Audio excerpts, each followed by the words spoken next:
go. And I think we're live.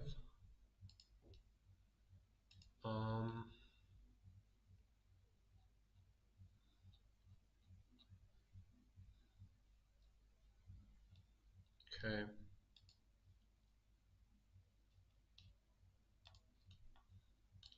Yeah, I can't hear you.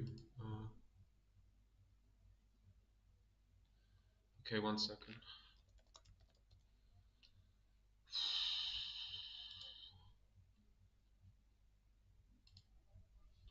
I don't know, this is so weird. I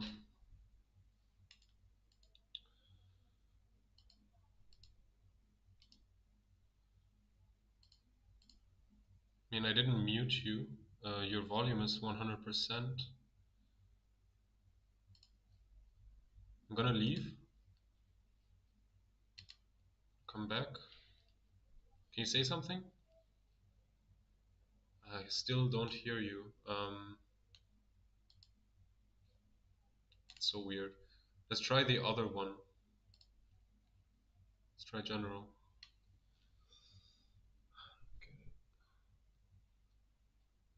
Oh.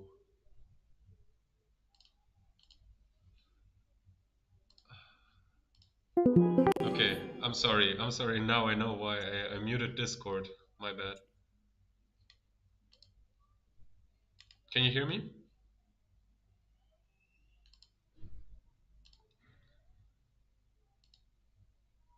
Teamcap? Oh, I still can't hear you. Hello? Yes. Now can you hear me? I can hear you now. Okay. Right. Well, you couldn't hear me. I went to try to get another microphone. That's why I wasn't talking. Yeah. All right. I don't have but checking. Okay. Anyway, so you can hear me. Okay, cool. Yeah, I can hear you. Okay. And what was that you told me to ask Noodle and Michael for OTS sheet? If you want to look at the team sheets just to see if there's anything interesting, but like it's not necessary, we can also just pick something. Which Michael? Michael Dunn? Michael Dawn. I don't know who's hosting. Yeah, Michael Dawn and Noodle. But anyways, is it just me or did nobody start their game yet? I think nobody started.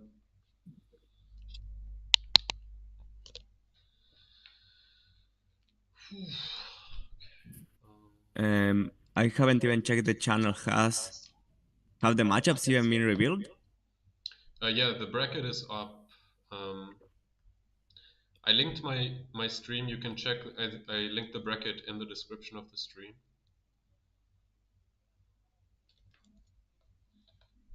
Okay, I'm gonna enter to the stream real quick. Gonna put some music.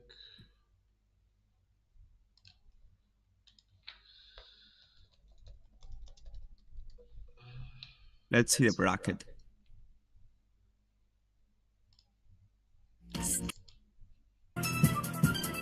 Maybe for the first round I can choose.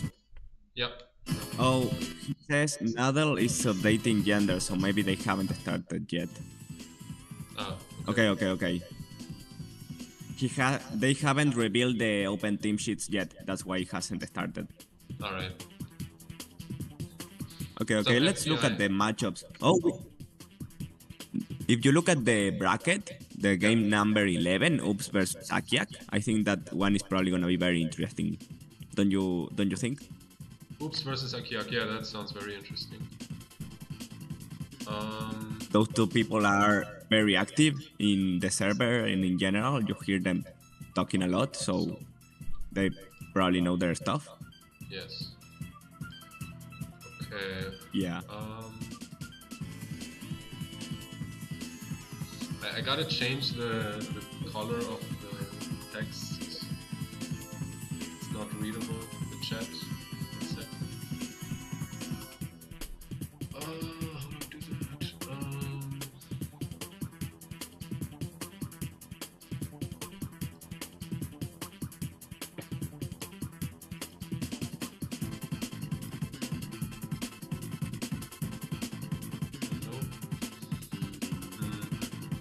Still nothing? Okay. Still. Okay. So... Josh, if you want to write something again, just so we can check if it looks better now in the chat, please write something. Or anyone who's watching. Alright, go ahead, Teamcap.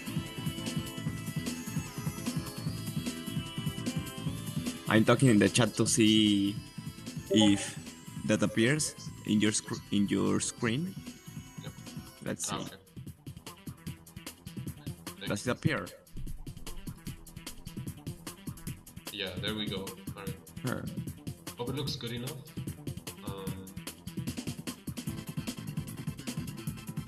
Anyways. Okay, yeah. I can see it. I have my name in brown, and there's FBI surveillance man, Yes. who I think, yeah, they are playing. They are part of the players. How many players do we have here? Wait, let me check. 8, 10, 26. 16, 26 players. That's quite a lot of players. Yeah. Alright, and I'm up against Josh Sketch first. I met your Josh Sketch in the draft. If I remember correctly, I don't know. Actually, I don't remember if I played them or the other Josh, but I remember that both players were quite good. Okay, we have the open team sheets. Alright. Hey Houdini. Yeah, it's a big day for Orre Cup. By the way, chat, let me know if the music is fine. I put some background music. Let me know if it works with the audio, whether Teamcap and I are loud enough, whether the music is loud enough or too loud. Please let us know. Oh, would you look at that? We have 3 different players from Spain and a player from Guatemala. Many people that speak Spanish, just like me. I didn't know we had so many. But anyway, we have the open team sheet, so let's look at some teams. For the first game, I wanna choose like one that looks very cool in terms of the mons. So, and from there, on the subsequent rounds, I'm gonna be commentating whatever games are with the people with the best records, you know? Yeah. But for the first one, I just wanna focus on cool. There's someone with a Farfetch. What? Wait. Yeah, and a Wait, who has Farfetch? But the Farfetch is Charlie. Oh yeah. Of I course. thought he was memeing. He said he was gonna bring it. Wow. Okay, who is Charlie playing against? Against Lions. Okay, I'm gonna quickly go down, look at all the pastes. Oh, there's a Medicham. Okay, that's I love Medicham. Let's continue. There's many standard teams, many. Okay, there's a team with a Shedinja and a Ninja. Shedinja and Ninjas, both of them, double trouble. Yeah. Whom is it? From FBI surveillance van. Okay, Wow. that's certainly a team. There's an Entei Suicune Raikou team from Josh Sketch. Yeah. Oh, I'm so playing your against opponent. Josh Sketch, but I don't see him. Huh. There's some very interesting teams and a lot of very standard teams. There's would you say that Kingdra and Ludicolo are still meta, or would you say that they have just fell out of existence? I mean, I haven't played these recently. Is Rain still good? I mean, it can always put in work. Like, I wouldn't say they're meta, but they're not niche either, right? It's just Rain is Rain. You have to respect it, but it's also inconsistent, which is why a lot of people don't run it.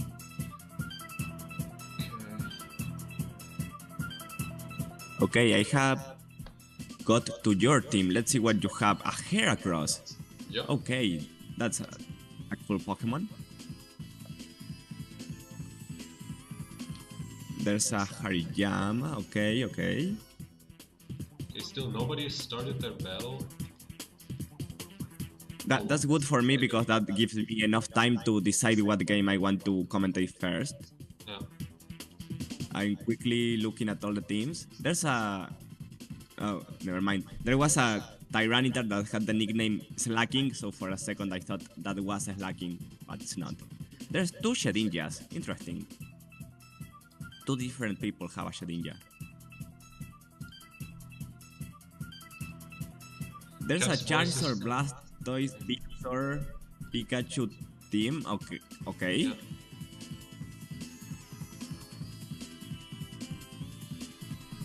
By the way, we got Lock Ice versus Ricky Zayner on stream right now. Because I just saw that they are battling, but I don't really see other people battling.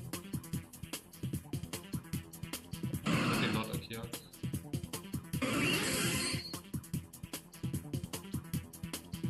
Okay, I guess I could commentate their game first while you start yours. Yep. Okay, so am I in Orre already? And getting on the place to be able to watch it. Or Colosseum. Okay. Okay, so this is the rain team that I was talking about. Let's see. We are currently on turn 4. They had both lost their Latios for Logiais and Latias for Ricky Zayner respectively.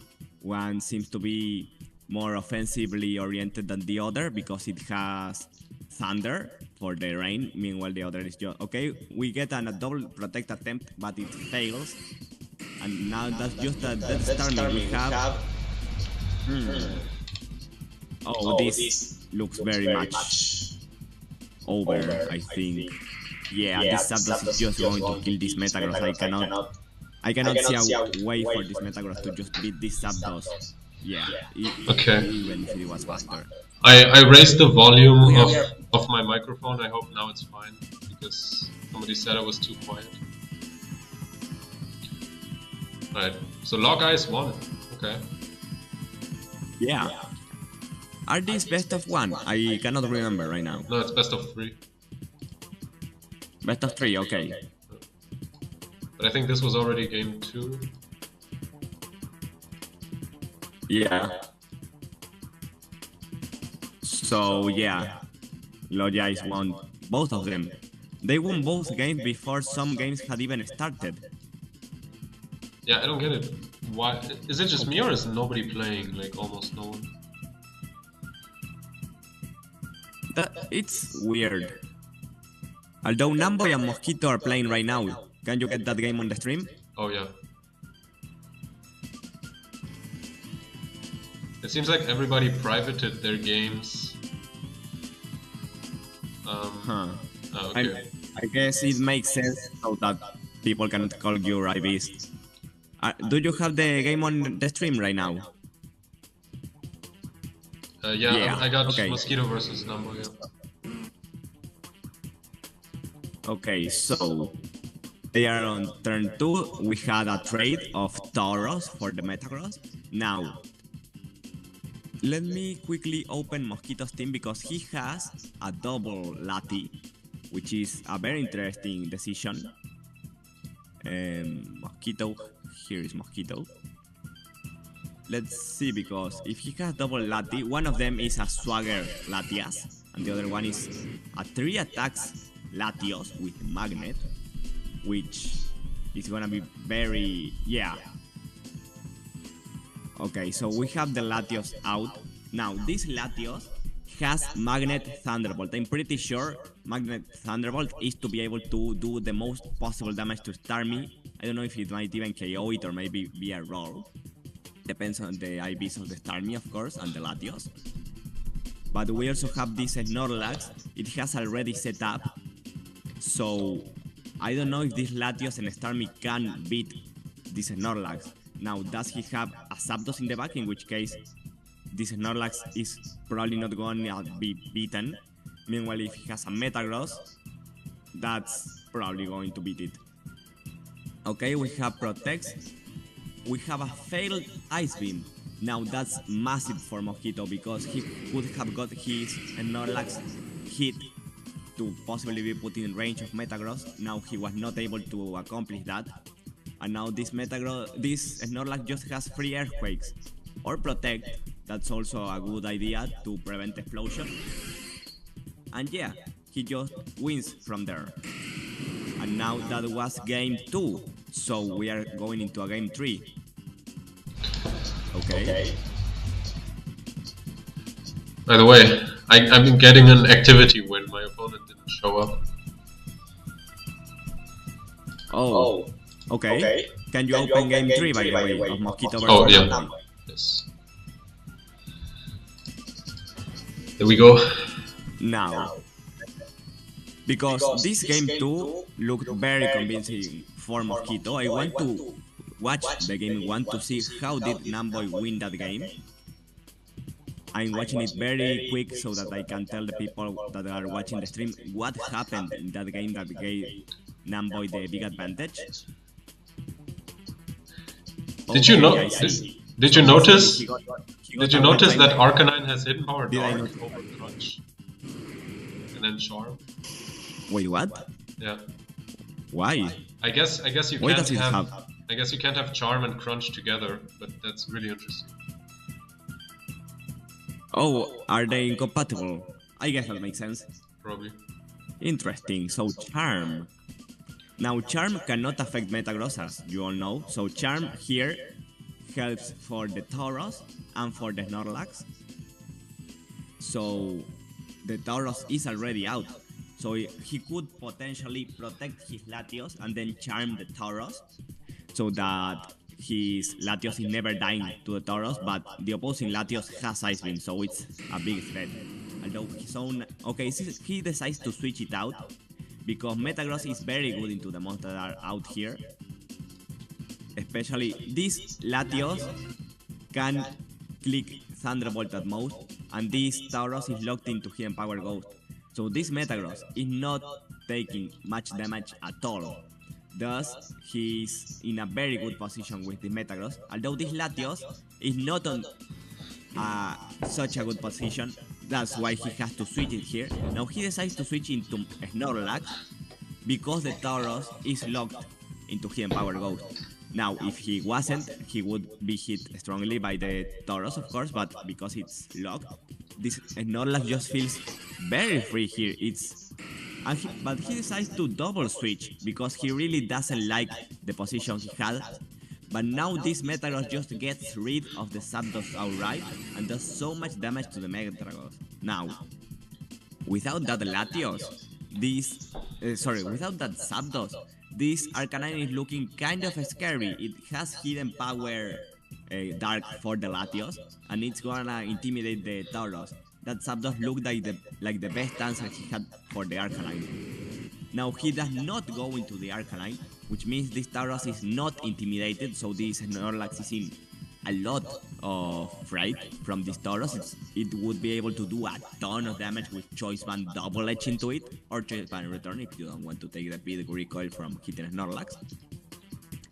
Also, this Latios is able to just outspeed and KO this Metagross from the range he's at, but this Metagross has Quick Claw. Quick Claw activation could be disastrous for Mosquito, but the fact that this Tauros is Choice Band means it cannot protect, so he cannot just do Explosion Protect. He would need to switch out. Okay, he decides to keep the Snorlax. He does not want to eat that double edge that I said, and also this Intimidate saves him from dying to the double edge. The fact that he was saved from that meant that the Snorlax did not take that Meteor Mash coming in, but now Mosquito is down to his last 2 Pokemon. The good thing is that he reverted the Intimidate. He is no longer intimidated, thus the hits from this Snorlax are gonna hit very hard. If he decides to protect his Arcanine and click Earthquake, he would get a double kill. Wow, that did a lot of damage, and crucially, he does not die to recoil. So this Tauros is getting yet another hit, because this is not one of the extreme speed variants of Arcanine. This has Charm instead of extreme speed. Thus, this Tauros is gonna do a lot of damage unless it hits into a protect. Now, can Mosquito correctly predict who is being attacked by these Tauros and protect? And also, is the quick claw finally going to activate for Metagross? If it does not activate, okay, let's see. He double protects. That certainly. Oh, he double protected, expecting Earthquake. What a play! That was. I don't even know how he predicted that, but clearly he did, and that went very well. Although, now he has to fear, because if this Latios can just outspeed and kill his Arcanine. Yeah. And if he does that, the Metagross might be able to beat the Snorlax. It depends. This is a really interesting position. And also the Quick Claw is still in play. Don't forget that if the Quick Claw activates and he clicks Earthquake, it's probably just over, I would assume. Now he's down to his last 5 seconds. He has to click. He decides he does not go for the double protect, and he just gets nothing out of that turn. Now, is the Metagross going to explode to get this over quicker? Because if he were to just click Meteor Mash and he misses as the Snorlax clicks Earthquake, he might actually end up losing anyway. So maybe Mosquito is certainly hoping for that play, but he does not do that play. Namboy decides to not risk losing to a possible... Okay, thus he went for the double on the explosion. So Namboy did not want to risk the Meteor Mash missing, so he said, okay, let's get this over quick. Let's just click explosion, and that just fails completely for him. Yeah, wow. Now, this Latios can still win because it can always just crit or get a Speed drop with Psychic. He could even try to get... Okay, that does a lot of damage. But yeah, he's in a crit is not killing, so he has to freeze right here. He goes for Psychic anyway, even though a crit would not be enough. Is he going to click Ice Beam? No. He's not clicking Ice Beam. That was his only out. He does not click it. And now Mosquito has won. Now, could you remind me something, Nico? Is this single elimination? No. This is Nico. Swiss. This is Swiss rounds. We're just in Swiss round 1. Okay. Sorry. What you're making sure? I didn't think it was single elimination, but I wanted to be sure about it. Yeah, no, it's 5 rounds of Swiss, and after the 5 rounds of Swiss, we will have a top 8 top cut. So Mosquito definitely still in this. Now, let's check if we have any game still going on. Watch a battle. There's a game going on. Let's get into that. FBI Surveillance Man versus Fayestra. Okay. There's a WoW Fed. Yeah, the WoW Fed. Interesting. Oh wow. And the double ninja team with Clefable. Yeah. This certainly... although it's the double ninja, but he didn't brought either. He just went with the normal core and left the ninjas in the back. Now he fails to follow me, but he gets attacked anyway. Now, interesting to point out that Clefable has Cute Charm, but it cannot activate versus Latias, even though Dragonclaw does make contact. Both are female. Now, there's nothing that would activate the Cute Charm in this team. Okay, so anyway, let's just focus on what we have right now. We have a +2 Latios. Talk about a scary Pokemon. Yeah, it just kills Raikou through the light screen. And now this Latias does not have Thunder Wave. Although it survives, does it crit? It does not crit. Although something important, now you can get faked out. So he might want to protect to not get faked out into dying to Dragonclaw. But if he does that, he might get doubled up into the Metagross. Maybe he clicks, maybe Fiestra clicks like Shadow Ball, sorry, Brick Break, and Dragon Claw into the Metagross to try to kill it as FBI Surveillance Man clicks Protect. But it's not That choice might band. be an out, but even... Yeah. So you can just protect with both. I think that's what I would do. Yeah, that's also a good idea because there's really nothing. Okay, he does not do that, but okay, he misses anyway. But still, right now there's no life train. This Medicham just dies. This Latias is not able to KO unless it crits, and thanks to the -1 speed, he just dies. Now, this Moltres is not beating this Latios. I refuse to believe that this Moltres would ever... Okay, yeah, it just gets one hit KO'd. And that's it. So that was game 3, and FBI Surveillance Man wins the match. Now for next round, let's try to watch the entirety of a match because I feel like we only watched game 3s. Yeah. Let's see. The round 2 is out already. Actually, what if... Let's watch your game. Who do you play now? Nico, you play against Salary. Salari. You play against Salaria. So, yeah, let's watch that game. The problem is if you are commentating, like I'm not supposed to hear your commentary because it's like you could give me hints what to do. So it's better we watch like, someone else's game. Oh, okay. Yeah. Although, can you just mute me? I can do that too, but then yeah, you cannot commentate. Oh, didn't we do that last time though? Didn't I live commentate your game? Wait, yeah, you're right. I guess we did that. I don't remember. I think you like click the button to not. No, actually I don't know how we did that. We can figure it out by round 3. Let's. No, yeah. If you want, I can commentate. Let me try. Just keep on talking. Just keep on talking. Okay. Anyway, meanwhile, I'm gonna check what the opponent of Nico has. Salary. Right. I'm gonna narrate to you people. You cannot hear me. Alright, I cannot hear you, but I'm pretty sure the stream can hear you. Okay. So yeah, let's just do that.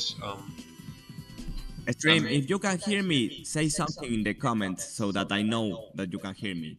Yeah, I'm gonna mute you again, and then people can let us know if they don't hear you. I'm pretty sure they can. So yeah, let's just go ahead and watch my game. And I'm gonna mute myself, and I'm gonna mute you for myself, so I cannot hear you. Alright, muting now. Okay, so if everything went correctly, you guys should be hearing me. So I will be live commentating Nico's game. So yeah, let's look. Salary. I was checking what they had, but I cannot find them. Salary. Maybe their name is not spelled like that. Salary. Salary, okay. Dog mailing. Oh, it's dog mailing. Okay, let's see what dog mailing has. It seems like a pretty standard team. A standard Snorlax, a standard Marowak with Hidden Power Ghost, which I'm pretty sure is just standard yet. This looks like a very standard team, although something of note is that the Metagross is the Quick Claw guy instead of someone else. So Metagross has Quick Claw. Another important thing is that there is no leftovers. Okay, that's interesting. Nico has started his game, okay, and he has his Heracross.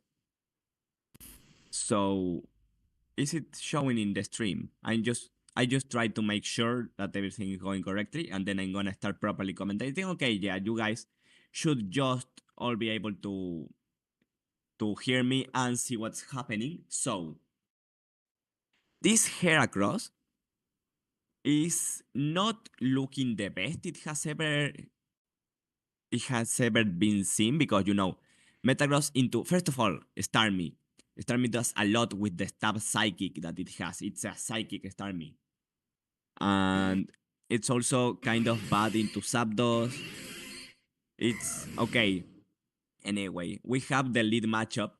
Now, this Starmie is threatened, obviously, by the Raikou. And this opposing Starmie, the Starmie. Okay, actually, let me switch points so I'm talking from Nico's side. He has a Starmie that is completely walled by the opposing Starmie, but the opposing Starmie is also completely walled by Starmie. They wall each other. They are not the Thunderbolt variants of Starmie that aim to hit another Starmies. Now, Nico's has Reflect. Meanwhile, the other Starmie just has 3 attacks. It has the Stabs and Ice Beam. Nico does not have Psychic, it has Reflect instead. And he decides to switch out his salary, switch out his Starmie because it was very certain. Now, that's amazing for Nico because he did not get hit in that turn. And the opposing Snorlax is locked into Earthquake. He knows it's locked into Earthquake. Now he decides to switch into Heracross because he knows that it's locked into Earthquake, it's not doing much. And the Reflect, oh my god, that was through a Reflect and it did 50% to Starmie, oh my god. Yeah, that goes to show that Snorlax is very strong. Anyway, this Latias has Light Screen but it does not have Reflect, so it can just get one hit KO'd by Megahorn at any point.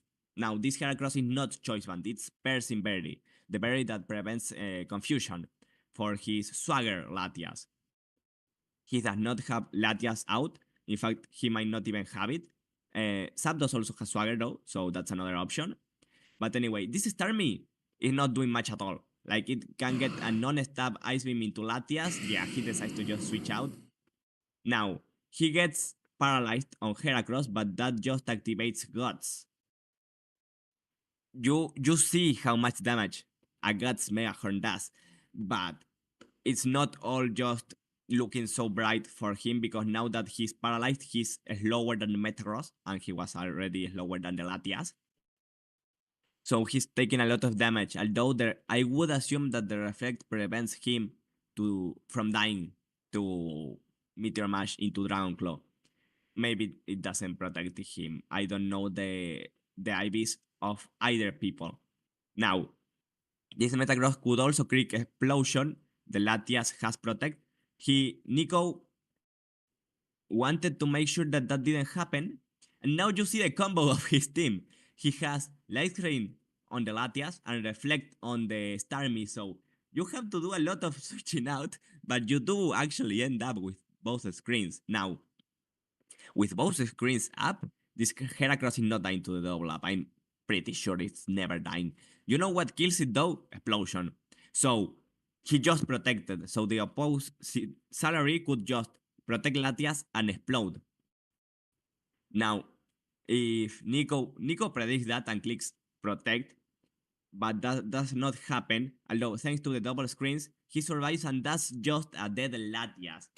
Now, dead Latias is good for Nico because that helps a lot with his Starmie, but yeah, Starmie is still not getting past Snorlax and not getting past the opposing Starmie. So he's still in a bad position by having the Starmie in the back that is not doing much at all here. And now Snorlax just comes out. Now, what does Snorlax click? Because it's faster than the Heracross because it's paralyzed. Paralyzed makes you so slow in this generation. Nico decides to go for the freeze and he does not get it. Now, he got 5% chip into the opposing Snorlax. I don't know if that's ever going to matter. And now he has 3 special attackers into a Snorlax. The good thing is that the light screen is running out in this turn. So no more light screen. That's kind of making it better to beat the opposing Snorlax, but it's still gonna be very hard. Another thing to note here is that the opposing Snorlax is locked into double edge, so it's recoiling itself. But I don't know if that's gonna be enough. Snorlax has so much HP, so much special defense. I don't know if he's gonna be able to beat the Snorlax at all. Like, remove the Metagross, remove the Starmie. Even then, the Snorlax could be able to beat half of Nico's team. And then you add the Metagross and the Starmie, and I don't know. He decides to kill the opposing Metagross. Good choice. But now, this Snorlax, is it claiming? It's claiming the Raikou. And now, every single move that Nico has left is resisted by the opposing Starmie. He not only cannot beat Snorlax, he cannot beat Starmie. Now, granted, the opposing Starmie also cannot hit Starmie, but he can just Ice Beam into Latias and Double Edge into Starmie, and I think that's just game over. I don't know how. Well, a crit would have been enough there. A freeze would also have been enough there, but he did not get either. And now Starmie just outspeeds and KOs these Latias. There's nothing that Nico can do anymore. Yeah, and that was game one. Now, what failed? He did not bring enough options to kill the Snorlax. He only had one physical attacker and he let it get paralyzed and die. Now, is Nico going to predict another bring of the Starmie? Is he predicting the Marowak? Because he brought Raikou on the first game. Marowak is very good into this Raikou. Like, it has crunch to hit it. And if this Marowak is like most Marowaks and is just especially defensive, that's horrible for Raikou. And also horrible for the Zapdos. Although I just realized this is a Drill Peck Zapdos. Wow. I guess he really expected opposing Heracross, huh? That's fun. Drill Peck Zapdos. Huh. I I'm sorry, chat. I'm just very surprised about the bringing of a Drill Peck Zapdos. But anyway, maybe that's meta and I'm just not up to the meta game. And anyway, now, what did not work for Salary? Because not everything worked out correctly, you know? Every Pokemon he brought, sorry, actually, I don't know if I'm misgendering. I'm gonna check real quick. Salary is. Oh, I cannot check that. Okay, well, I don't know. Sorry, I'm gonna keep saying he. Anyway, Salary brought the correct Pokemon for what Nico brought, but if Nico had brought different Pokemon, like for example, if he had brought a Metagross, that would have been very good into opposing Snorlax. And yeah, let's see what changes. We see the Zapdos for the first time. Now, right here, as I said before, he can swagger into the Heracross and give it a +2 attack, and the Persian Berry is gonna deactivate the confusion. Now, with that, Latias dies. And with that, I'm pretty sure Metagross dies too. Because based on the damage he did on the previous turn, a Guts Megahorn did 77. If that +1, +2 Megahorn, one hit KOs the opposing Metagross. That's huge. Or at least it's a roll. Now, he correctly predicts. No, actually, neither of them. Both of them protected into the mon that got attacked. Now, this Metagross could attempt to explode here because the Heracross is not gonna be able to protect itself unless he double protects. But if this Heracross is faster, which I would assume it's faster, if it's faster, he can swagger and one hit KO the opposing Metagross. Unless, as I said, it was a roll. Assuming there's no roll, he should be able to kill because he did enough on the previous game to assume that with the same roll, he kills. Now, okay, there's no dynamic speed, so he's still gonna be faster and he kills. He didn't wanna click Megahorn, which is perfectly understandable. You have a Zapdos next to you, so there's no need to. Now, Snorlax is faster. So, Snorlax probably, I don't know if Snorlax KOs Heracross in one hit actually. But what I know it does is with the double up. Dragon Claw into Snorlax most certainly kills Heracross. So, the thing is, does he protect the Heracross?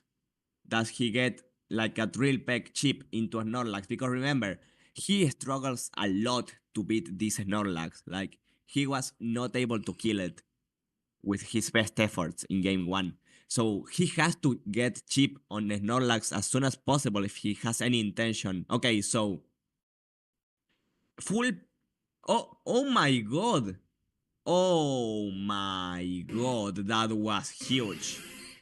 Para, full para. Now, I don't know how much that matter because I don't know what Snorlax clicked.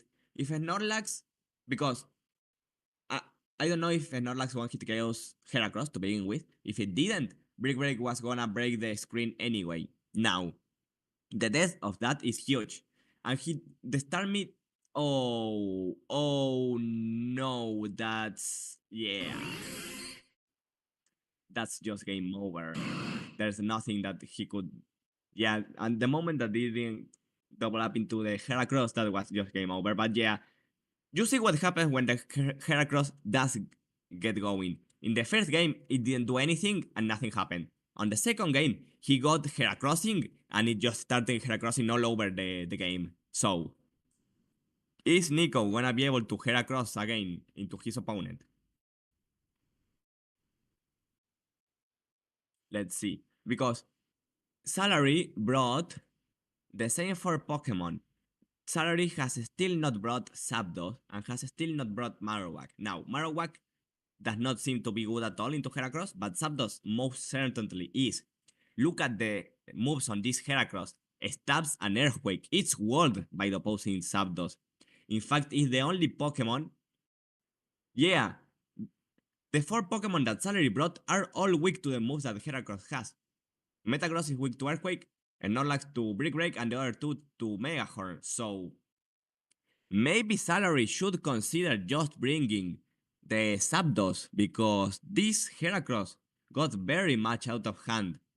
Although you still have to think, yeah, but he could just Thunder Wave the Heracross and then kill it with Pokemon, any Pokemon. So I don't know for sure if I don't know for sure if he needs to bring Zapdos. What I'm trying to say is, I think Salary still has the options to beat this Heracross without the need to bring Zapdos, but bringing Zapdos would most definitely make it easier. Let's see. Still no new Pokemon. I'm assuming that Snorlax is in the back because it's the biggest win con, so either he brought the Zapdos over the Metagross or we have the same 4 Pokemon. Meanwhile, Nico won game 1 thanks to the lead of Zapdos Heracross, and he's leading Zapdos Heracross again. But there's a big difference now. Starmie with Stab Psychic is on the other side of the screen. Now, if he were to swagger into the Heracross and attack and this Starmie Psychics, it's in range of Latias. But Salary knows that if they were to Psychic into the Heracross and Heracross protects and there's a Thunderbolt coming into Starmie, yeah, he does not want to risk that ever, especially when he can just do this. Now, oh, that's massive. Oh my god. Well, to be fair, the odds of connecting a Megahorn through Para are not that good. So, yeah, I don't know if that was even in favor of Nico, but still, it was massive. You cannot negate the fact that Nico would have been in a way better position had he not missed. Now, Starmie would just be able to Psychic into the Heracross. But what if Heracross switches al Zapdos were to click Thunderbolt again into Starmie? Because remember, the Starmie just protected. So it probably does not protect again. So does Nico switch? He switches out the Zapdos, predicting the Ice Beam. Well done. Oh, right. You have the Lumberry. Very good. See, people? This is why you bring Lumberry and your Metagross instead of that quick. Oh my. That's massive again.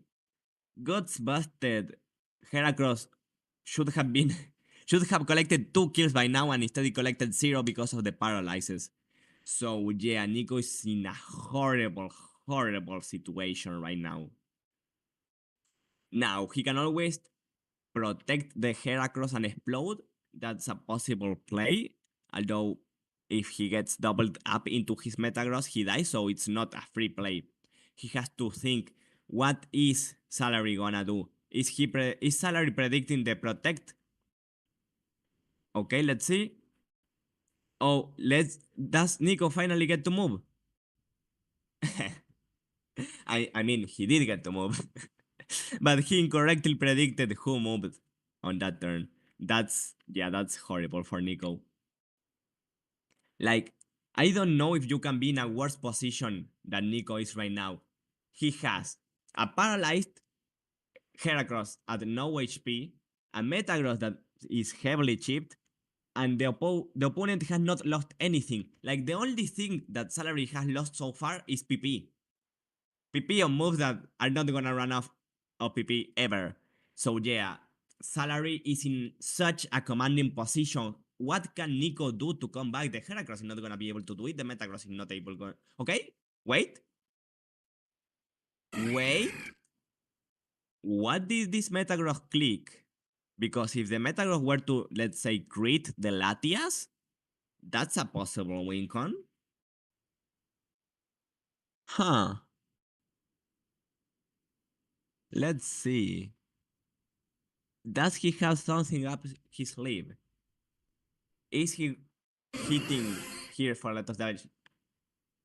He chipped the Latias into range of Ice Beam. Yeah, that was good. Especially because the opposing Starmie cannot hit his Starmie. So he is safe to Ice Beam into the Latias. The problem is the Metagross, because if the Metagross dies, how do you ever beat the opposing Snorlax?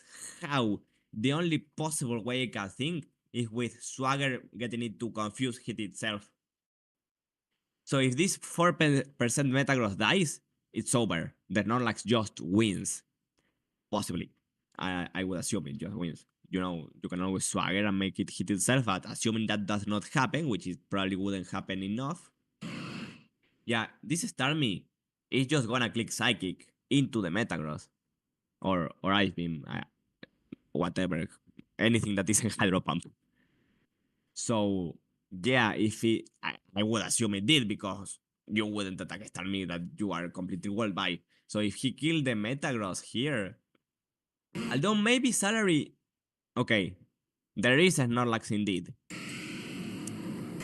How do you ever beat this Snorlax? The only possible way I can imagine in my mind is by Swagger. Because you, even if you freeze it, I don't think you're gonna be able to. You would need to freeze it, and it's spending like 4 turns freezed. While also contending a Starmie and whoever is coming after the Starmie. So yeah, I think you need to Swagger right here, right now into the Snorlax and make it kill itself. Which, to be fair, confusion is a 50% in this generation, so that could happen. Oh, yeah. Yeah. Yeah, I think I was a little too. Yeah, that didn't happen. So, yeah, that. The Heracross only got going once, and once it did, it got going very strongly. So, yeah, I'm. Nico, are you still muted? Yeah, Nico is still muted.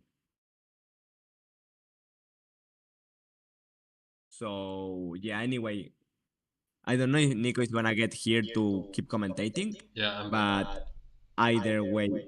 Oh, hello, Nico. What's up? So, what is your opinion on your Heracross now? Is it the guy? Is it not the guy? I don't think it's the guy. Um, I mean, I still like it. I don't know. It's yeah, CB Lex is pretty rough to go up against. Yeah, I was talking about that. How after your Metagross and your Heracross dies, the only possible way to beat it is like with Swagger, because you only have two physical attackers, and Yep. to be fair, I'm pretty sure both of them are not very good into Snorlax unless you manage to chip it already or get the Persim Swagger activation. Yeah. Anyway, can you commentate for 5 minutes as I go get some water? Of Just course. Of watch another course. game while I get some water. Of course. All right. I hope you all enjoyed that match. Um, yeah, I definitely got outplayed. Game three was a bit unlucky, but I also got lucky in game two, I guess, with that Thunderbolt full para. So, um, yeah, I was in the end like the Ice Beam crit stole my last win con, which was Swagger to get the Snorlax to hit itself for a massive damage. Which, to be fair, it would have done a lot of damage to itself if it hit itself. But yeah, that's how the game goes. Um, and even then, they still had three Mons, so yeah, I probably wasn't gonna win that even if Snorlax was gonna hit itself that turn. Um, Hello. that was fast. Yeah, I just went to the kitchen and got some water. Anyway, are we commentating something else? Is any other game even happening right now? Yeah, do you see No any battles happening are so going far? on right Yeah, now. no It battles. says to me that no battle is going on. Yeah, So yeah, we just have to wait.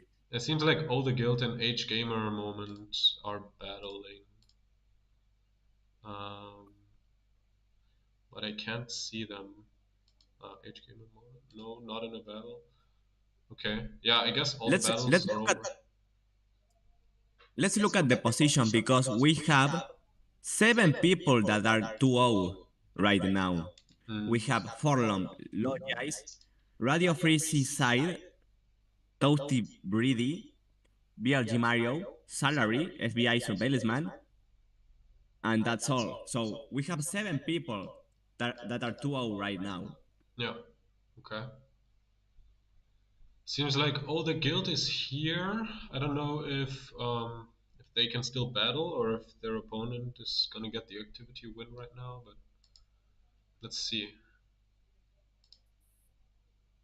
Let's see, who is their opponent again?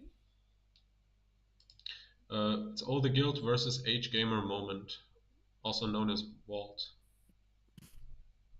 Oh, oh, they have. Oh my god, they haven't even started.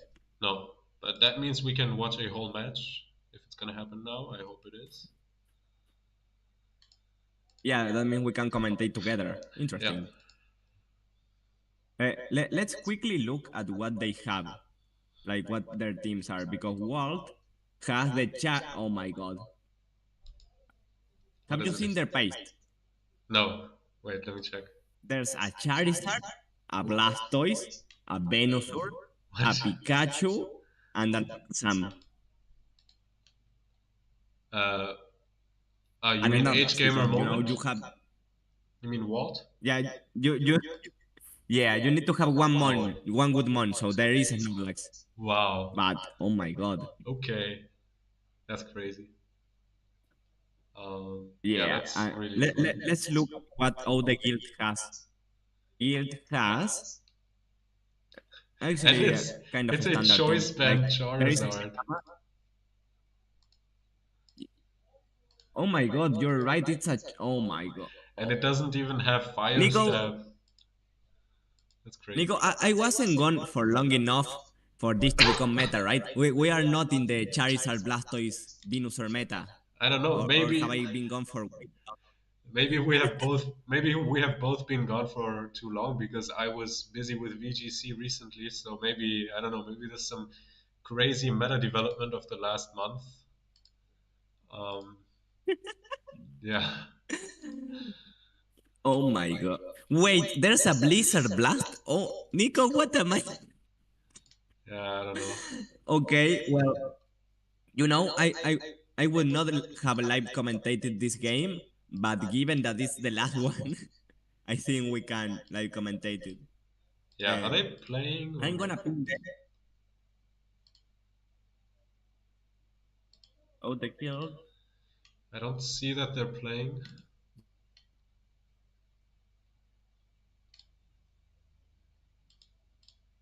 Hmm.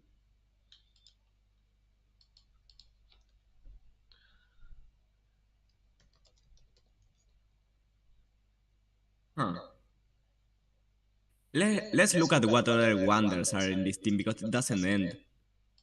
We have a Calm Mind 3 attacks Alakazam. Okay.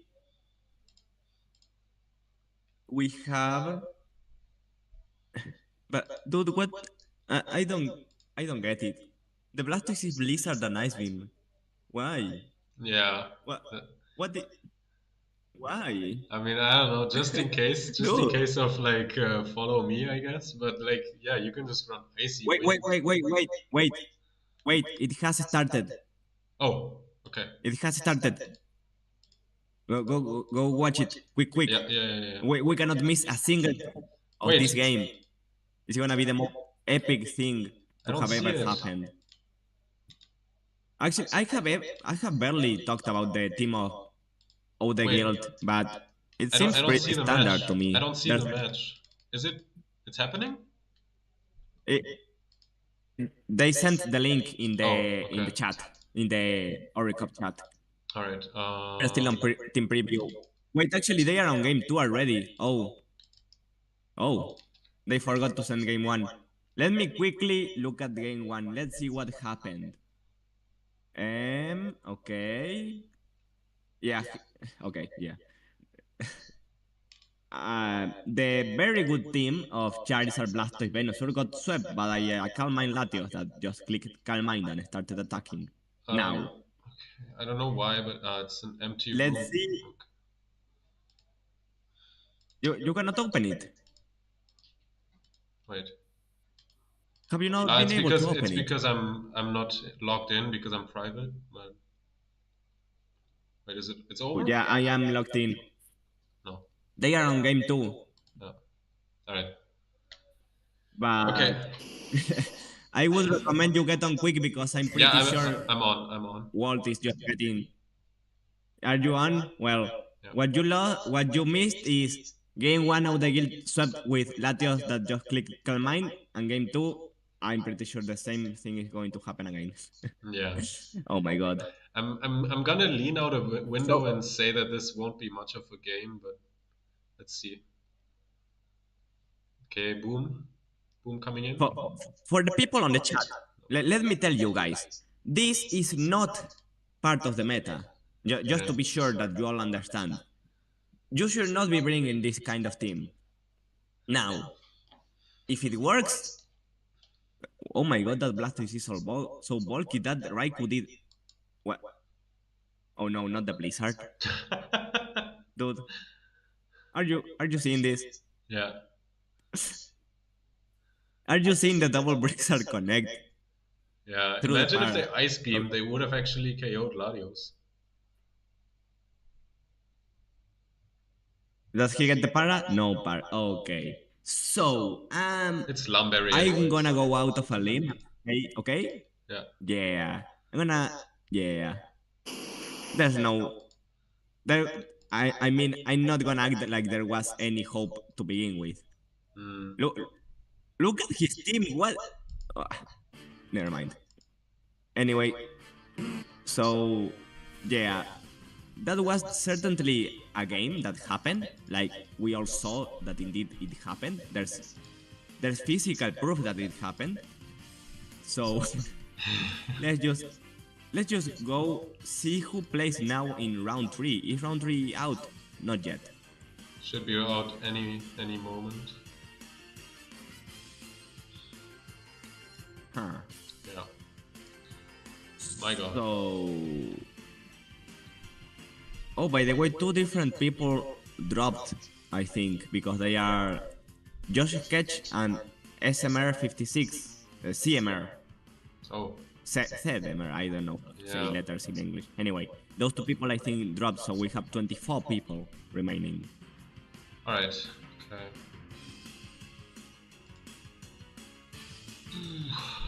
Right. Bracket. It's Waiting not for out. the bracket. It's not out. Yeah.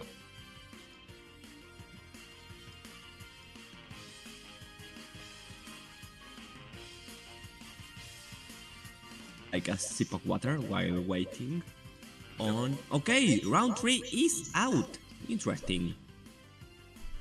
I'm up against Look at Akia. who you play against. Against Akia. Yeah. Alright. Okay. Now, I think it's probably better if I keep commentating your games, because otherwise I will need to ping you after each time we go from game 1 to game 2 to game 3 in each match. So I think it's better if I keep commentating yours. Well, you Especially don't need because, to ping me. You don't need to ping me because I hear you. Like if you don't commentate my match, like I can hear you. So I mean, I wanna commentate yours anyway because there's a Salamence on Akiak's team. Interesting.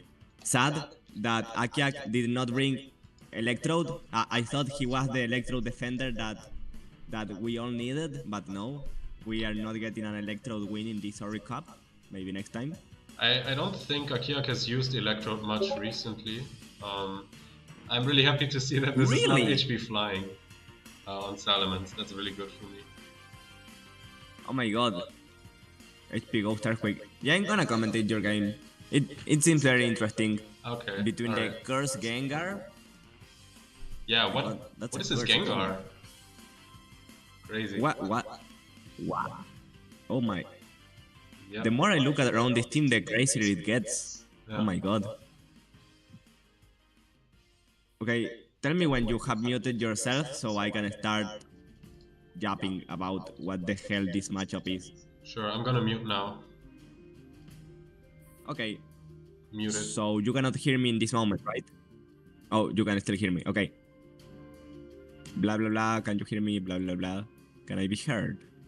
Can my voice be heard by Nico in this moment? I'm gonna assume that it can be heard still. Actually, I'm gonna assume it cannot be heard because he is not responding to me. So yeah, chat. Hello. I'm gonna... You cannot hear... You cannot see the team, so I'm gonna quickly look over the interesting parts. So, Joy Van Metagross, fourth move Shadow Ball. Okay, that's an interesting decision. There's a Zapdos. Wait. Oh no.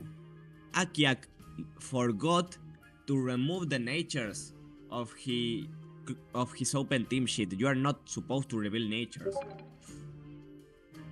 So Nico actually knows the nature of each Pokemon. He knows the opposing Zapdos is Modest, and the opposing Salamence is Salamant, and the opposing Metagross is Salamant.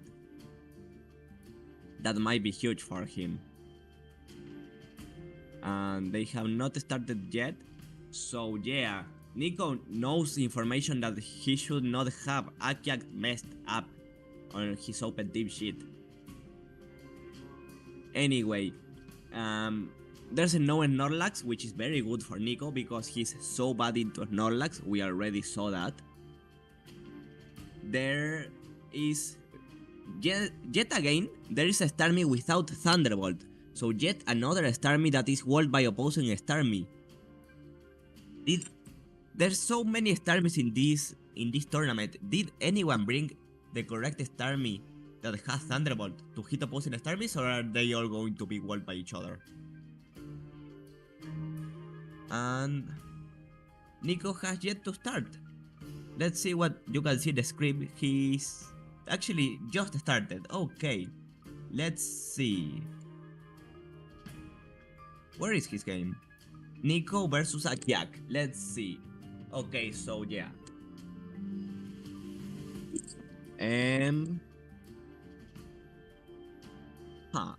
So, sorry, I lost my train of thought for a moment. So Nico has his Raikou, right? With Thunderbolt and Crunch. Now, if you look at the opposing team, that actually looks so strong. Like, there's no special wall on the opposing team. Unless this insane Gengar is even more insane and has special defense, but assuming that it's not that insane set, his Zapdos should just... his Raikou should just go in. And you know who also goes in? His Zapdos, both of his electrics. Like, Akiak has a team that is very weak into electric spam. Now, at least he can wall the Zapdos with his own Latios. But... oh... we have Heracross lead. Interesting. Now it's... I keep saying interesting because Heracross is walled by Salamence, walled by Zapdos, and walled by Gengar. 3 different Pokemon wall this Heracross, yet he decided to bring it anyway. Wow. Not only it's walled by 3 different Pokemon, it also is against a Latios that has a Stab Psychic and a Choice Band Metagross. Why did he bring this Heracross?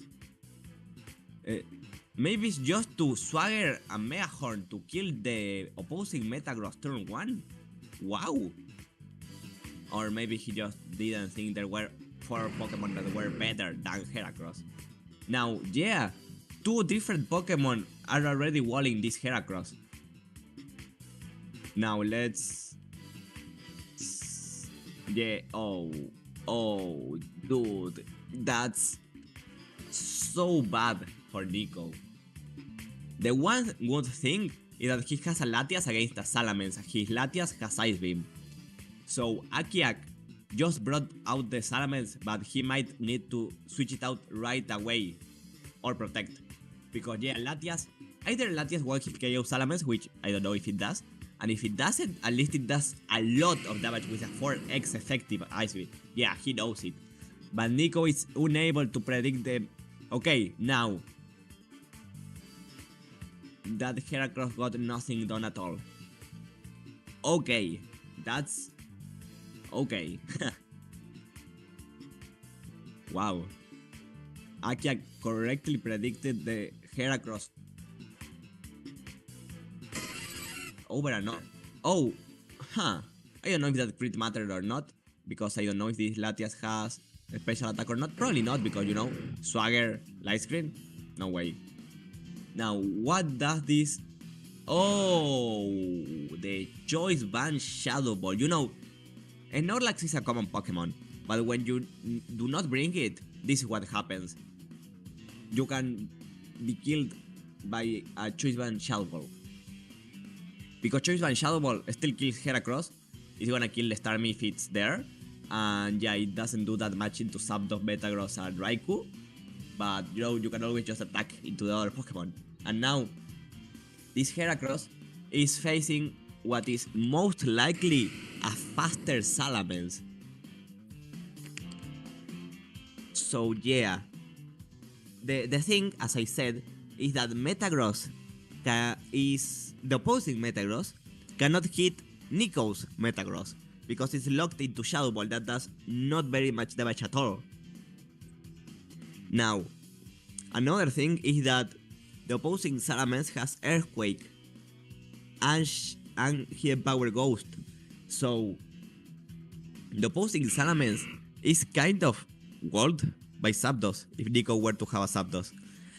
But something the opposing Salamence can do is just click Earthquake and get a KO and more than 50%.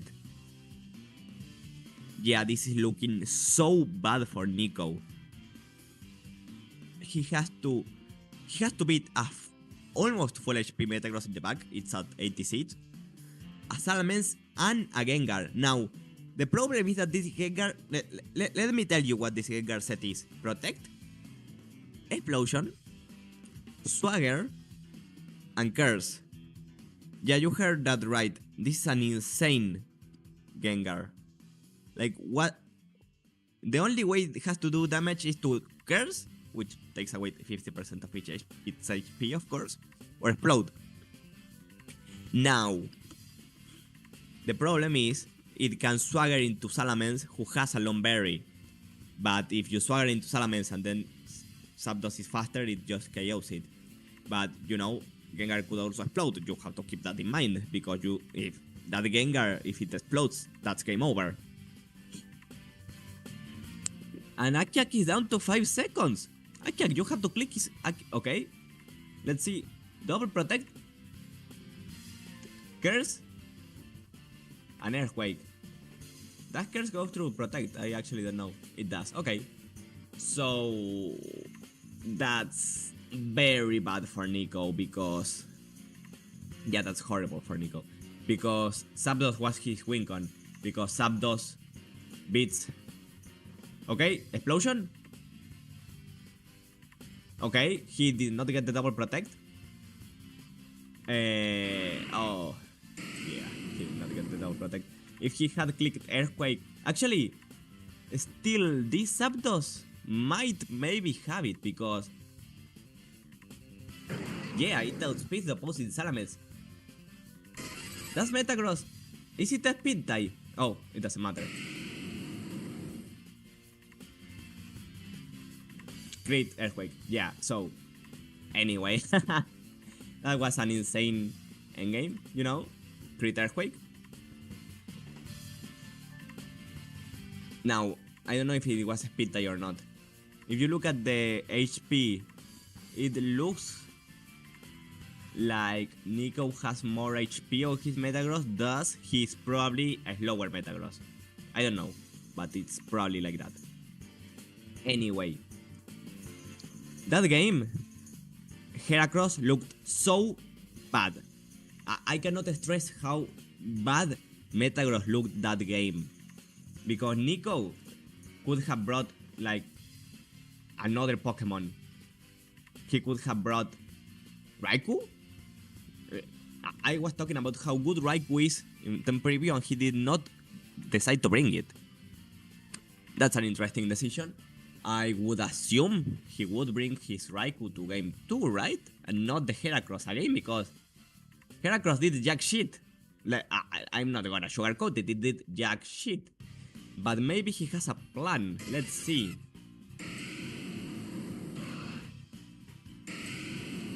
Okay, so we still don't know if there's a Heracross in the back or not. It's the same lead for Akiak, by the way. The same lead as game 1. Because, you know, it worked so well, so why not do it again?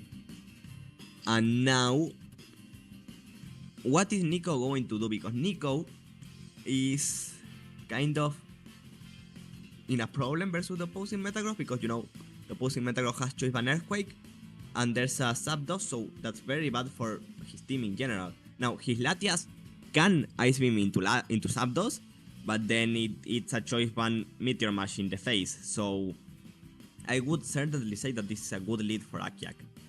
Swagger, Lumberry. Oh no, is he getting doubled up into... Oh my god, how does Akiak keep getting the perfect lead? He predicted him perfectly both games, and Nico is once again in a horrible lead. Oh my god. Nico forgot the speed. He forgot that he was slower on game 1. Wow. Yeah, that's... that's not good, I would say. So yeah, we are in the classic 3v4, you know. You lost them on for absolutely no gain. Well, I wouldn't say no gain, because the opposing Metagross is locked into Earthquake. So the opposing Metagross has to switch out. That's very good for Nico. He can... What screen did his Latias have? Because he had like one screen I'm checking right now. He has light screen, so yeah, that could be very good. He could also just double up into the Metagross, because the Metagross has to switch out.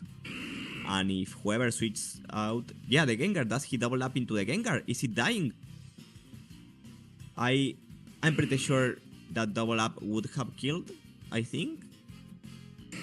Because the Zapdos is so much stronger thanks to Magnet and possibly being max special attack. So yeah, I don't think that crit mattered. But anyway, now the Metagross is once again back out, but this time with a light screen out. So it's not gonna... And it's also not locked into Earthquake, so it can just lock into Meteor Mash and just kill these Latias. Or it could click a ballsy Choice Band Explosion as the Zapdos protects the text and kill both ones. So yeah, what does Akiak do? Akiak is known for clicking Explosion on the first run out, like the ballsy explosions. Does Nico predict that? Yeah, okay, no ballsy explosion, but he gets the protect correctly. And he gets a lucky para. Now, the para is not mattering for the speed, because I'm pretty sure every Pokemon that Nico has is faster than Metagross. But it does matter for the possibility of a full para. Now, what is gonna happen now? Because Metagross is still gonna be able to just one-hit KO, you know? Does Nico switch out? I don't know if he can afford to switch out the Latias. I mean, because obviously you don't switch out the Zapdos, you need the Zapdos out to keep Thunderbolting into the opposing Metagross. But he also is... So, he missed Swagger, he clicks Thunderbolt, and he loses his Zapdos. So the Swagger was for nothing. Oh no. This is this checkmate? Well, I guess it's not checkmate because he can get fully paralyzed, but this is bad. The Latias does not kill the Zapdos ever right here, unless it freezes or crits. And the Zapdos just kills Starmie. And, well, maybe he can somehow win with Latias because there's a Salamence in the back. Maybe. Oh. Oh shit. Huh. Now, Salamence, I'm pretty sure doesn't die to one Ice Beam, but maybe it dies to two Ice Beams. But the problem is, Latias cannot kill the opposing Metagross because it only has Ice Beam as an attack. So yeah, he needs to like somehow... Maybe he crits the Salamence, the opposing Metagross comes in, or maybe... No, I don't know if I... Yeah, like he has to respect the opposing Salamence. Oh. Okay. Okay. Oh. He went for the play that he needed to go for. That's huge. Especially because if this opposing Salamence cannot protect right here, like if it fails to double protect, Ice Beam kills it and then the Latias gets a hit into the incoming Metagross. Or he could double up into the Zapdos. Like, I don't know if Nico is gonna be able to win, but he's in a way better position. Especially because, keep in mind, the opposing Metagross can get fully paralyzed at any moment. Now, he knows his Starmie is outcoded by either Pokemon here. Oh. Oh. Oh. Oh. I need to stop saying oh. Okay, so Akiak incorrectly goes for double protect, not knowing that he would leave the Ice Beam. Like I say incorrectly, it was probably a roll, so his play was probably the correct one. But I mean that if he had attacked, he would have won the game already. Now, because he didn't attack, I think there's a shot for Nico. Now, there's still the thing that Metagross leaves one Ice Beam. So he has to watch out for that. Actually, he leaves more than one Ice Beam because of the light screen. So yeah, Nico needs to like swagger the Metagross. Or Nico needs to really hope that... Yeah, let's see. That's the... Okay, crit. Para, okay. Between the Para and the confusion, he might be able to beat the opposing Metagross, funny enough. But... Yeah, that's the thing. Oh, he attacks the Zapdos anyway. Okay. So, yeah, Nico manages to win both games somehow. Incredible. So, yeah, that was something. I mean, still, the chance of you getting paralyzed or confused is a lot, but like, how did he get paralyzed? By a Thunderbolt, right? Yeah, so you cannot say anything there, especially because that did not look in Nico's favor at all. That was... But, you know... That was such a steal. Hello, Nico. What did I just do? That was such a steal. I was not supposed to do that. I was not supposed to win there. Wow. I mean... Yes, you are right, but... Yeah, there's no defense. I cannot defend you there. Man. Yeah, this is indefensible. This is... What? No. You should not associate with me. But, I feel like I committed a crime. Let's look at turn 7. Latias used Ice Beam, it's super effective. The opposing Salamence lost 97% of its health. Did you expect that to survive? Because I did not expect that to survive. Yeah, I did not expect Salamence to be able to take an Ice Beam, but it doesn't even have HP. And clearly Akiak didn't either because he double protected. Yeah. Unless he expected the Ice Beam from the Starmie, I guess. Yeah. Any other matches? Let's see if there are any other matches happening right now. So if I go to watch, there are not matches happening right now, at least no public matches happening right now. Yeah. Wait, this was round 3, right? Yeah, round 3. We're already on round 4. Wait, round what? 4 is already on the challenge. Yeah. Hang on. Okay. I always forget to update the round counter. Okay. We have 3 people that are 3-0. BLG Mario, Salary, and FBI Surveillance Man. I believe all 3 of these people might already be confirmed. Damn, Now, Mario. who did you play again? Mario is 3-0, that's crazy. Let's go, Mario. Do you want me to commentate the game of Mario in the next round? Sure, let's do that. Okay, so I don't know what are.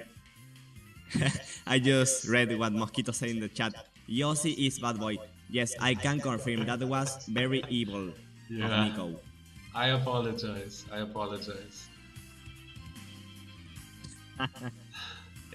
But anyway, do your stream magic so that I can commentate. Who was it? BLG Mario against Salary, right? That was the one that we just said? Yep.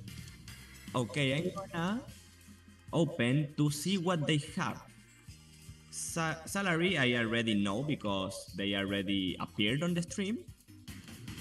For the people that do not remember, they were the ones that had the Snorlax that Nico could never kill ever.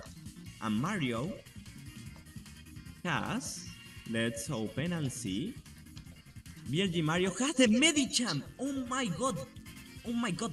We have a Medicham 3-0. This clearly shows that Medicham is the best Pokemon in the metagame.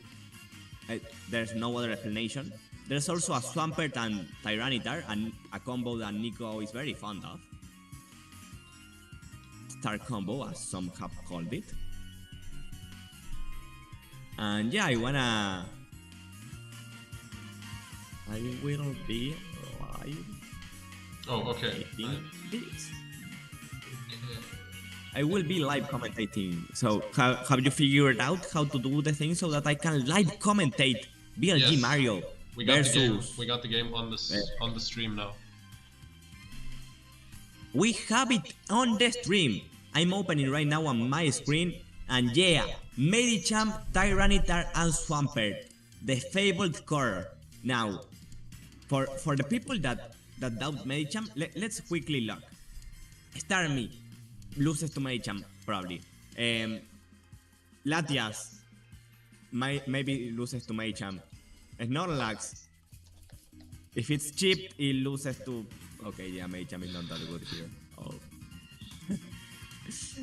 This is so sad. Why Medicham not so good here? You know who is very good here? The Tyranitar, because it has black glasses crunch. That's very good into Starmie and very good into Latias. Anyway, we start and we have a Swampert out. Now this Swampert is completely, well, I don't want to say completely walled by Latias because it can Icy Wind it, but it's never going to do damage into Metagross. Sorry, not into Latias, obviously it's doing damage into Metagross with the Stabber Quake. But yeah, we have a Protect from the Metagross and the Starmie.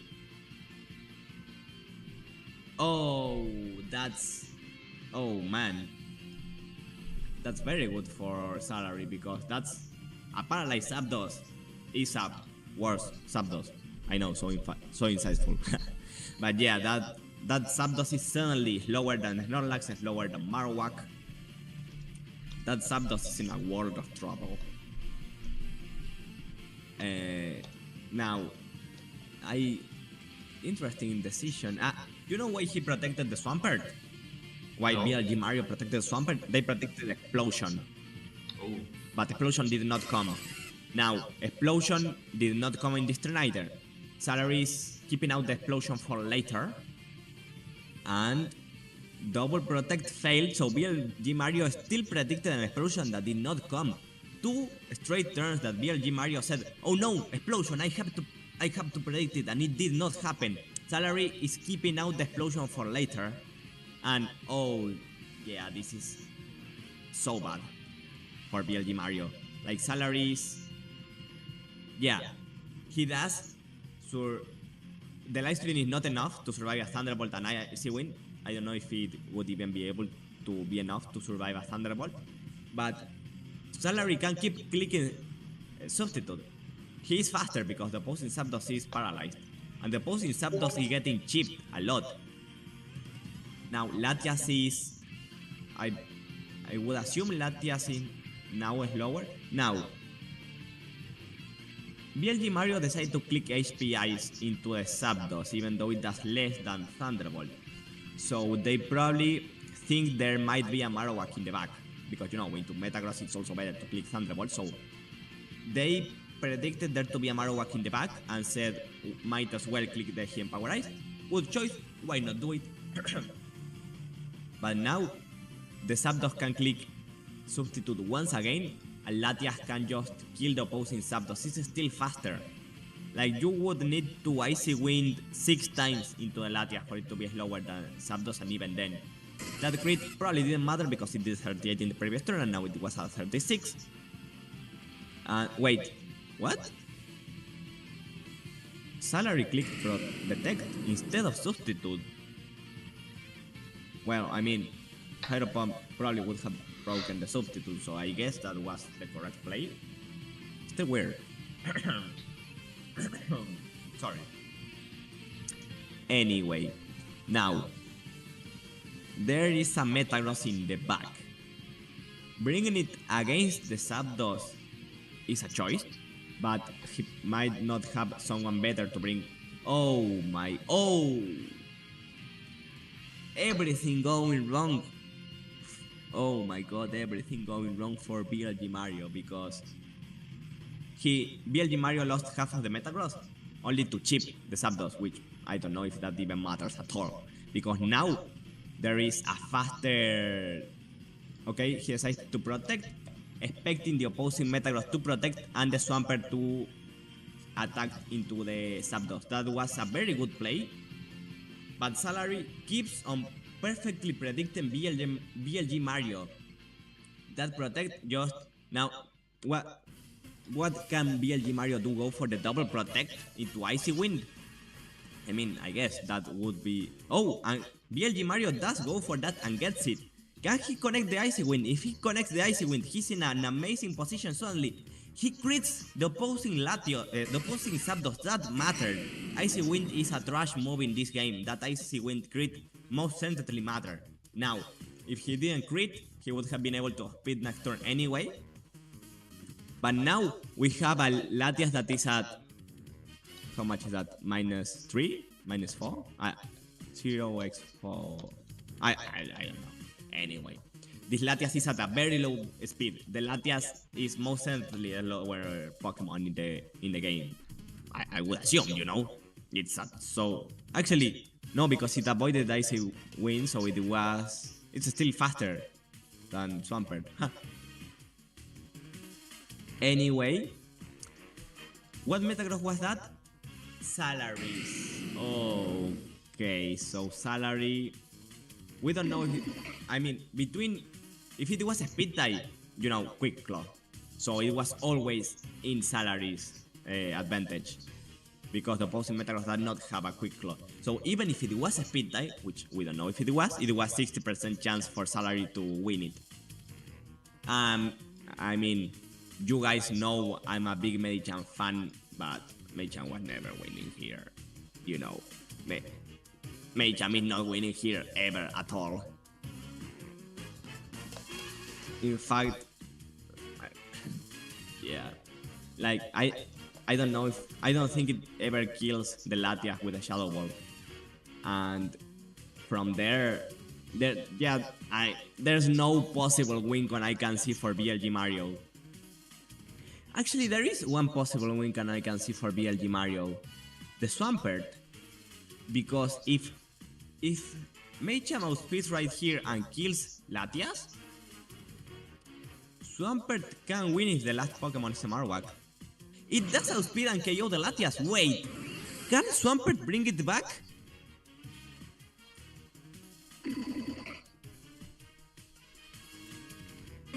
Oh my god!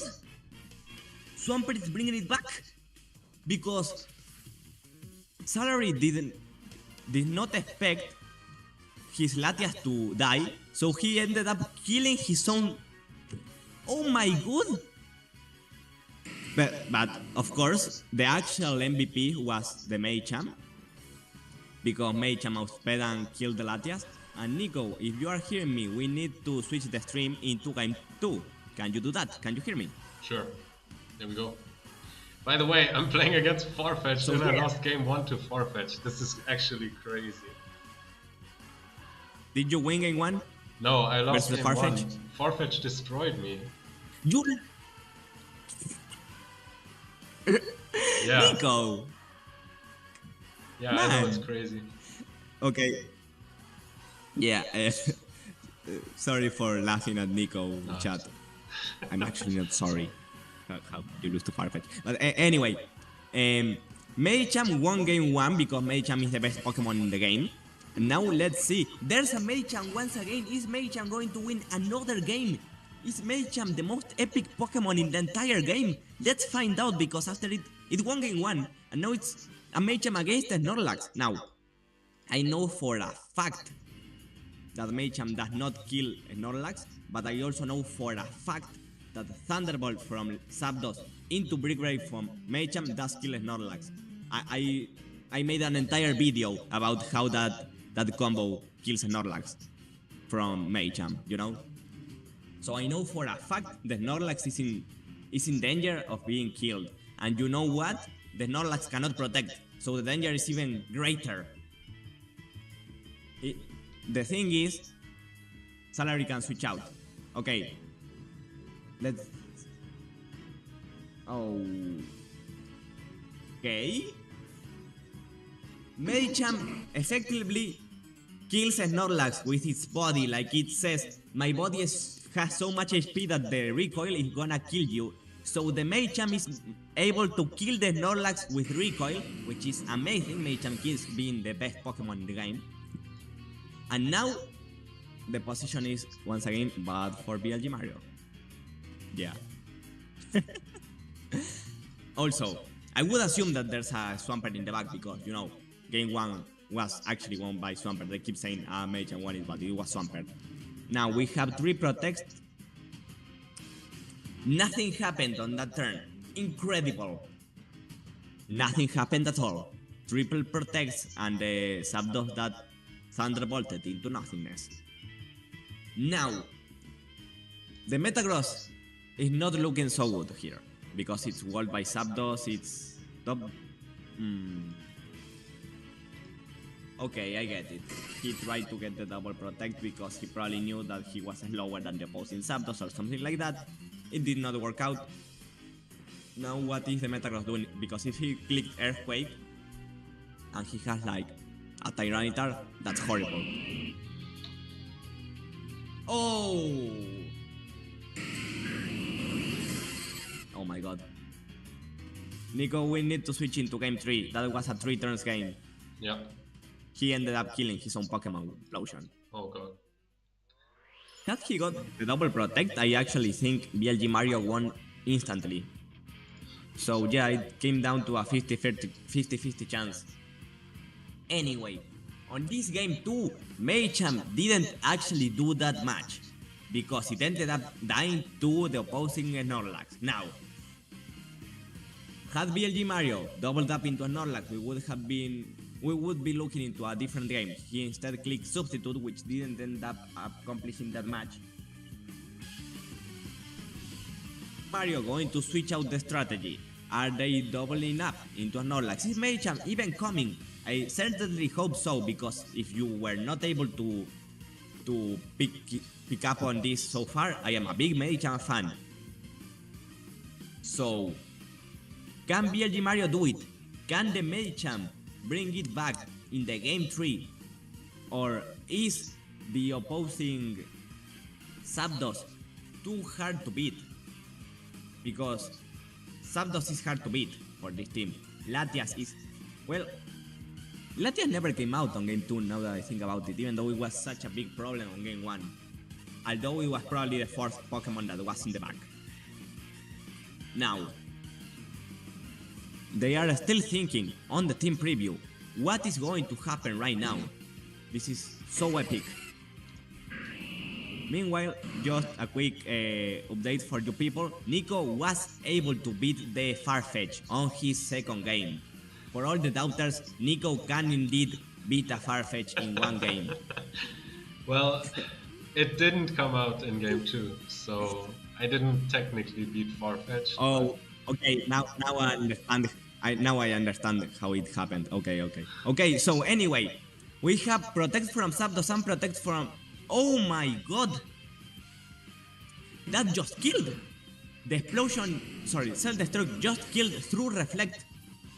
So now we are looking at a 3v3 with a Reflect up against two special attackers. So was that good for BLG Mario or was that good for Salary? I'm not quite sure. What I am quite sure about is that Metagross is once again in a bad position. BLG's Mario keeps being in a bad position in every game, and this is one of them. Now, it protects. What happens? That's a free substitute. There's not a free substitute because he manages to crit Icy Wind. Again, for the people watching, that crit 100% mattered. In fact, well, I don't know. I would assume crit was not a roll. I would assume crit always. Oh no! BLG Mario loses a Pokemon for free. Oh no! I mean, I'm excited because there's a Medicham in the field, but this Medicham is never beating Starmie and Zapdos.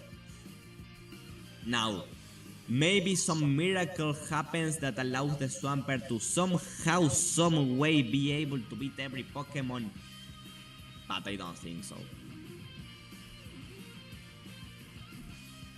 Also, why is this a Protect Medicham instead of Detect? Hello? What? Did he want the PP? Interesting decision. Anyway, now the thing is, Medicham dies to a double up, right?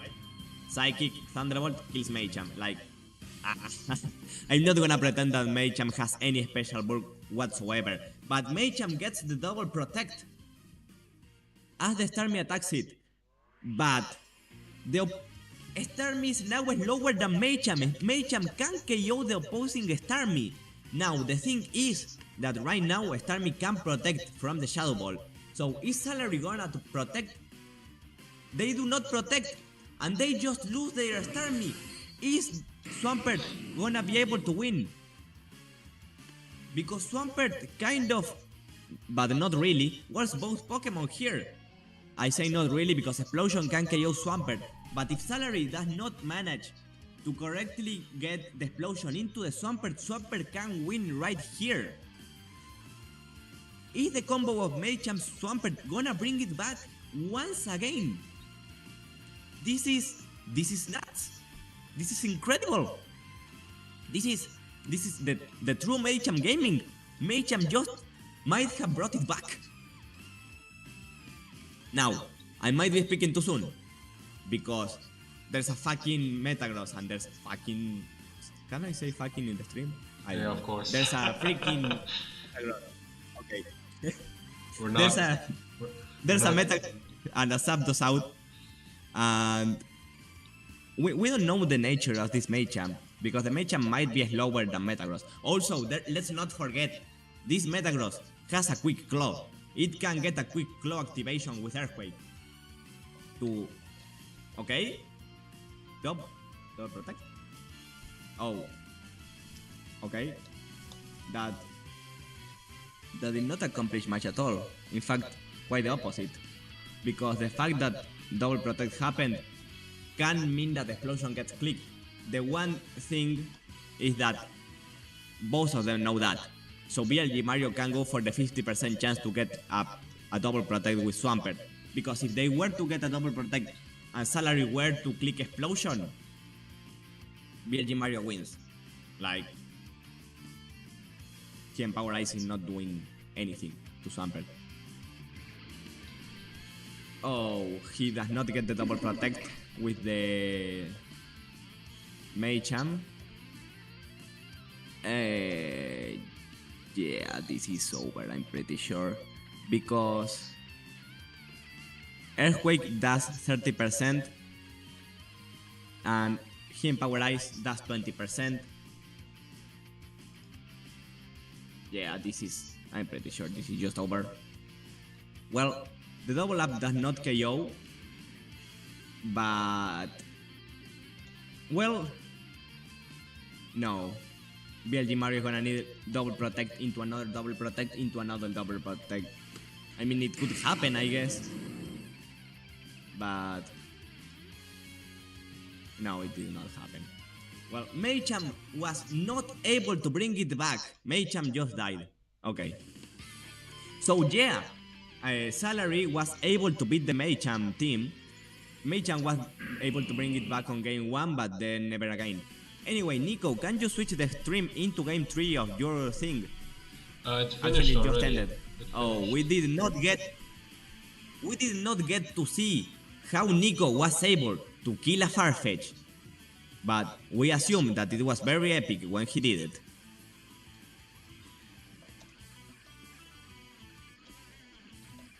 Anyway, let's see. Only one game is still happening. Missing No versus Mosquito. Okay. Can we get that game on the stream right now? They are on game 2. They are on game 2, okay. Who won game 1? Mosquito won. Game 1 was won by Mosquito. Yeah. Interesting.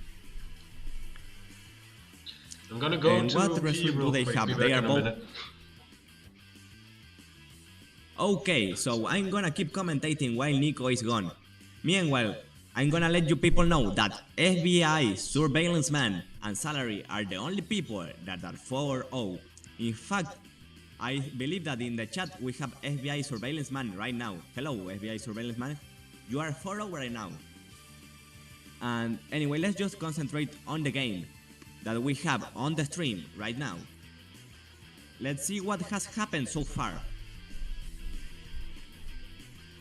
Mosquito has a half HP Arcanine, a low HP, everyone is chipped on Mosquito's team, but that's clearly showing because he just lost yet another Pokemon. Now Mosquito has Pokemon at very low HP versus 3 Pokemon on the opposing team. I don't think Mosquito can bring this back ever. Also, they haven't done the open team sheet thing, so I have to go and check. The fourth move on this Snorlax is cursed. This is a cursed Snorlax. Now, the overheat gets clicked, and there's no more white hair, so that -2 is permanent, and he just dies. Oh, wow. Oh, right, the double ultimate. There. But yeah, there's no salvation. There's no possible way that Mosquito can bring this back. Or is it? No, there isn't. Or maybe... No, there isn't. Yeah. We are going to game 3. Another substitute just cause. He scouts to see the overheat damage. Makes sense. There's another curse lag. Okay. Wait. Wait a second. A crit overheat kills Metagross. Huh. And then Mosquitoes and Snorlax maybe somehow also crits. Yeah, double crit would win actually. If right here Mosquito double crits, he wins the game. In fact, I don't know if he needs to double crit right now. He just needs to crit the Metagross. Because opposing Snorlax is at -1 attack because of the double Intimidate. Thus, Mosquito can still win the game. He just needs to crit the opposing Metagross. Is he gonna be able to do it? Not in this turn. He expected the opposing Metagross to protect, and it does not, and this just looks over for Mosquito. Well, maybe if he gets a lot, and when I say a lot I mean a lot of protects, he's gonna be able to leftovers out of the rage, of the double up, but I don't think that's gonna happen, so this should just be over, especially because the opposing Snorlax is now faster than Mosquito's Snorlax. So even if he were to crit with overhit, the opposing Snorlax should be able to kill Mosquito and send us to a game 3.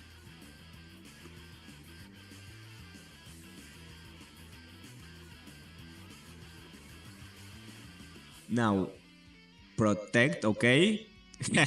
Not only he doesn't crit, he doesn't even connect. Yeah, it's over.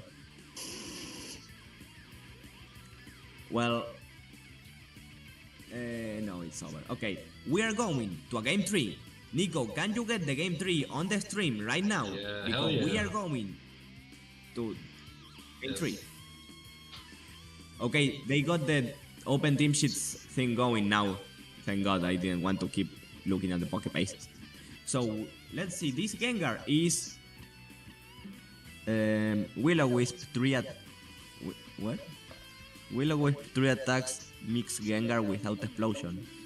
Huh? Okay. Dragon Breath Latias. What?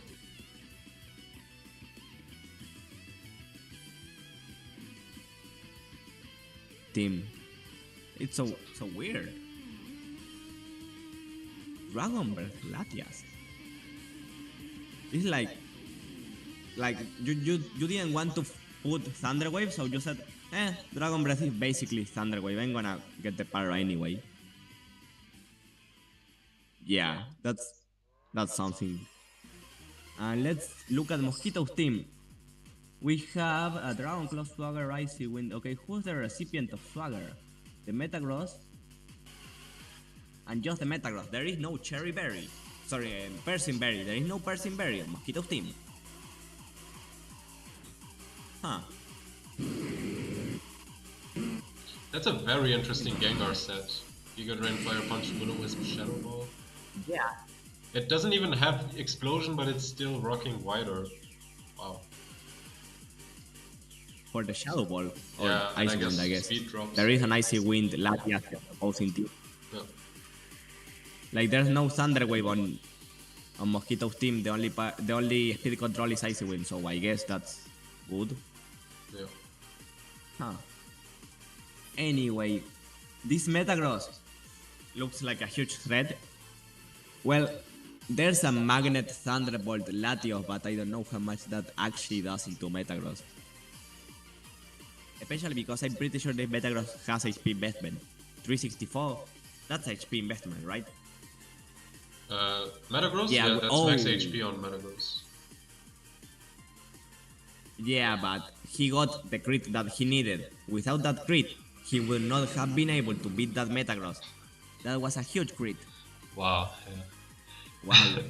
every time Mosquito gets lucky, his comment is "Whoa" or "Wow." Wow. And I swear, every time when he plays me and he gets lucky and he says "Wow," then that always gets me so tilted. Oh my. Oh man. Wait, you know what Missigno can do right here? Dragon Breath. To get the Para into a no. Actually, he should just click Reflect. Yeah, that's probably a better play. Oh, Quick Claw, let's go. He activates the Quick Claw. Okay. There's dual screens up right now, but both Snorlax are setting up their curses. Huh. So, Misigno has a curse lags with light screen and reflect up, but Mosquito has his own reflect lags. An important note is that Mosquito's Snorlax has leftovers, which is pretty important. Also, Swagger. Oh! Mosquito is catching some of that RNG right back, with him getting Swagger confused. Now, I don't know how much that Latios would have been able to do, because there's a light screen and two especially bulky Pokemon on the opposing side, but cheap is cheap, you know? It would have been able to get the Snorlax down into 40%. Sorry, the Dragon Breath got clicked, and that's so funny. That's a Misigno signature Dragon Breath. Okay, but look at what happened. Yeah, The Snorlax was able to crit, and now Mosquito is down to the last Pokemon, and one of them is a Latios, who is confused. No, and we know that at least is a speed type. Yeah, what could be the Pokemon in the back? I would assume Zapdos, because I think they brought Zapdos to every game. Yeah. Maybe it's the Gengar? I don't know. Whatever it is, it's good here, you know? Yeah, I think Mosquito did not bring the Arcanine, because surely he would have already switched it in to get an Intimidate. Oh, yeah. You're right. I don't know why I thought that he had already lost a Pokemon. Yeah. Anyway, my bad. But we have 3 Pokemon versus 3 Pokemon, and we get the reveal of Misignos. It's Swampert. The Latios keeps hitting itself. The Latios has brought itself so low. Yeah, well, yeah, it has most definitely brought itself to the range of Wait. A scope lens on Swampert. Wait, what? I'm not sure I agree with that play from Misigno. I don't understand why you didn't like Dragon Breath with the Latios. By the way, did you see the item on Swampert? No. Scope lens. Ooh. Scope lens. What? Okay. That's so weird, right? Okay, there's no more confusion. And oh my god, that did so much! Yo! Oh shit. Oh. That Snorlax Now living that Mosquito is meteor mash. That's crazy. Huh. Now, with... Oh, he doesn't have leftovers. Yeah. Huh. So he's not gonna be able to survive another. But keep in mind, people, there's a quick claw. Snorlax has a 20% chance of just moving first and getting a kill on Zapdos right now. Well, I would assume it's a kill at +2, I actually don't know, but I would assume so. And if not, it can also get a quick claw earthquake, so... Yeah, he has to be worried about the item. But who is in the back? Because there is still a Pokemon in the back. Oh, sorry, no, there isn't. Never mind. There isn't a Pokemon in the back. It's the Latias that he already revealed it. And the Latias is... let me check. Yeah, it is horrible into the Pokemon that are here. It's never, ever beating a Metagross unless it gets like Swagger to hit itself multiple times or something like that. What? The explosion to finish off the 8% Snorlax, that's so funny. Oh wow, okay. Oh my god. Misigno perfectly predicts the explosion. And now this looks just over on the other side.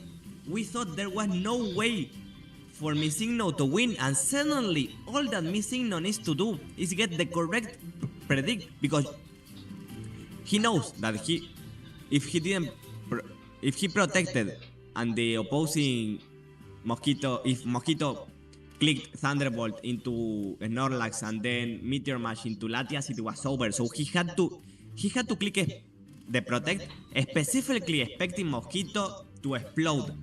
So he got it perfectly, and now it's just over. There's Dragon Ball.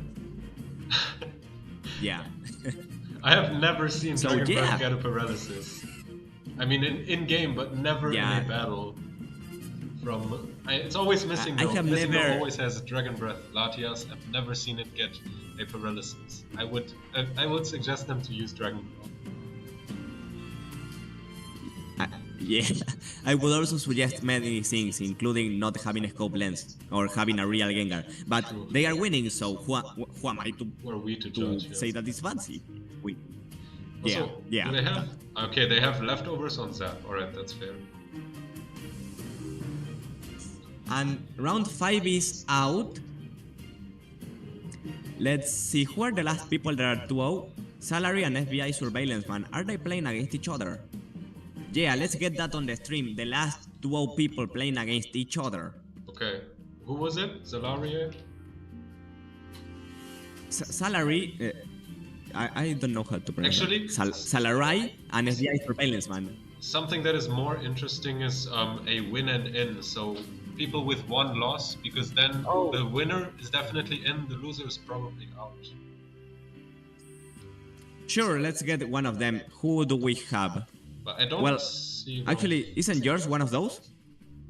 Yeah, but Isn't you've yours- seen me a lot, no?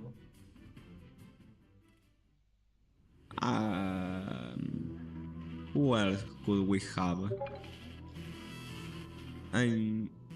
Akant or the guild. Oops, Nico, Messino, BLG Mario. Okay, let's see. BLG Mario versus the guild. That one is an elimination match. We can go to the other one if you want to.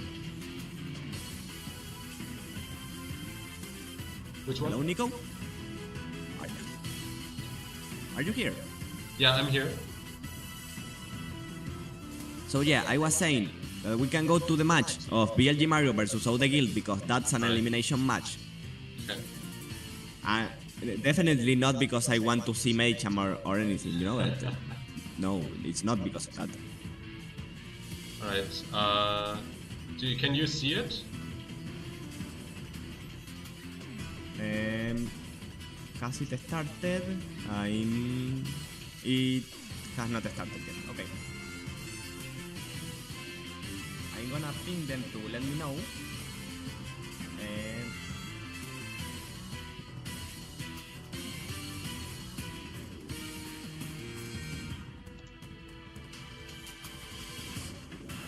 Yeah, I have pinged them to so that they let me know when they start.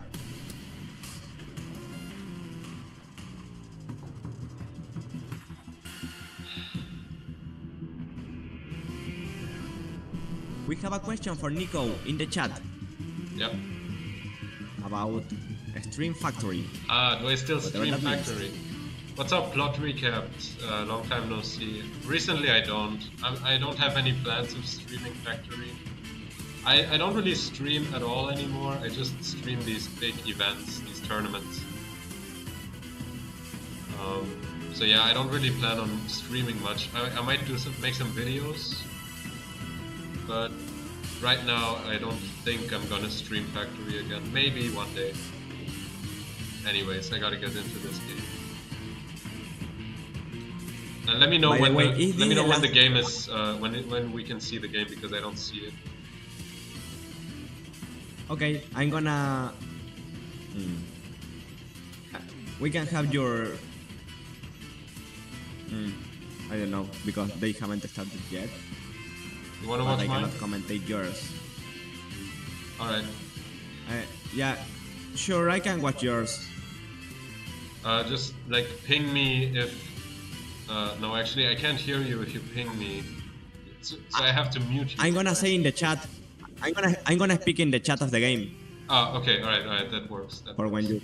Okay, I'm gonna mute. Okay.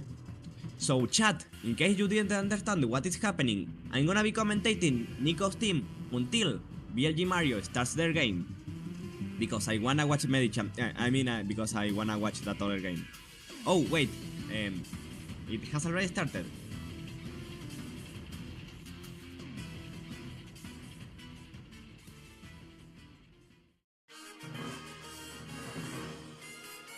let's see.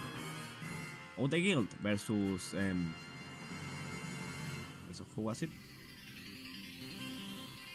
BLG Mario has started.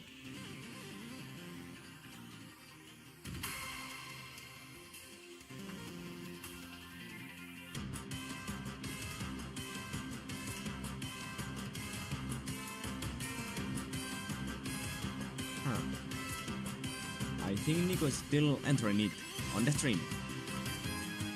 Oh my god, the battle of the century! We have a Hariyama versus a Machamp! Oh my god!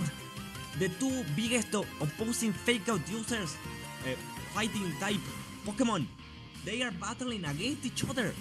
Oh my god, we also have a Latios versus Latias, which is always epic, but also Raikou versus Zapdos, the two electrics. This is a battle of the opposites! Such an epic game is about to happen!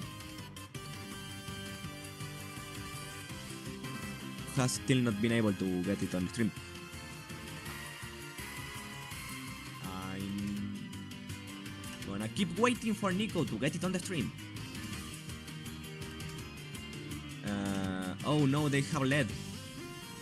Nico, hurry! Oh no. We have the epic lead. The epic Hariyama versus Thingy lead.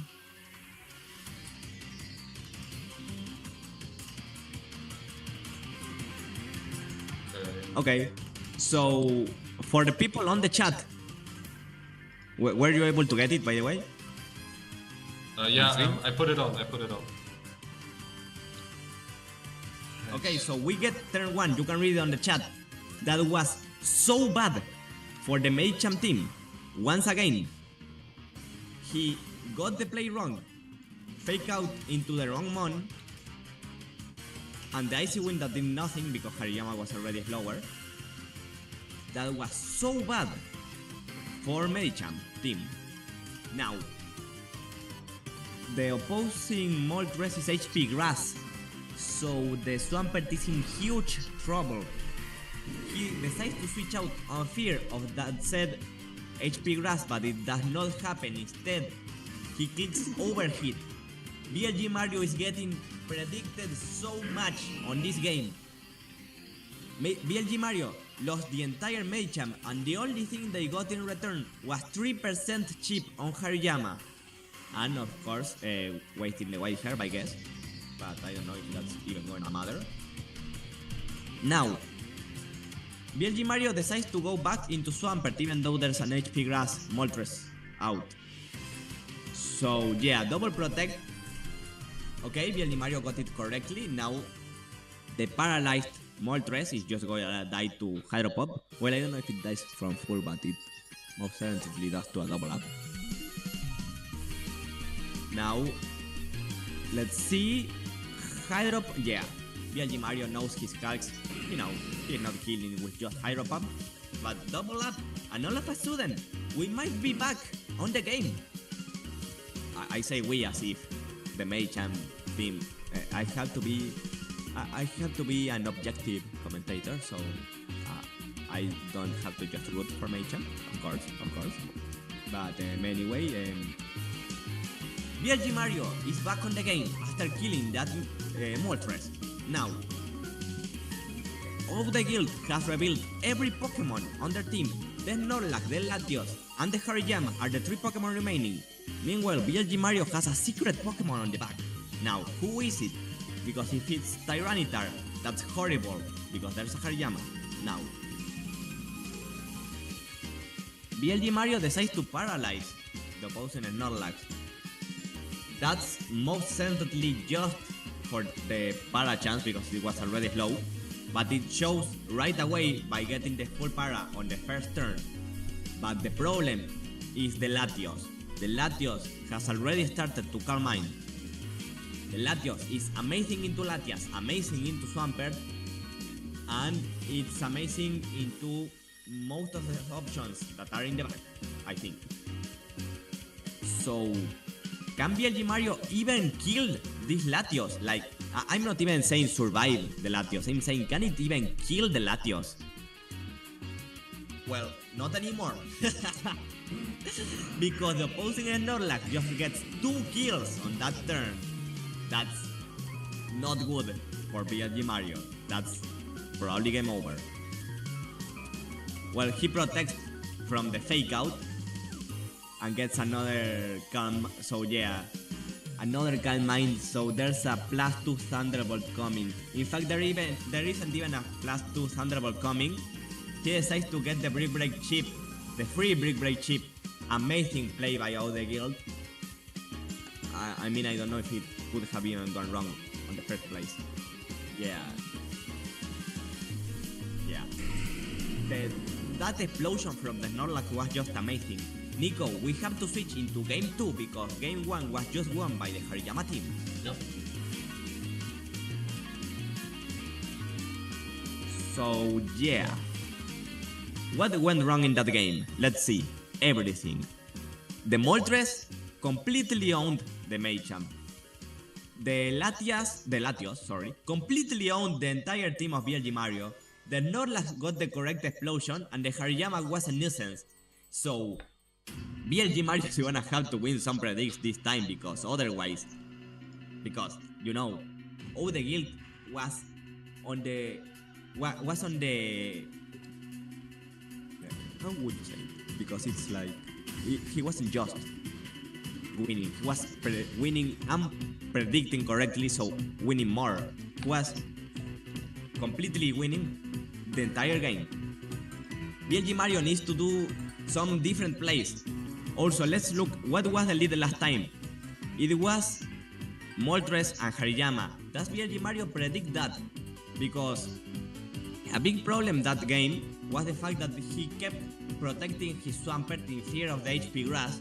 The HP grass never came, so he had all the time a Swampert that was not attacking, it was protecting and switching, while the Moltres was doing a lot of damage into other Pokemon. Let's see. We have the Tyranitar coming. It did not come on the previous game, but now it is out. Now, this Tyranitar has Black Glasses Crunch. That's the only way that it has to hit the opposing Moltres. Also, another thing to note is that both Latias and Tyranitar have Thunder Wave, but there is no Rock Slide to do the flinch para shit. So it's just Crunch. I would assume that the Moltres loses anyway, you know? Well, interesting place. The Reflect up really hurts the Snorlax. And, well, the Tyranitar is mixed, you know? So, yeah, the burn weakens the earthquakes, but the crunches are still special. So, the Black Glasses Crunch, which was what was gonna be clicked into Moltres anyway, can still be clicked. Now, I don't know how much Ice Beam into Black Glasses Crunch does into Moltres. I would assume a lot. And killing this Moltres would be huge for a Machamp or Swampert in the back. Now, amazing protect by BLG Mario. Amazing protect. He protects from both attacks and gets a free Thunder Wave. Now, I would say free. He still got chipped on both mons. On the Tyranitar thanks to the burn, and on the Latias thanks to the sand. The opposing Snorlax did not lose health thanks to the sand because of leftovers. So yeah, that was a correct turn for the Slacking, but the Slacking, sorry, the Tyranitar, it's nicknamed the Slacking, but not by much. Anyway, what? Snorlax coming in right in front of the oh, what did I just see? Not only did he switch Metagross in front of a Moltres, he also got hit by Earthquake before he had a Latias. So what was that? Anyway, I don't know how much Hydro Pump does. Does it kill Moltres from 82%? We have yet to see. If it does, this is huge. It does. And he decides to protect. from the... Oh my god, the guild clicked self-destruct without clicking protect on Moltres. Like, Moltres could have protected, he didn't protect on the previous turn. Why did he not protect? What happened there? What? Like, he just exploded without attempting to protect the Moltres. That was weird. Anyway, he should just... Yeah, he should just be able... And now we are going to a game 3. Now, BLG Mario did not bring the Machamp, so even though he won, he lost the moral battle because there was no Machamp on that game. Now, is he going to bring the Machamp on game 3 to prove that Machamp is the better Pokemon than Hariyama? Or is he not prepared for the greatness of Machamp for the game 3?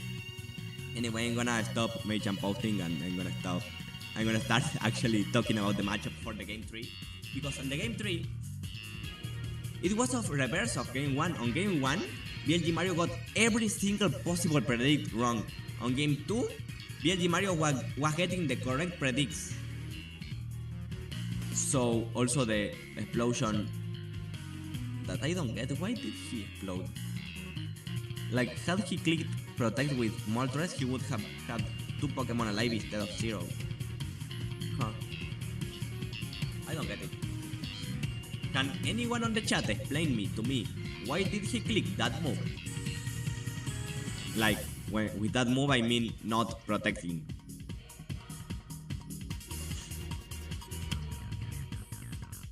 Anyway, we have a Zapdos lead. Now, we have not seen Zapdos on any game, I think. Wow. Yeah, right? Yeah, this is the first time we see the Zapdos out from BLG Mario. And it clicks substitute. Oh. Is it a double up? It's a double up. BLG Mario gets completely protect that does nothing. And a Zapdos that is at 12% for no gain. And oh no. Yeah, so BLG Mario lost Zapdos and got nothing at all out of that. Well, I get the White Herb, but... Yeah, the White Herb, I guess. But besides the White Herb, he got nothing at all out of that. Huh, this is horrible for BLG Mario. It's basically a 3v2. Sorry, a 3v4. What can he do at this point? He protects the double protect. He predicted the explosion. And why does BLG Mario keep doing this? They have protect on Moltres. And yet they keep on clicking self-destruct next to it. Oh, the guild just killed 2 of their Pokemon for free. What?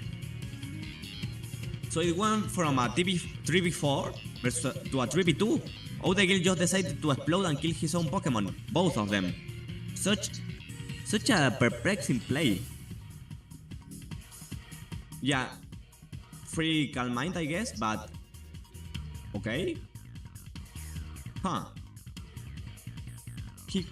BLG Mario clicks Ice Beam for the epic 16% chip. Now, Earthquake does a lot here, right? And there's an HP Ice on the Raikou. Now, okay. Oh.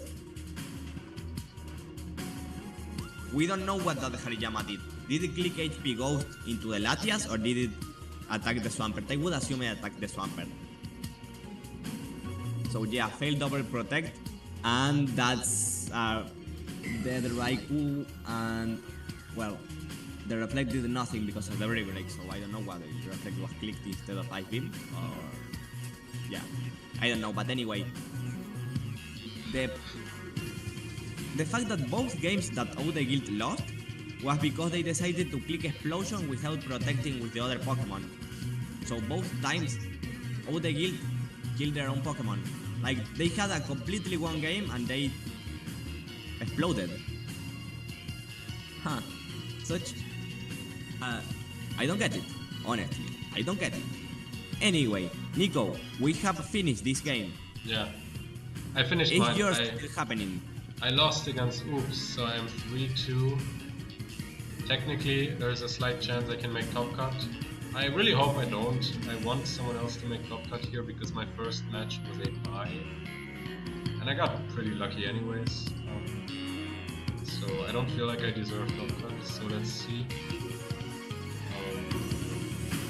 Top cut is top 8, right? Top 8, yes. So let's see. Are there any other Who matches? even has? Let's see what.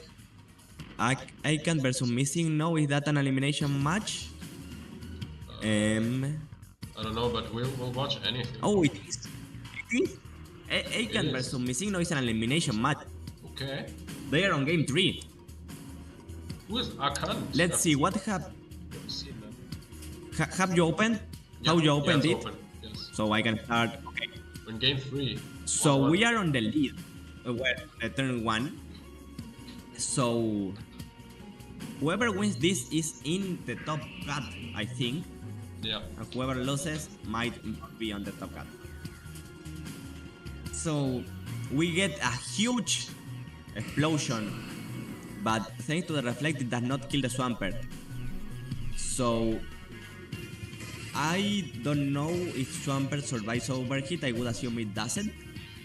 That's the only way that Argalite has to kill it. But anyway, the HP Grass Zapdos comes in, and that is most definitely able to kill a Swampert at 15. Now we have a 3v3. All Pokemon of Missing No have been revealed. There's a Zapdos, there's a Swampert, and there's a full HP Metagross in the back. Meanwhile, a Kant has an Arcanine, a Zapdos, and a whoever on the back. Interesting. Now, Missing No had the weird Gengar with Giga Drain, Fire Punch, and Shadow Ball and Will-O-Wisp. So yeah, that might have been able to be good in this game if it wasn't because it's that set. Otherwise, it could have come for the opposing Snorlax, you know, but this Snorlax. So, what does Missing No click? They prevent the substitute. They do not want a substitute, a free substitute for a Kant. Now, this Snorlax is... Wait, what? Body Slam, Double Edge, Earthquake, and Protect. Okay, so this Snorlax, first of all, it doesn't have Shadow Ball. Second of all, it doesn't have Self-Destruct. It doesn't have a Curse. It has 2 normal type moves, but it's not Choice Band, it's Quick Claw. Okay, I don't get it, but anyway.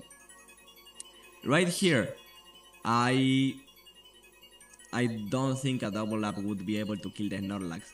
I most certainly know that a Double Up would be able to kill the Zapdos. And yeah, that's a dead Swampert. Now, did a Kant attack? No, he did not attack the incoming Metagross. That would have been huge, but you know, you never know the Swampert effects. So Missing No is down to their last 2 Pokemon. Akant has 3 Pokemon, and there's an entire Arcanine on the back with Overheat for this very Metagross. This is looking so bad for Missing No.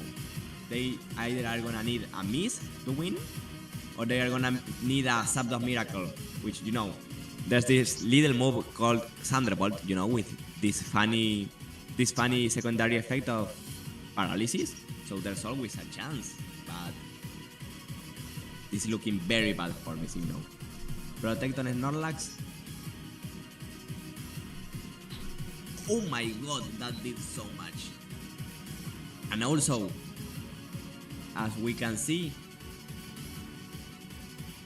yeah, as we can see, Missing No has a max HP Zapdos. Akant has a 0 HP Zapdos. So I think it's gonna just be able to outspeed. And did you see that damage? 61%. That's the power of the magnet. I don't know what Missing No can do. Zapdos is not gonna be able to win, not from this HP. Well, Protect. And okay, the Lomberry, it saves him. But, well, a crit is certainly something that helps him, you know. But right here, Akant needs to correctly predict who gets attacked by Zapdos and protect the slot. And if it's into his own Zapdos, he needs to double protect. So this is looking very bad. Now, what is? I cannot see a clear win on Signo. They need to double protect, kill the Zapdos, somehow not die to Snorlax. Then they need to somehow dodge an overhit. And yeah, there's... Well, actually, there is a win con here. The win con is called overhit having 90% accuracy instead of 100. So, if overhit misses into overhit missing again, Misigno can win. Or if overhit misses and he crits a Thunderbolt. So there's a chance left. Misigno is not out, but it's very much favored into Akant.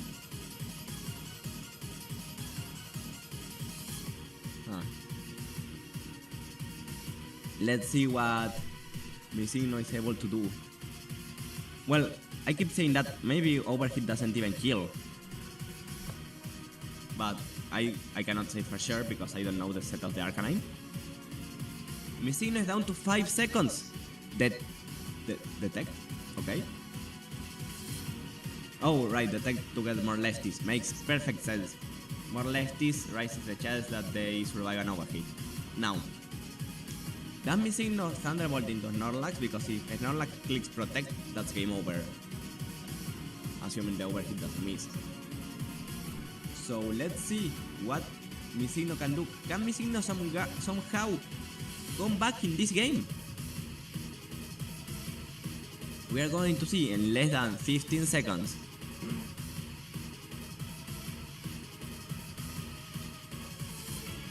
Okay.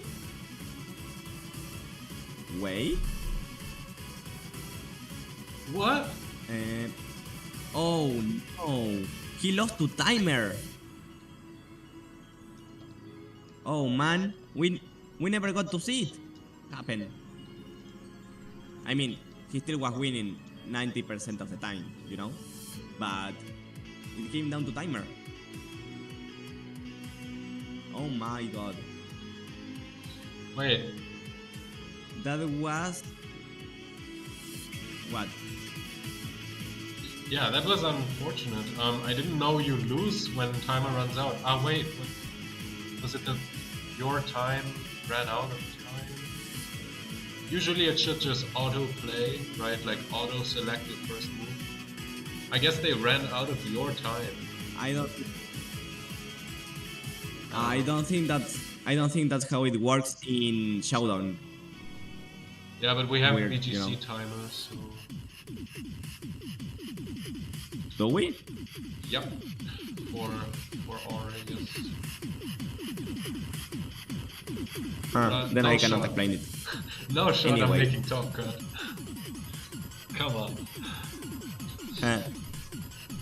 Was that the last game? No, actually we have Namboy versus Sabbath. Is it happening right now? Let's see. I don't think so.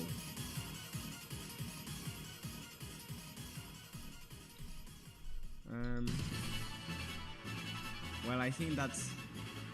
Actually, does that game even matter? It does not at all. Yeah, so we have the top cut. And Nico is on the top cut. Wait, really? Barely. Is it? But Nico is... Yeah. Okay. If the standings are correct, you are barely on the top 8. Crazy. Crazy how that goes. Because of your... How is it called? The backs hold? Back hold? Buchholz? The medium Buchholz that is a tiebreaker. And you have 27 and the other people have 21. Anyway, FBI Surveillance Man, who has been on the chat for the entire stream, is the only person that dents 5-0 on this tournament. And that means I think they are gonna play against Nico.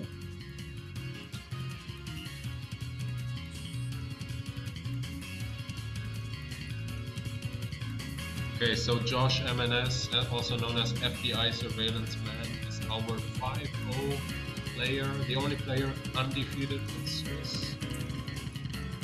Congratulations for an undefeated Swiss run. Let's see if they can take it all the way and win this tournament.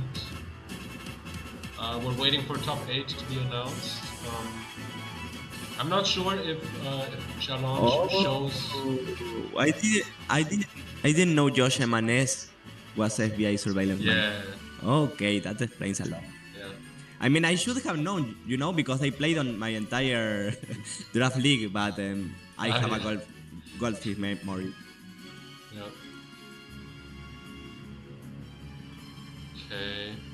Anyway, you can talk about the incoming matchup or something while I go get some water. Sure. Okay, I'm not sure if the top cut bracket is already decided. I'm not sure if the hosts are actually using the same calculations that Challenge is using, because we're actually going by opponent's resistance, like in actual VGC tournaments. So I'm not sure if I will actually be 8th seed, but I guess we will see. There are actually three people with a 3-2 record among the top 8, so I'm not the only one if I make it.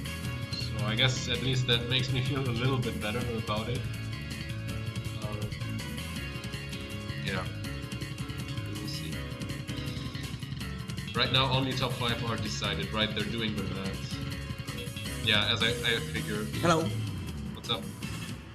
So yeah, the top 8 is not decided yet. They're doing math behind the scenes to figure out who are the 3 people with a 3-2 record who can make top 5. So you don't look at what Challenge is saying. They have to do the math. Oh, okay. Yeah. So like math, that means numbers, nerd shit. Yeah. Yes, they calculate. They should just. They calculate the opponent's resistance, like in actual VGC tournaments. In my opinion, what they should do is go into all of them, click swagger. Whoever does not hit themselves, they get to pass, and whoever hits themselves, they don't get to pass into the top 8. That's how I would do it personally, What, with swagger?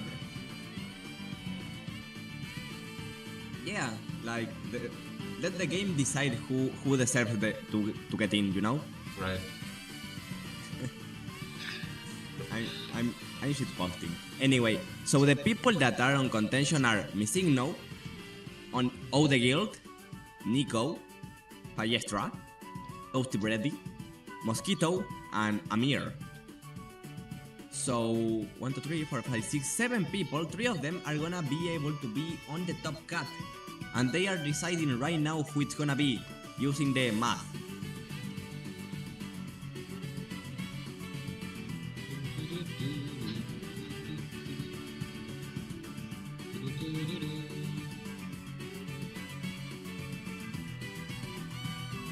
By the way, Teamcap, do you ever watch VGC? Like if they have a live stream on YouTube or Twitch? I sometimes watch them, yeah. No. I put the VGC battle themes because that makes, I feel like that gives it more legitimacy if we have the same battle music playing as on the official streams. Yeah, that basically makes us an official stream, Wait, don't say that too loud, they're gonna sue us. I mean, it's Nintendo, so I would not get that past them, Yeah. Wait, no, yeah, BLJ Mario is 2nd seed, let's go. Pro, but anyway. Di Mario, they are one of the people confirmed, yeah. Wait, they are the Belgian team. Let's go. Yeah. Right? Yeah, they are the Belgian team. We have a Belgian on top cut. This is incredible. I swear, BLJ Mario has had such a glow up as a player. At the beginning when they came in, I thought, okay, they're just like, they want to use really funky stuff like Polyrath, and it didn't work. And I thought, okay, they always just want to use funny mods, and that's nice. But they're actually having results now. So they played in the team tour TPP6. They actually performed pretty well, and now they're like 4-1 in Orre Cup 14. I gotta say, I underestimated Mario a little bit. So I'm curious to see how it's gonna go for them in Top Cup. And yeah, they're using Medichan, so well, they know what's good. They are using Medichan and they are using the Swamp Tar combo. That's a combo I have seen you use a lot in the past. Yeah. Not with this move, not a Crunch Tyranitar, but you have used the combo of those two Pokemon a lot. Yeah. No, I have used Crunch. I did use Crunch. I think Crunch is a great move. Especially Stab Crunch. Oh yeah. Have you used the Crunch Earthquake combo? No, not Crunch Earthquake. Oh, that's interesting. Is it Crunch Earthquake T-Wave or what is it? Yeah, Crunch Earthquake T-Wave. Oh wow, okay, that sounds interesting. There was a game where they got burned but thanks to having the crunch they were still able to do a lot. Nice. So yeah. Okay. Is the math still going on? Behind the scenes? I think so. Are they still deciding who is fake? We're gonna get pinged, I'm sure, when the top 8 is determined.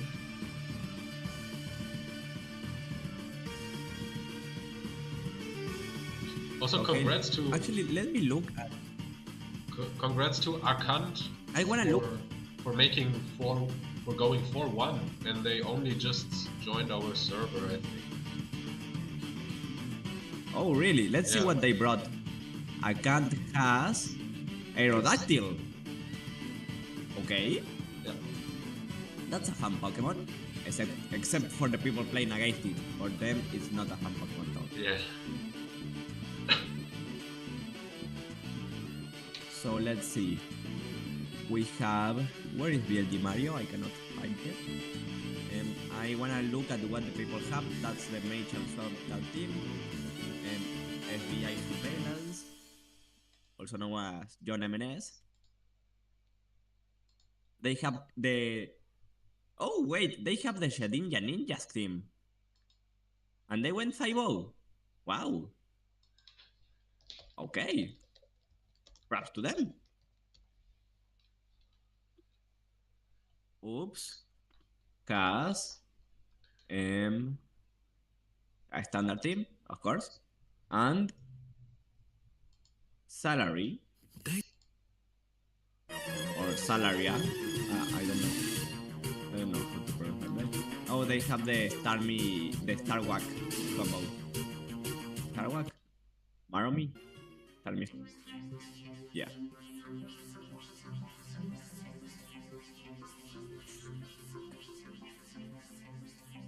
So of the 5 people,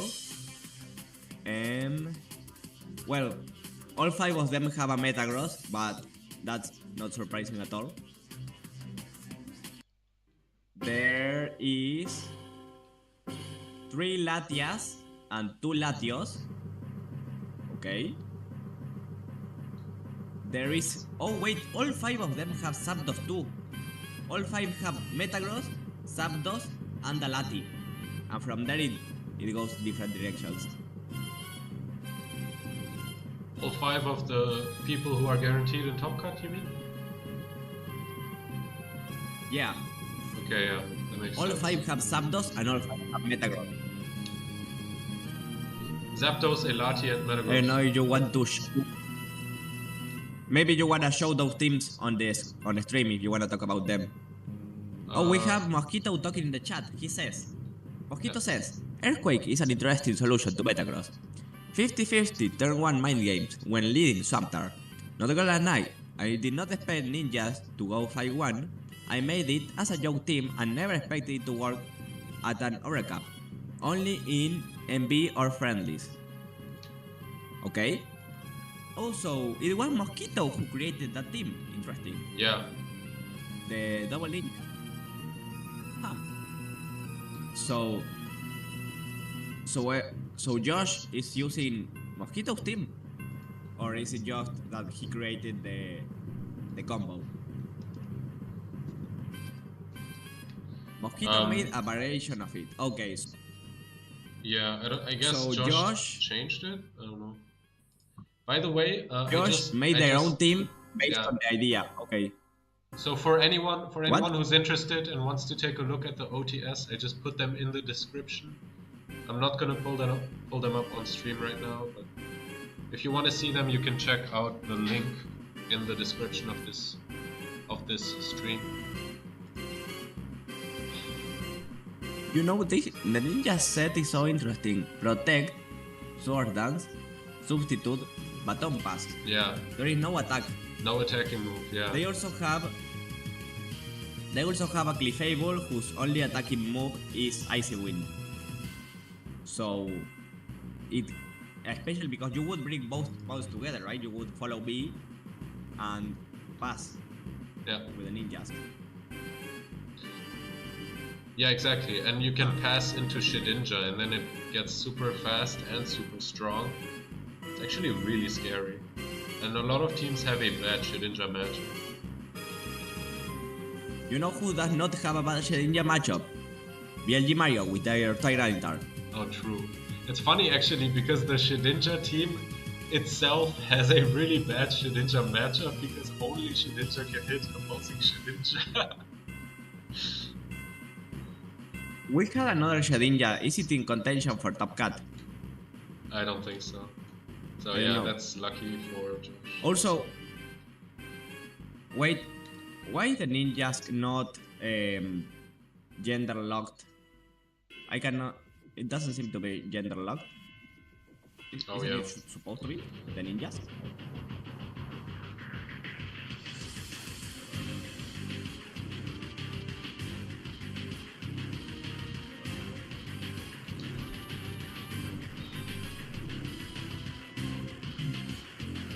I'm gonna bring it up on the chat.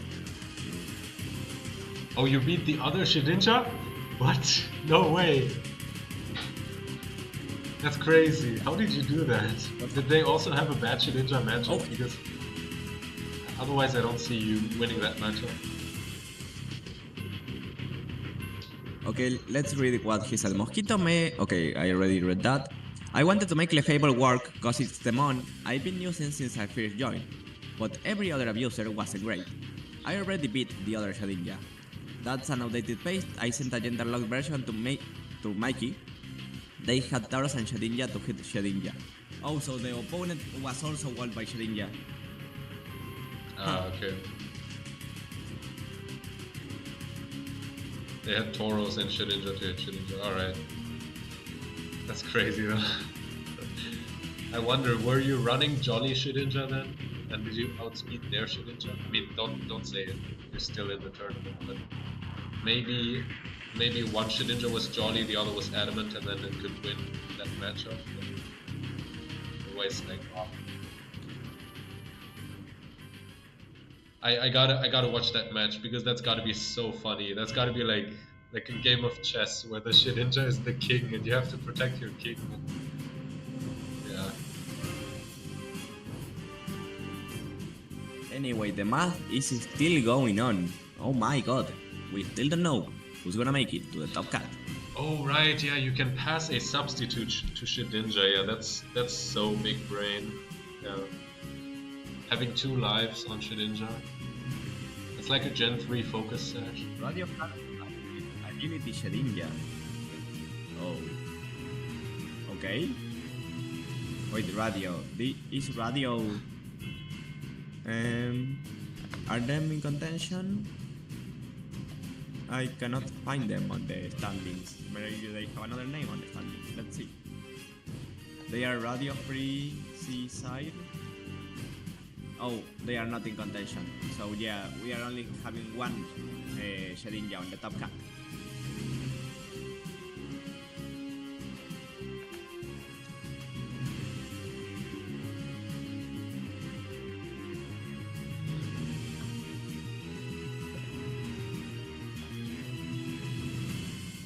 Huh.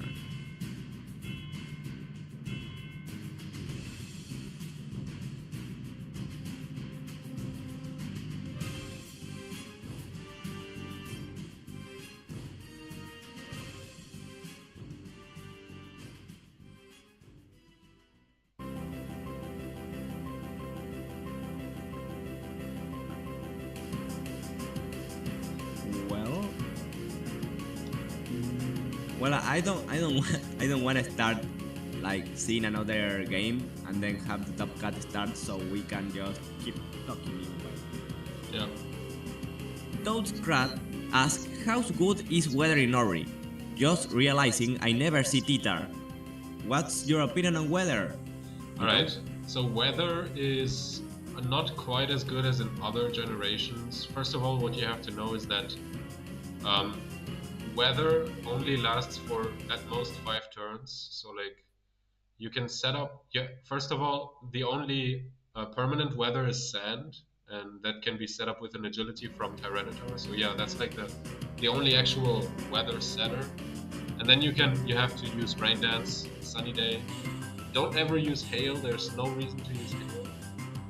But basically, like rain is definitely like pretty good. It's just inconsistent because you need to rely on hydro pump because surf doesn't do enough damage, and neither does waterfall. Um, and then sun can be really scary, but it's also really hard to use because you're mostly relying on explosion. Solar beam just doesn't really hit a lot of things too hard, so it's not a very good move to use. But you can boom with Eggy and Shiftry, so that's like the main strat of Sun. And sand just doesn't actually do anything for your mons because there's no sand rush. There is sand veil, but it's only on bad mons. So like what I did with sand is I did use a Titor team, and I used a kind of stally team where I try to just let the sand chip my opponent a lot. Just like try to spam protect and like just get the damage, like chip, chip, chip, and basically just let the sand like wear them down. And that's how I think you can use sand. But that's like the only way you can really make a sand team. Otherwise, you can just use Tyranitar and then have sand, but like it's never going to be a sand team because you're not really enabling anything. I mean, you can try like Sandvale Gligar, but it's probably not worth it. And neither is Cacturn, I Have you think. never tried to protect your Gligar with leftovers? Is it not? I mean, it's not a good set, Yeah. but you never tried it. Not I really. mean, you have the Tyranitar next to Swampert and next to Metagross, so Yeah. they don't get chipped. So Yes. that's like the weather team, which only means having Pokemon that are not affected by the Sand chip and the opponent does. Mm. But that barely qualifies as a weather team. It's just Yeah. a Titar team. Yeah. I mean, it's just like chip them down with the sand. So that's, in my opinion, that's as much sand team as you can get. Um, But like T-Tar in general is, yeah, it's not very common because it just has a rough time against Metagross, which is everywhere. And like it has to run HP Rock to really do damage. Earthquake is so strong, it really hates that too. But you can definitely make it work. I think people just haven't really tried it out a lot, but it could be pretty good. And some people use it to a lot of success. So I think people are still sleeping on Tyranitar, on Dragon Dance Tyranitar. So yeah, we'll have to see in the future how it holds up. It has a bit of a rough time, yeah, because of Metagross everywhere. And then, something like Starmie one shots. But yeah. Toastcraft says Can Titar use AP? I assume ancient power. Yes. Um, Yeah, I mean, sure, it can use ancient power, but it's not like in singles where you lead the T-Tar and you have a good matchup, so you just click ancient power and try to get lucky. Because the opponent, like in doubles, that doesn't work because you're pretty much never in a position where you know like the opponent is just gonna switch or not do anything. A lot of the time they're just leading meta growth and they just meteor mash and you're gone. Like the best thing you can do is like be a fast Tyranitar and get an Earthquake off into Metagross. Um, I mean, I guess you can have enough HP investment to like live a Meteor Mash, but I don't think Ancient Power is really worth it. You can try. I mean, you can definitely try, but most of the time I would just use HP Rock. I would check if like if plus one H if plus one Ancient Power can like KO a Zapdos because you might need HP Rock for that. I'm not sure. But I mean, try it out. Like, yeah, would be cool to see people try that. But it's never going to be as good as in singles. And I mean, even in singles, it's like it's a gimmick, right? You just try to get that 10%.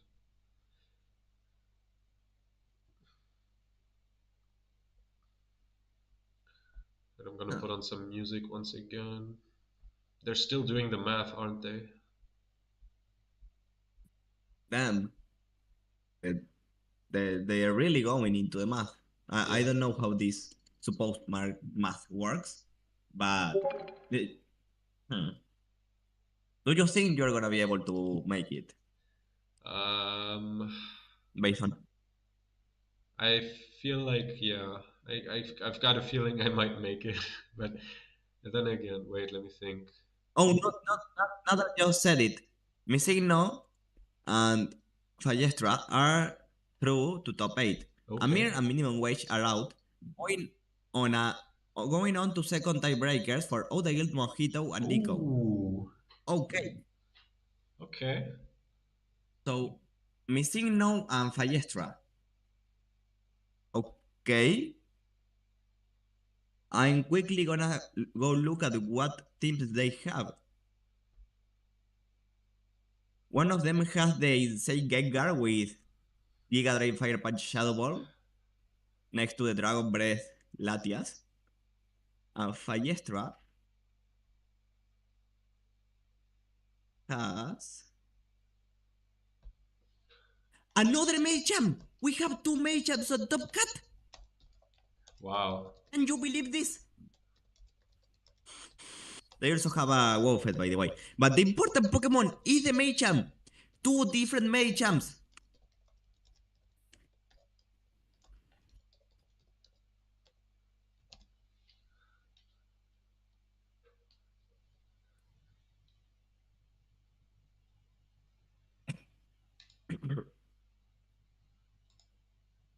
No, Nico. You are not running Drill Peck Zapdos for Shedinja or whatever. You're running it for Machamp, right? That's the reason?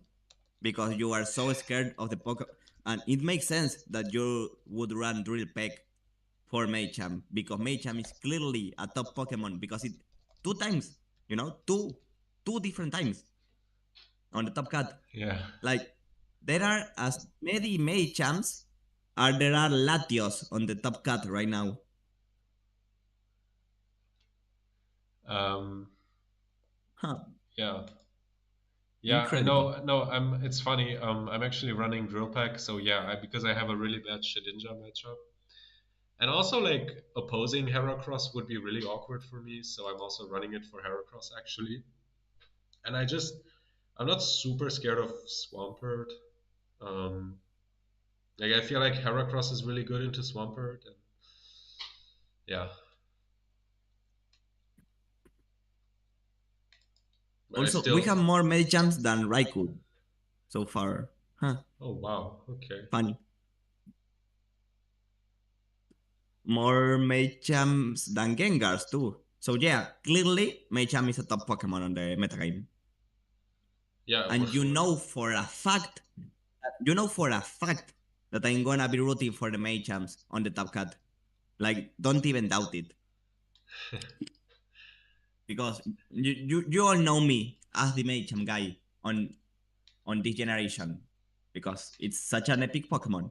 Yeah. Yeah, too bad you can't be the Pelipper guy in Gen 3. That's unfortunate. You know how I would if that Pokemon had like any any niche at all. But Yeah. why would you ever use it over 10 other Pokemon that are better? I wonder I Oh wonder if it had Drizzle. I guess it would be pretty good, but yeah, yeah, if it I had mean, Drizzle, it would be top tier well, for sure. I'm not sure about top tier. Yeah, top. Dude, you would run Pelipper next to Ludicolo and just lead it, fake out. Uh, I'm sure Pelipper would be top tier if it had Drizzle, no doubt. You would Yeah. have Thunder Latios next to Pelipper. You would have Metagross that is not taking super effective fire mobs. Yeah. But yeah, we are not living in a world where both Pelipper and Kyogre have the same ability in Generation 3. Come again? Unfortunately. That unfortunately they did not decide to give Pelipper Kyogre's ability until Gen 7. Yeah. It's too bad. It's just a bad Route 1 Pokemon in Gen 3. The only thing it's good for is that it learns Protect, so you can use Protect against the gym leader who has slayed you.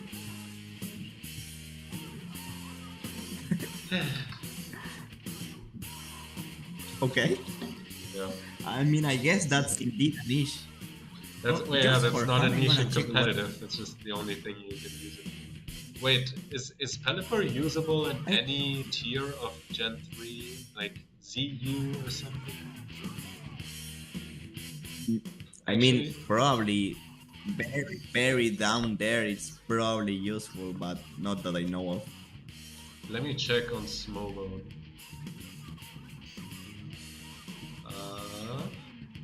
NU.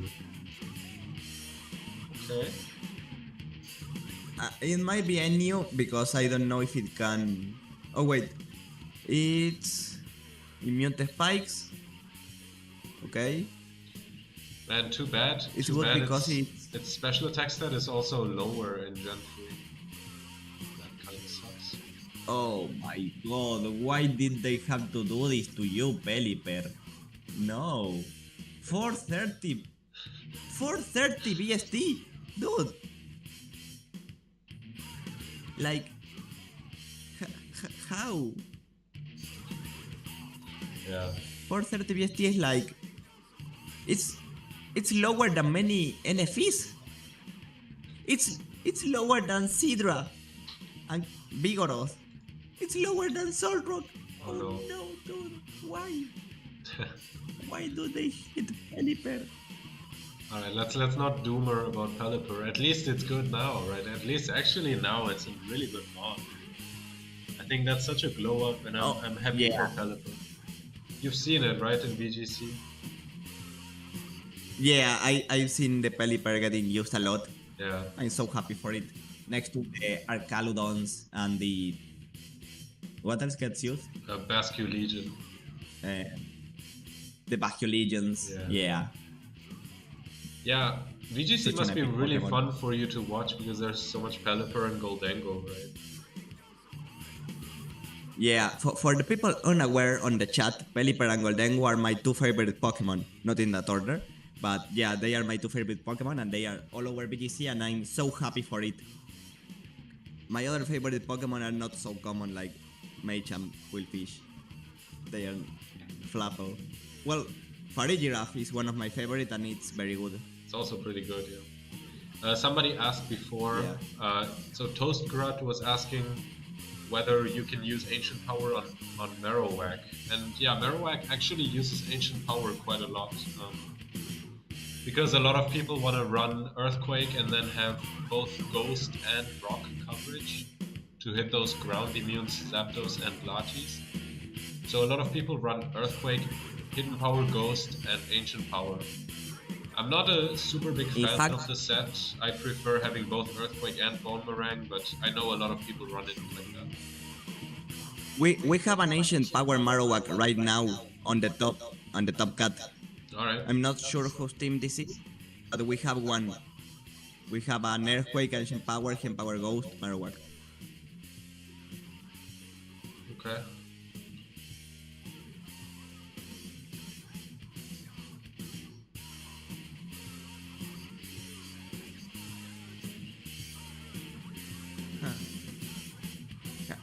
How long has it been? Yeah, We this have is been kind of waiting like for, a this is kind of like a lunch break right now. it has been 30 minutes. Oh my god. I could have gone and made myself some coffee. In fact, you know what? I'm gonna go make myself some coffee. You can entertain the people while Sure, I'm going. sure. Yeah. Alright.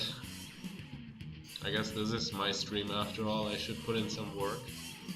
Teamcap has been carrying this commentary. Yeah, we're waiting. We're waiting for the math.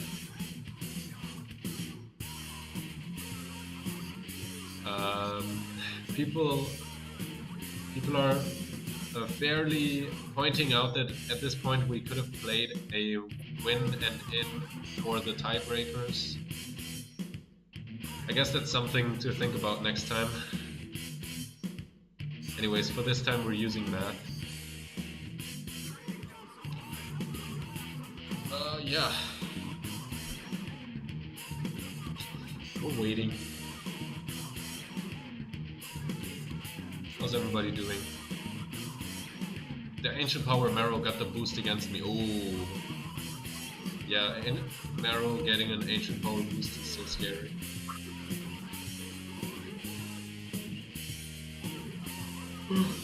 I have put the water to boil. Come again?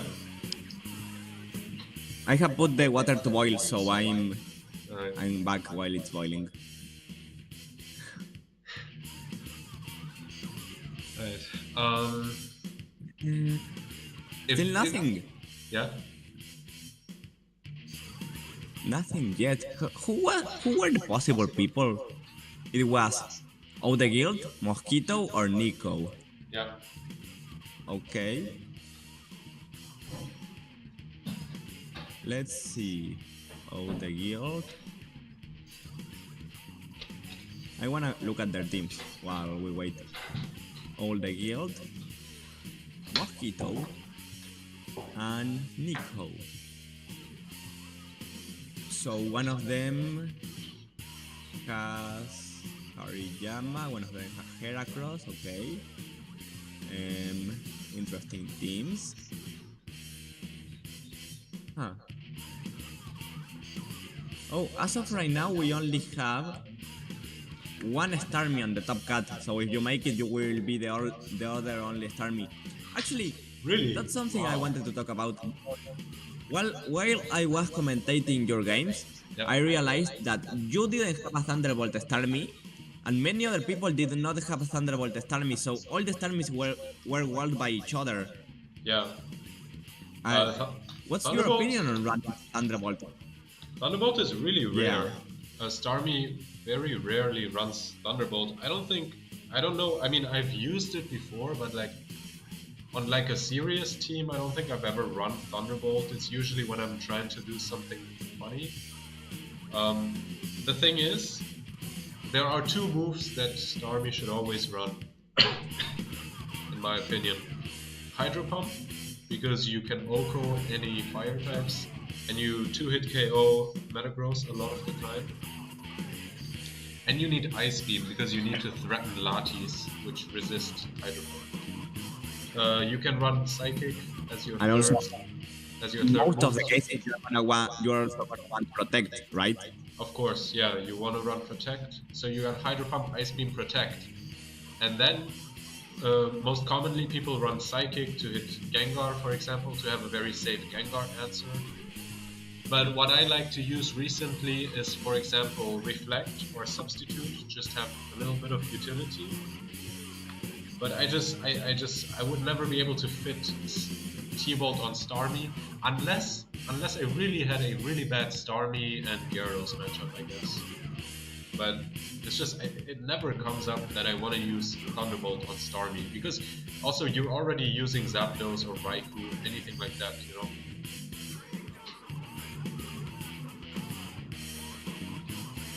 Yeah, I guess it makes sense. You have double electric, so you don't really need the Thunderbolt. Exactly. And like basically everyone is running an electric type anyways, so also Starmie's T-Bolt is not gonna one-shot another Starmie, so you know. Yeah, that's fair. Yeah. Let's keep looking at your team. What else can I see? You have Drill Peck. You said it was mainly for Shedinja, right? That was the reason you added it to your team? Yeah, but also I mean, Heracross. it makes sense. I see you have 4 different Pokemon that are walled by Shedinja. Yeah, Well, exactly. I guess Latias isn't really walled because technically you can swagger it and it can hit itself, Yeah.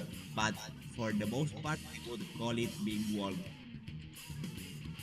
Also, Yeah, I mean, the Shedinja the Shedinja currently top cut has Persian Berry, so you cannot even swagger it. It's gonna be immune to confusion. yeah, at least I have two swagger mods, so I can swagger with both of them to confuse it. So, suddenly giving a +4 attack to Shedinja, nothing Wait, bad could possibly happen. actually I have drill back, so why would I swagger? Yeah. I was I figured Yeah, I'm just not really gonna need a hidden power on Zapdos, so I should be fine without hidden power.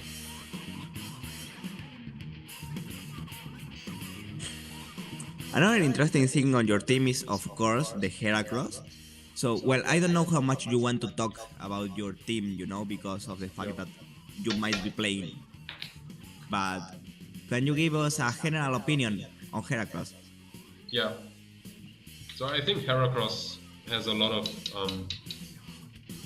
Heracross is definitely viable in my opinion. I think it's like an anti-Metamon because it's kind of good into Metagross. It outspeeds it. If you give it a Swagger boost or if it Sword Stances, it can one-shot Metagross with an Earthquake.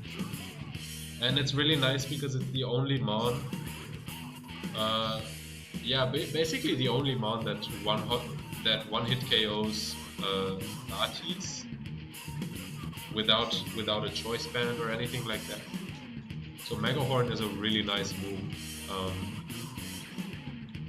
And it's quite bulky, so you can have like a pretty bulky spread and make it fast enough to outspeed a Metagross and still take a hit. It can live a Latios Psychic, which is really nice. So you just need to go like max HP and then 4 Spadef EVs, and you already live a Latios Psychic. So that's really cool. So like it struggles a little bit because like it has to sacrifice stats somewhere, so either you're not fast or you're not that strong or you're not that bulky. But yeah, I think if people use it properly, it can be really, really good.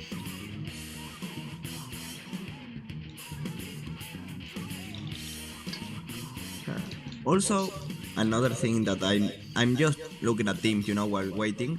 I'm seeing that Yeah. about 50% of the Zapdoses have Salakberry and the other 50% have Magnet. It's an interesting decision, of course.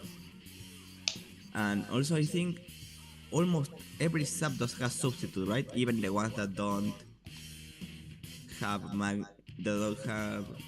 Yeah, in fact, you are the only Zapdos on all the possible top cut that does not have substitute. Oh wow. Huh. Okay.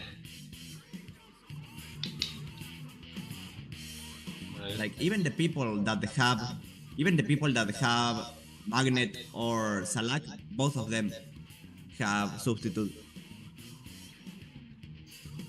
By the way, BLG Mario is complaining about the music on the stream. Wait, is it too loud or? I think they might not like the music. I don't know what music you are hearing because I have the stream muted.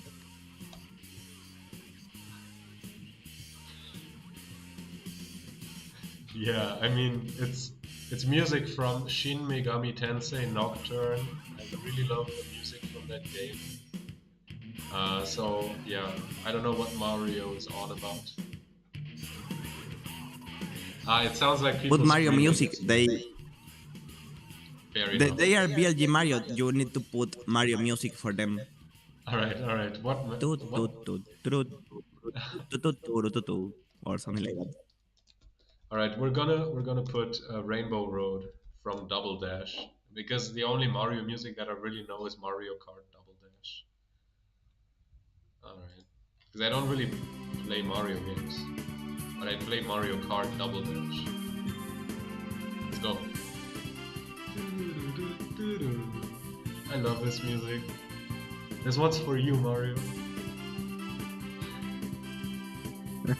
If you have any music that you want to hear, let me know.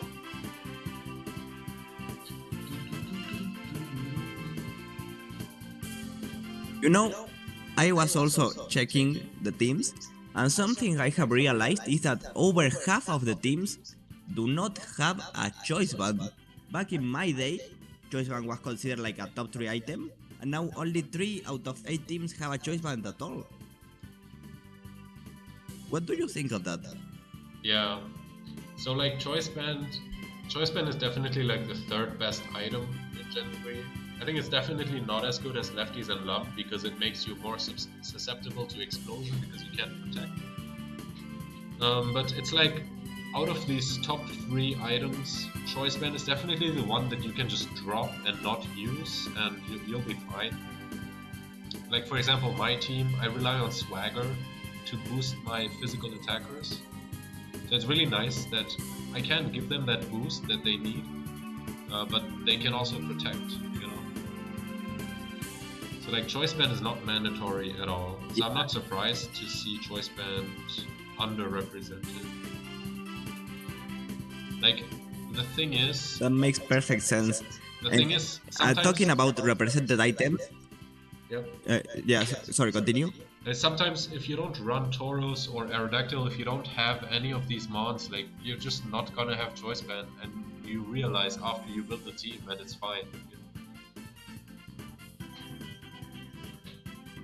So yeah, talking about item representation, every team has a Lumberry, which makes perfect sense. Yeah, it's the best item. And there is only one team in the top cut that does not have leftovers.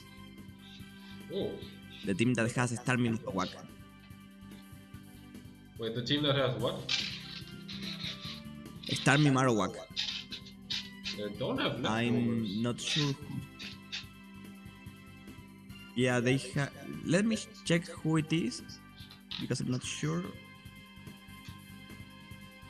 It's from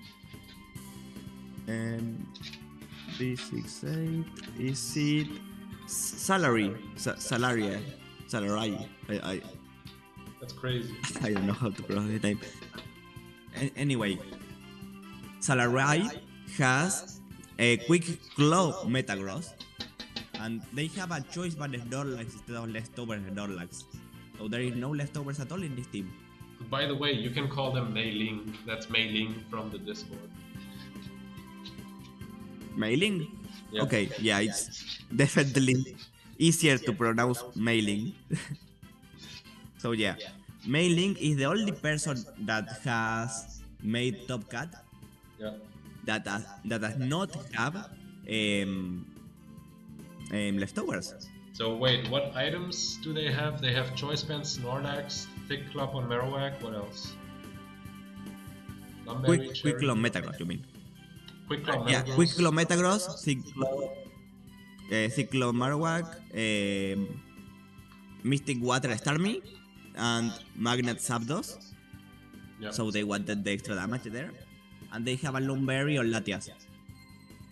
Okay. To be honest, if I was them, I think I would run leftovers Starmie or maybe leftovers on like Starmie or Zapdos. But Honestly, if I was them, I would have run leftovers on a Snorlax, but you know, that's a very big change, not having the choice. yeah, then it's not Choice Band Snorlax, so it just plays totally differently. And I know how much Mailing loves Choice Band Snorlax, and I totally respect it. It's really good. Wait, Josh is saying he also doesn't have lefties. Yeah, he doesn't. Oh, really? Yeah. Wait, why not lefties on substitute Zapdos, huh? Oh, right. I didn't realize they don't have lefties. Yeah. Why not lefties on Shedinja? Come on, that's such a good item. Should. Or like lefties But yeah, on they the have- Fable. I don't know. Yeah, and what? Bright Powder Clefable. Huh. Because I have used a lot of Clefable in the past, but always leftovers. Yeah. Huh. I mean, it And does they have help. a single Clefable. Dude, why are you a single Clefable? I hate you. No, it's actually Bright so Powder good. Sing. Bright Powder Sing, I hate you so much. You guys have seen in the past what happens when I run Hypnosis and you are running Sing. Oh yeah. I hate you. But it's actually smart because Clefable kind of just sits on the field and doesn't do anything. But if it can actually put something to sleep, that's so good. Like that's so much value coming out of Clefable. As long as it doesn't. I mean, yes. Oh, top 8 is ready. Oh, okay. Who's it gonna be? Okay. The suspense. Yeah, who is it gonna be?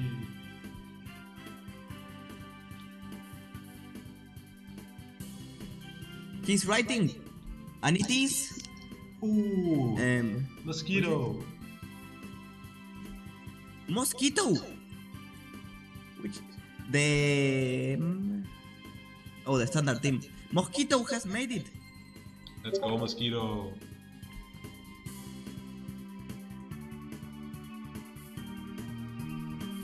Right. What are we gonna watch? Doesn't mean that we are gonna commentate together now. Are we gonna commentate together? Yeah, sure. Let's watch Josh versus Mosquito, right? First seed versus 8th seed.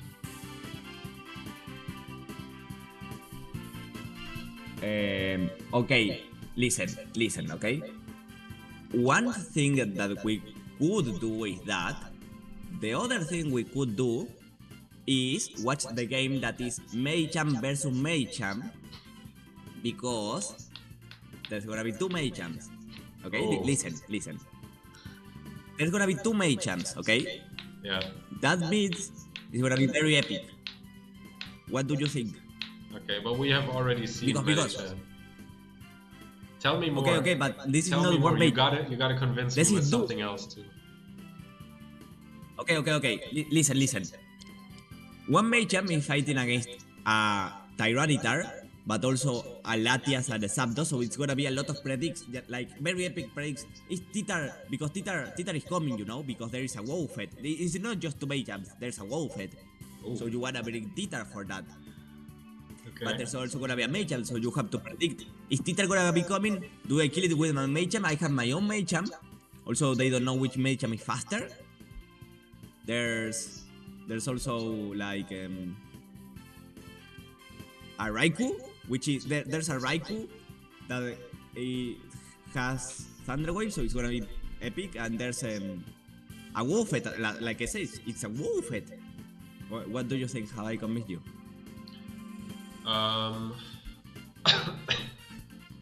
Because there's 2 Machamps. Yeah. Chat, what do you think? Should we watch the 2 Machamps fight against each other? Wait, they're the same set. They're both black belt. So what I'm worried about is Huh. not watching Josh's match and then he drops out because we didn't watch him at all. But it's your call. If you want to watch Don't worry Medicham, we'll about watch Medicham. I think we should watch the two Medichams All right. because it's gonna be very epic. Medicham it is. Right, so I'm gonna ping them. Well, yeah, it's already on the stream. Oh, yeah, restarted? What? Oh, I missed it. Okay, let's see. Watch a battle. Okay, it started indeed. We have two Medichams. That means we're gonna have a Medicham on the top 4. Isn't that epic? Okay, but now let's stop Medicham posting and let's look at the matchup for real. So there's a Wolfed. Now there's no Pairings song, but this Wolfed is still very scary for him. There's no Wolfed yet. There's also no lead Medicham. BLG Mario clearly led with Tyranitar, expecting there to be a lead Wolfed. And there wasn't one. So this Metagross is threatening a lot of damage into Titar. But the Titar, if it survives, it's threatening a lot back. It cannot T-Wave either Pokemon, so that's something you have to keep in mind. But this Titar can do a lot to Latias. I'm pretty sure the double up from Titar and Swampert just kills Metagross too. I don't know, I would assume Crunch does not kill Latias because it's a Latias and Latias never dies. But the double up probably kills, especially with the sand. So yeah, there's a lot of threat from both people. I cannot hear you. Yeah, I'm here. You are here. I'm letting you commentate. I put on some different music. Okay, it's actually Black Glasses Tyranitar, which is really interesting.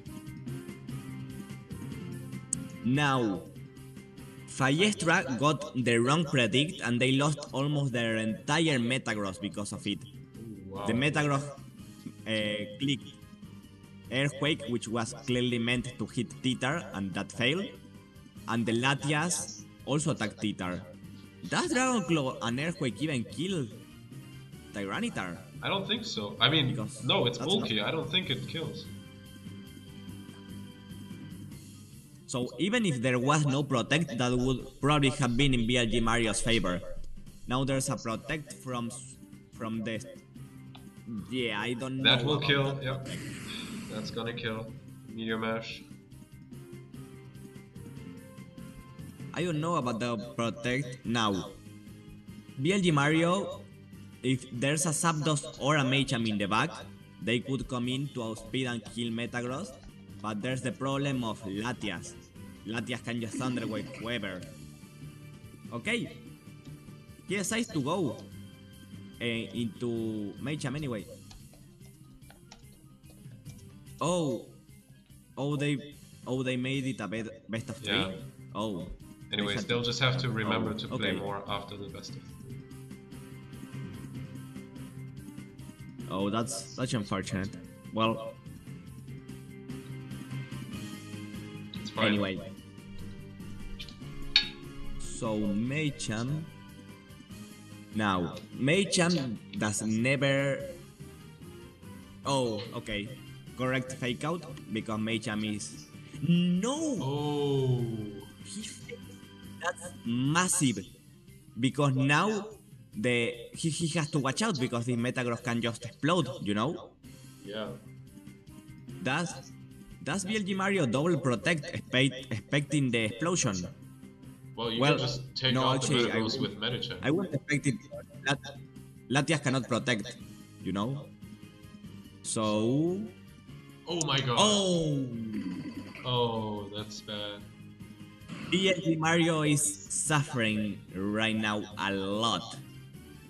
Well, I don't know for a fact that Medicham was faster, but I would assume that it was faster than Metagross.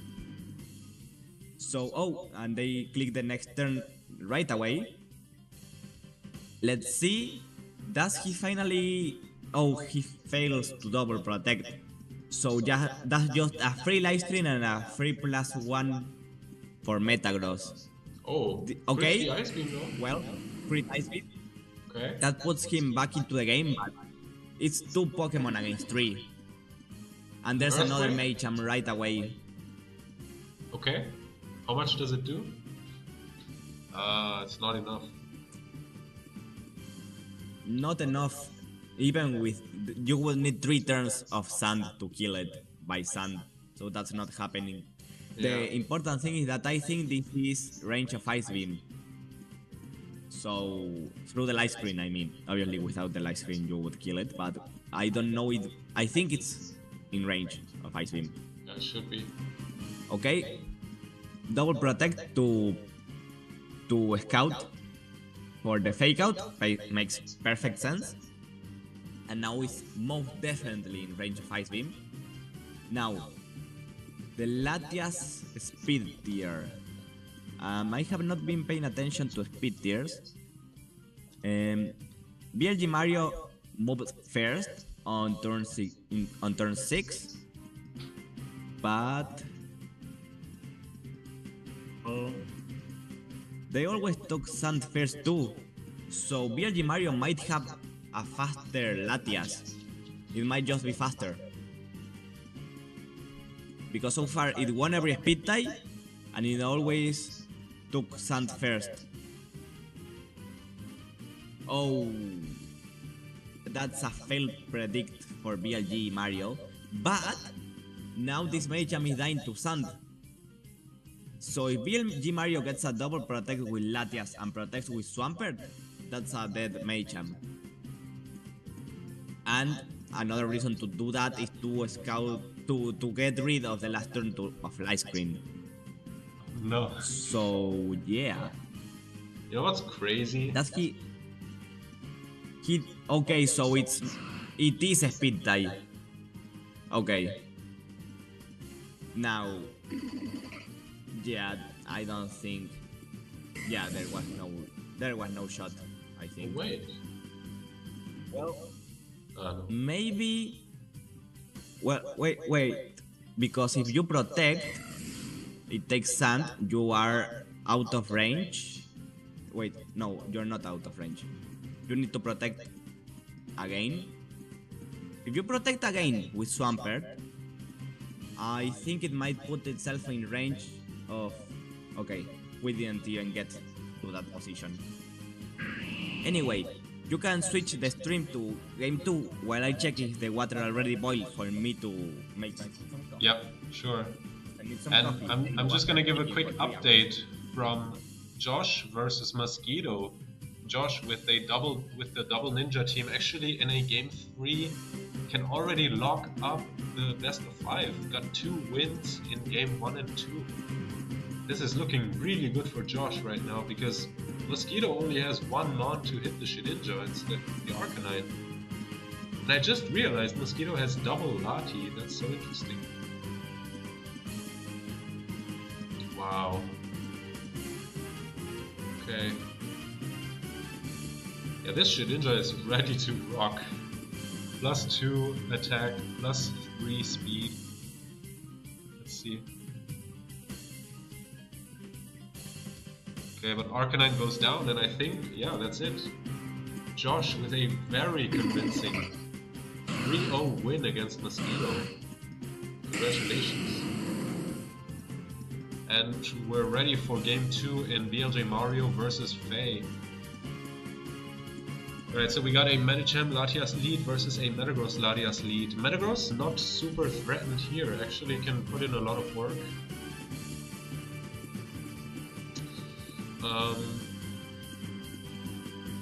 You could double protect. Faye could also, to prevent the fake out, Faye can set up a light screen to take advantage of a protect, but no protects. It's just Metagross, and it's gonna get a critical hit, Meteor Mash on the Latias, and an attack boost. This Metagross is looking super scary, however the Moltres hits the field. Now, Larios could, of course, Thunderwave the Moltres. This is a mind game of do you protect the Metagross or not? Are you gonna try to T-Wave Moltres? Okay, so there's the protect, no protect from Moltres, but no T-Wave onto Moltres either. Just T-Wave onto Medicham. Now you could switch Metagross out. I think I would switch Metagross out, because it's probably going down. But do you have something to take an overheat? I mean, you could have Tyranitar or Swampert in the back. But Swampert doesn't want to come in on Moltres because it has HP Grass, so... Hello, what happened while I was gone? Let's see. So Mario got a really oh my lucky... god, a paralyzed mate. Yeah. Okay, oh, but the full para! Double full para! Oh my god. Yo! I come back and I see a double para. Okay. Yeah. That's really lucky. That's really lucky for Mario. So granted, unless Moltres went for HP Grass, I think Swampert would have been in a prime position here. Though with the light screen up, I don't think you're actually KOing a Moltres. BLG Mario doubles up into a protect, but Machamp gets fully paralyzed again. Yeah. Okay. Hydro Pump. That's a dead Latias. Okay. So both teams have lost their Latias. So, yeah. So... there is no Machamp for BLG Mario. They just rebuild the Zapdos. Okay. So now you have to be careful around that explosion.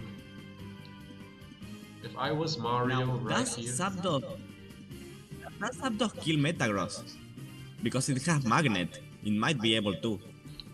Is this bulky? Yeah. Yeah. No. I think it kills. Yeah, it should kill. It's a zero HP Metagross. It has no bulk at all. Yeah, you can so actually it should just die, I think. Yeah, it should. Yeah. Maybe there's a slight chance it can live. Okay, I personally would have protected Zapdos, gone for Earthquake, but...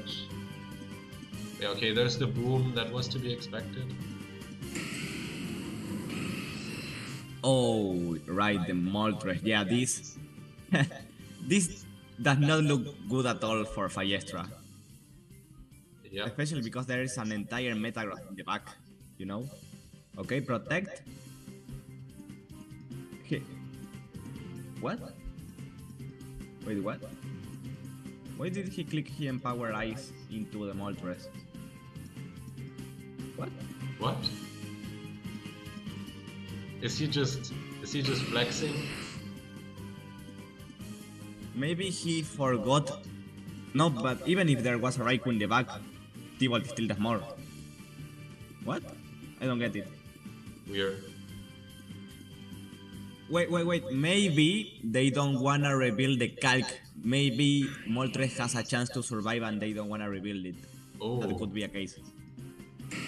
Okay, but I think if I was Mario, I would want to know if I can one-shot Moltres, right? Like.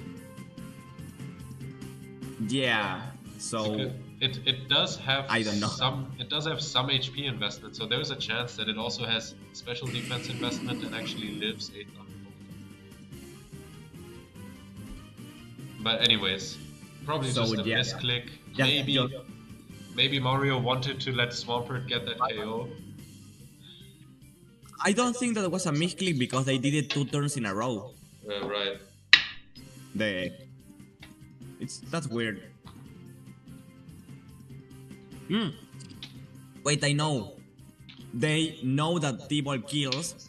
They wanted to click HP Ice to calc how much special defense there was on the Moltres. Oh, okay. That makes sense, right? Yeah. You wanna know the special defense of Moltres. That makes sense. Maybe they thought I'm in so much of an advantage that might as well. Mario is out here playing 4D chess while we're still playing checkers. Alright, game 3, both have 1 win, so this is shaping up to be a very interesting match. Yeah. And we have the lead. There is another Machamp for Fiestra. Fiestra has brought Machamp on all 3 games. Now, remember people, this is a best of 5. I know on your screen up there it says game 3 of a best of 3. That's a lie. It's all a lie. It's a conspiracy. It's actually a best of 5. They are lying to you. Okay. So, there's the 3rd time in a row that Swampert have been brought for VLG Mario. So they must really like it in this matchup. I cannot blame them. And well, Metagross has like what I would call a nightmare lead, because it loses to Swampert and loses to Zapdos. That's horrible for Metagross. Machamp is not much better either. Machamp also loses to Zapdos and it also loses to Swampert, so Fiestra has a horrible lead. But they can always explode. If they get the explode, it does better. Yeah, I think it's a really interesting still turn thinking. 1. I think it's a really interesting turn 1 because honestly Fiestra could go for the boom here because Mario does not want to protect on the fake out and then get boomed next turn. If I was Mario, I would just attack with both, to be honest, but they are going for the boom. Wow, okay, good, great call by Mario to at least protect the Zapdos. Yeah, the Swampert might have not been that good into what is in the back anyway, because you know, Moltres with Impact Grass, but it was actually very good into Raikou. Yeah. So losing the Swampert is very bad for him. And now the However, Raikou, well, yeah. sorry, what? The Metagross is bulky, so I think Metagross should be able to live a T-Bolt and a Brick Break. I think you can just Earthquake here. Okay, but next turn you can double up and take out the Metagross. Well, the problem is now there is a substitute on the Zapdos, and that's huge right here. Yeah. Now, the Zapdos should lose anyway to Raikou, so he should kind of be able to just double up into Metagross anyway.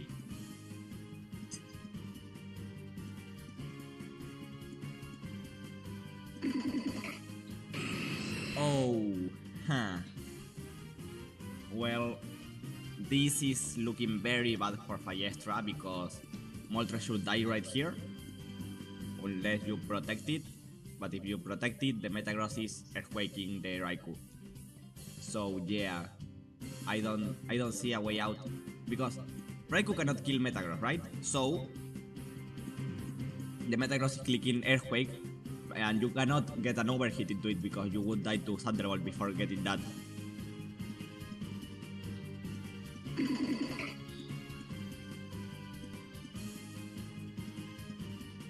He decides to sack the Machamp instead. Makes perfect sense. That way you do not risk a crit. I think that was actually an amazing play. Because the Machamp, you don't need a Machamp. You need the Metagross. So not risking the thing is perfectly fine. And I love the that. problem here actually. I love that Mario goes for T-Bolt in the place of Raikou. They learned their lesson. I mean, no, I don't know if they did it before, but a lot of people make the mistake that they click Hidden Power into Raikou instead of T-Bolt. T-Bolt actually does more damage and has a chance to paralyze. Same thing if you target a Zapdos. And here it does even more because of Magnet. Because of Magnet is even stronger the T-Bolt than Powerize. Yeah. Now I'm realizing that if Raikou T-Bolts the Machamp, which what just happened, if it's actually able to kill Metagross, he might be able to win. Especially because of leftovers on the Raikou. But it's bulky Metagross, it you should can never protect die. right here. Yeah. And Metagross has He would have Lumberry, needed a so crit. the only paralysis wouldn't have helped either. The only thing that would have helped would have been a crit fail. So yeah, the sacking Machamp was an amazing play. It was like the best play to not lose to a crit. So they have started the new best of 3. Ah, yeah. Which is, it's confusing because who won 2 games? BLG Mario won 2 games. So if BLG Mario wins the first game, it ends right here. Yeah.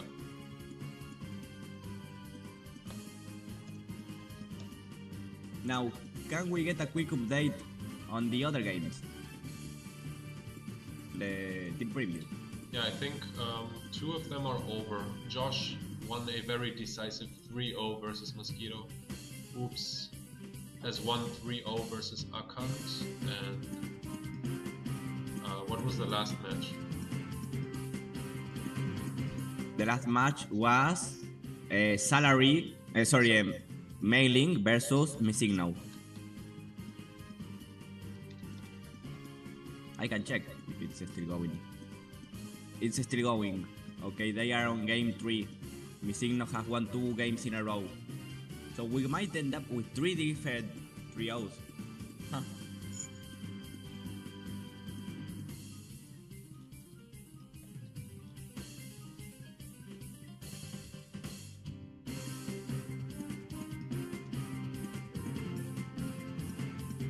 Anyway, let's concentrate on the match that is happening. We have not seen any WoW Fett action at all so far. Palestra has... Okay, let's see. Still no WoW Fett action. Now, the Raikou is in trouble here because it does not want to eat a T-Bolt. A T-Wave from Latias. It does not want to eat an Earthquake from Swampert. Yeah. Now, I don't know if a Dragon Claw into Crunch kills Latias, especially because I don't know the bulk on Latias from either team. Well, BLG Mario seems to have a bulky Latias. Palestra has no bulk on Latias at all. At least not in HP, maybe in defense, but no, not in HP.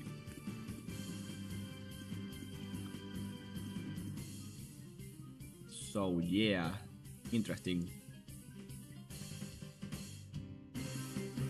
We also the screens, because Latias for Palestra has light screen, and Latias for BLG Mario has reflect. Reflect is not helping in the face of Raikou and Latias. Meanwhile, light screen is helping in the face of Swampert to not eat so much damage from Hydro. In fact, that's just a nothing Earthquake. He Earthquakes into nothingness. And now, there is a light screen, which I'm pretty sure allows Moltres. I mean, I know for sure it allows it to survive Hydro. Now, I don't know if it survives Hydro into Ice Beam with a light screen. I would not respond to that with certainty. Like, I don't know. I would assume it doesn't, but I don't know the bulk. I think this Moltres has some HP, right? Investment. Look at the 336. I think that's investment. I would like to be corrected if I'm wrong, but let's see what are the people saying in the chat.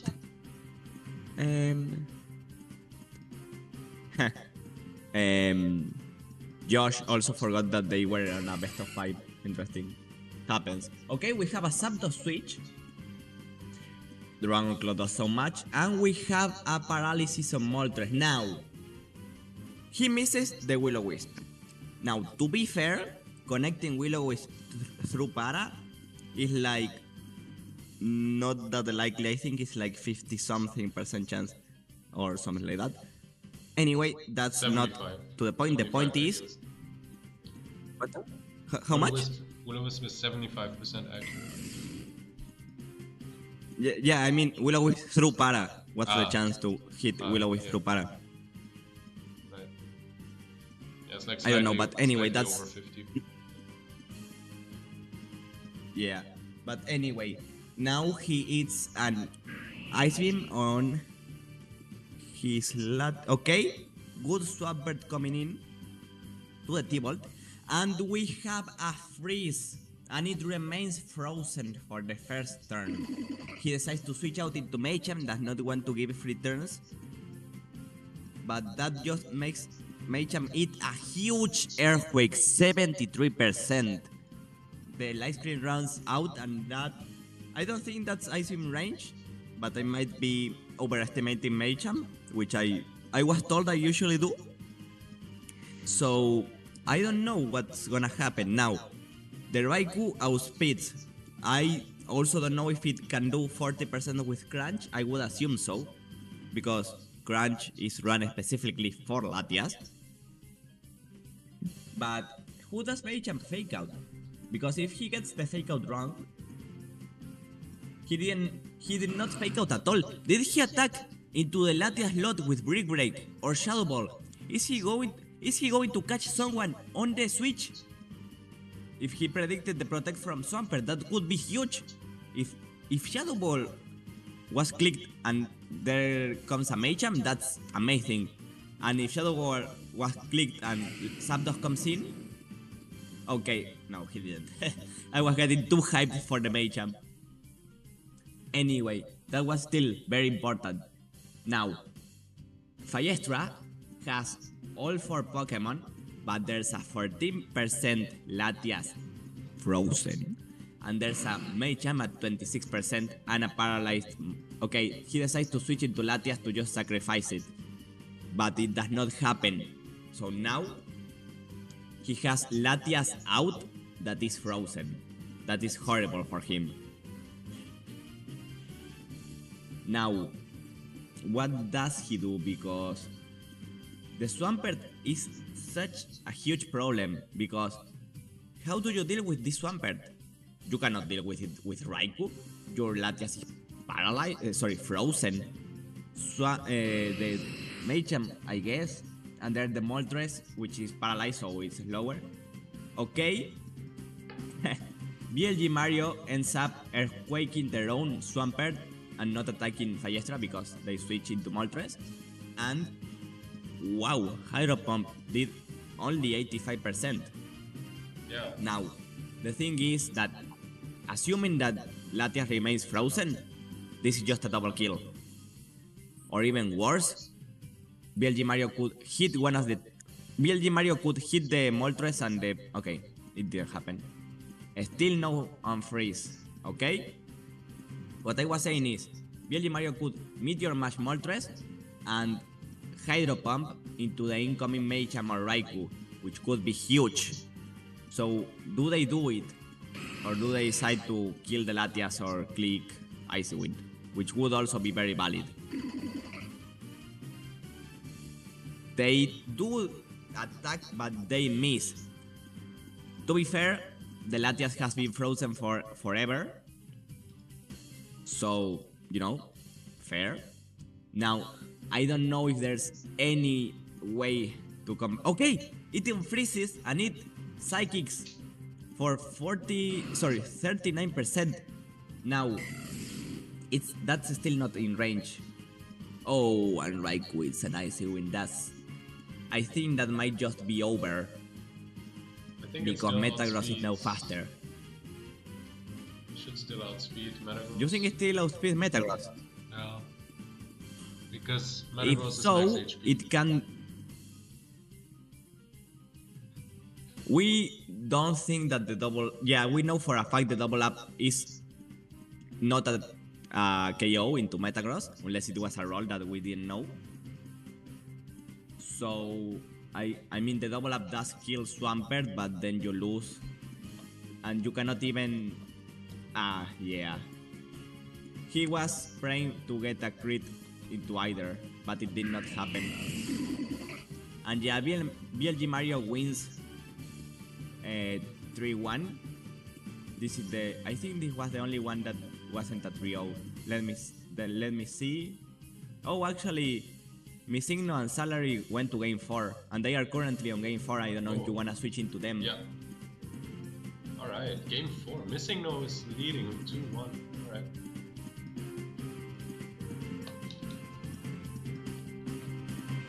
Huh. So, Misigno. Oh right, they had the Gengar. The lobotomy Gengar with the Giga Drain Fire Punch. It's my brain, it's killing me. I cannot look at this Gengar. What is this? I mean, let's give it the benefit of the doubt. Let's look at the Gengar in this matchup. It has Fire Punch to hit Metagross. Giga Drain hits Starmie and Marowak.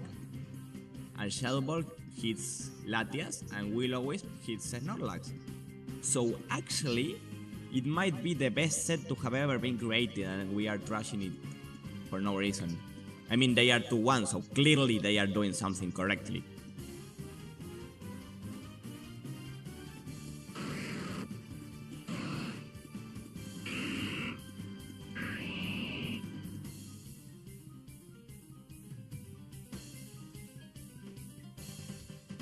Now, we have Marowak on Latias lead. I think this is the first time I have since Mailing bring out the Marowak. And we have the Gengar! The Gengar is out! This Gengar has a Stab Shadow Ball into Latias, and it has both Giga Drain and Will-O-Wisp into Marowak. Also, there's an entire Swampert on the other side, which is also with the Marowak, you know? So yeah, what's gonna happen here? Everyone is threatening everyone here. The Swampert has Ice Beam for Latias and Hydro Pump for Marowak. The Gengar has Shadow Ball and Giga Drain / Will-O-Wisp. The Latias has T-Wave for Gengar. And Light Screen, which I guess is good for Swampert. And the Marowak has Hidden Power Ghost, which I'm pretty sure it should be able to KO Gengar, right? I'm not crazy. Well, I don't know the Gengar.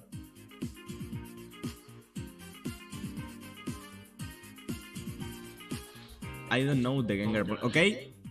Oh my god. The double up is not enough. Okay. Still, paralyzing Gengar is huge. But the Zapdos that just came in is not Hidden Power Grass, it's Hidden Power Ice. So I don't know what it's gonna do to Swampert. It cannot even do the substitute Pipistol Hydro Pump thing because this is an Ice Beam Swampert. It doesn't need to click Hydro into Zapdos ever. So I don't know what he can do in this position. TSR, Nico Yosi's remaining, out, but thank you anyways. What happened? TSR said Nico Yosi for the win. Oh, I am seeing that you have a cat on the stream. Yes. Can you tell us the name of the cat? Yes, she's called Chili. How is the cat called? She's called Chili, and she's being very naughty because she's jumping up on the door handle trying to open the door with her body weight. Yeah, she's really smart. Damn. She's trying to run away. Anyway, goodbye Gengar. What did the Gengar accomplish? It killed half of Latias. Oh my god, actually, looking at this, Marowak is like amazing as soon as you get any chip at all on Swampert, right? True. Because like it just has to have some speed to outspeed. We don't know the.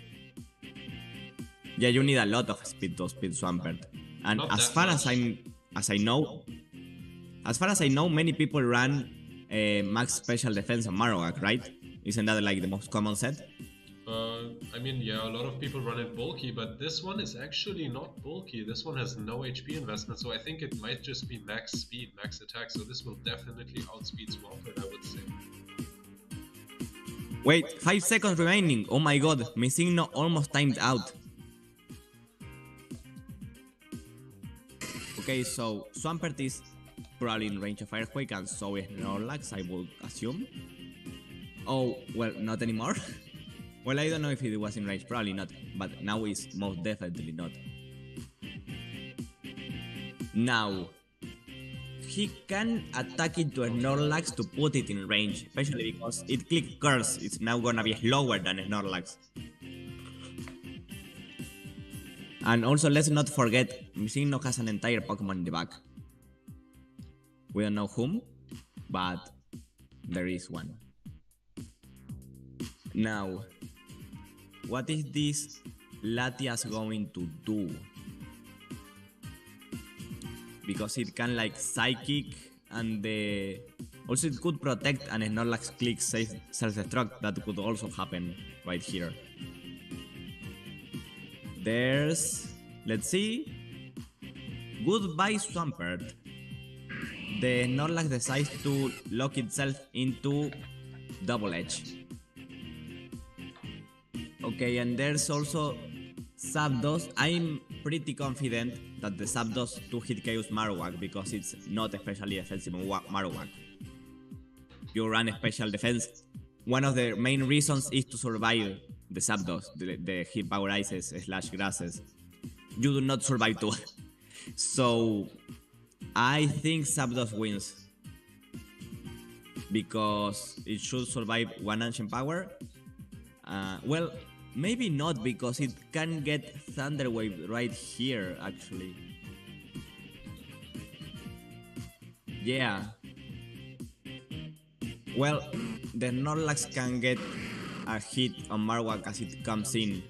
Well, I don't know if that was the play actually, because now there is an entire Latias, so maybe what Mailing has to do is just pray that Zapdos gets fully paralyzed and you double up into a Snorlax. Yeah, and you don't kill Snorlax with Earthquake, I'm pretty sure.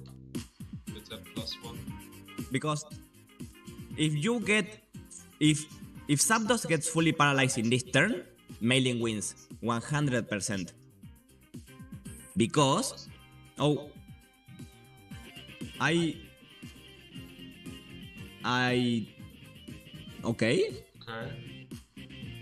I mean, I guess that helps for later, but right now the problem is the Snorlax.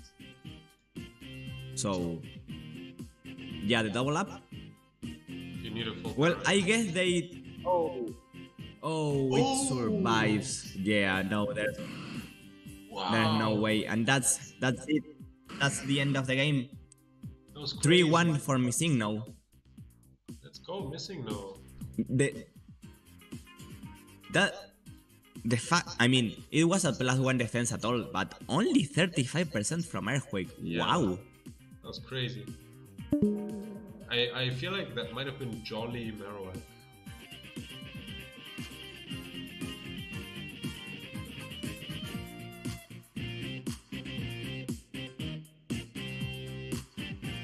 Okay, time for top 4. Also, Mosquito, thank you very much for reminding me to change the description here because I always forget to adjust it for every new round. I just accidentally closed Discord, but I am back. Hello. Okay. It's fine, the stream is still here and that's what matters. Yeah. So, listen, you wanted to watch... You said that you wanted to watch the Josh games, right? And now Josh is playing against a Medicham, right? Wait, no? I'm sorry, I thought that's what the bracket said, but no, they are saying that's Josh not the case. Against Oops. I guess but the bracket said... Oh no, it didn't say that. I'm just a moron. Okay, so yeah, we should watch Josh. I'm the mage, I'm a guy and all, but now we should start watching the games. Yeah, actually people are talking about it. We usually show both top 4 matches, so they will play one after the other. It seems like. Oh, let's go! So we get to see Maychamp. Yes. Yay! So what are we watching first, though? It Do you depends know? who goes first. We will see. Okay.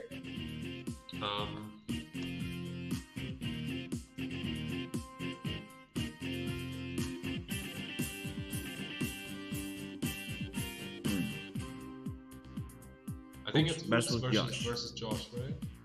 Where's the bracket? Okay.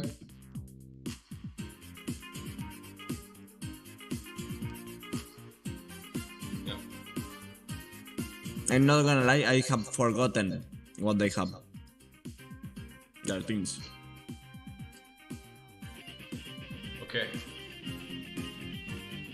It started? Wait. Or Yes. Yes, they're on it. Ninja Gaming. Okay. Let's see. Tauros has Hidden Power Ghost for Shedinja. Swampert is Walled. Snorlax is Walled. Zapdos is Walled. Latias has Hidden Power Fire. Metagross is Walled. So there are Shedinja. The Latias with Hidden Power Fire and the Tauros. But in case you people don't remember, Hidden Power Fire always drops your speed by 1. That means that Latios with its Dragon Claw is faster than Latias. So there's some problems there. For oops. Yeah. Yeah, this Latias is probably going to be crucial for beating Shedinja. Because you really don't want to have to lock yourself into Hidden Power Ghost with Tauros. Especially not because of Clefable, who is completely immune. Well, also, the Clefable has cute charm for Tauros. That's also huge, because Tauros is always male. Yeah. Okay, so is he gonna follow me and Sword Dance into an explosion? Is it happening turn 1? I mean, I think he just substitutes, maybe. Well, I mean, yeah, he can also protect the Clefable. Double protect could also make sense. From my substitute, Oh, T-Bolt misses. yo. Now, Okay. T-Bolt would not have killed, right? Crazy? I think it lives, yeah. Not sure. Also, don't you Probably think lives. that he baton passes into Shedinja right now because it was both Pokemon, or is he greedy and wants to baton pass as Sword Dance too? I feel like you kind of want another speed boost, so I think you would go for the Sword Stance. See if it lives. It lives the T-Bolt, yeah. And now you can baton pass into Sheddy. And now you beat the Latias. And probably the Tauros too. Yeah, I think this is GG.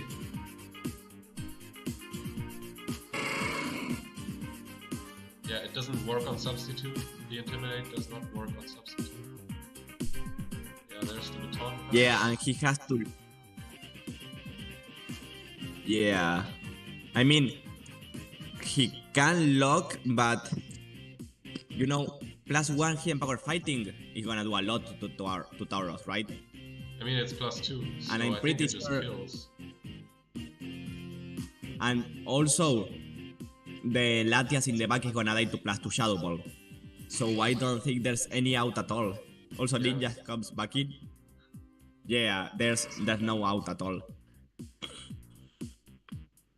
That was a roll, he says. That was a roll. Oh. Okay. I mean, even if it was a roll, you still win, right? Don't you? Because you have a substitute. I guess. Yeah, I guess because like Latias always has to take a Shadow Ball first, and it's never gonna live a +2 Shadow Ball. Yeah, I think you always win. I think what you needed to do is you switch out your Tauros. Maybe you even boom with Metagross, because like you just need to get Latias and Tauros in at the same time, and then hope you live the HP fighting with Tauros, and you manage to get 2 hits out. Yeah, so right now everyone knows it's over. They are as oops, I might even click forfeit because Shedinja wins. It kills Latias and it wins. There's no other result here. Yeah, okay. There's the forfeit.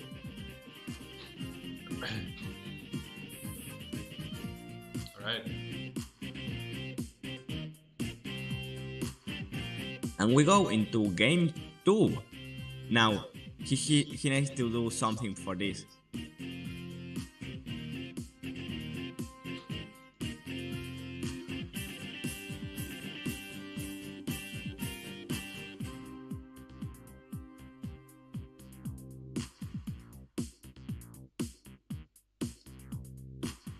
I really like this top 4. This is so exciting. We got Oops, we got Josh MNS, we got DLJ Mario, and we got Missing No. Who, by the way, shoutouts to Missing No, who got up at 4 a.m. and is up still at 8 a.m. because they're living in Japan. They just had a live event the day before, so they're on the grind right now with Gen 3 tournaments. So shoutouts to Missing No.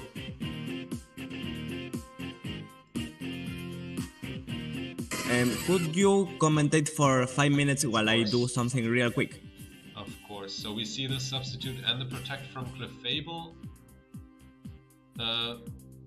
Metagross moves on the Zapdos switch in. I'm not sure why. I'm not sure why you didn't just protect your Latias. But anyways, so now you get a substitute up. Okay, and now you have to lock yourself into Double Edge. But you miss... Oh, you missed the Dragon Claw. That definitely would have killed the Clefable. That's unfortunate. And now you need to get those HP fires. Okay, I'm back. So, what happened? Yeah, I had a problem with the draft game where a guy disappeared for 30 minutes. Anyway, he button passes without clicking. I don't understand why but didn't just HP fire into the Ninjask slot there. Yeah, that was weird, right? Yeah. Well, maybe he thought. No. You know why that happened? He thought ninjas would protect, so he wanted to double edge Clefable and then he empower fire the incoming Shedinja. Yeah. But I feel like you never switch in Shedinja if Clefable goes down. I think you just Dragon Claw over it. Yeah, anyways. Now the Shedinja... Well, the Shedinja wins. That's it. Yep.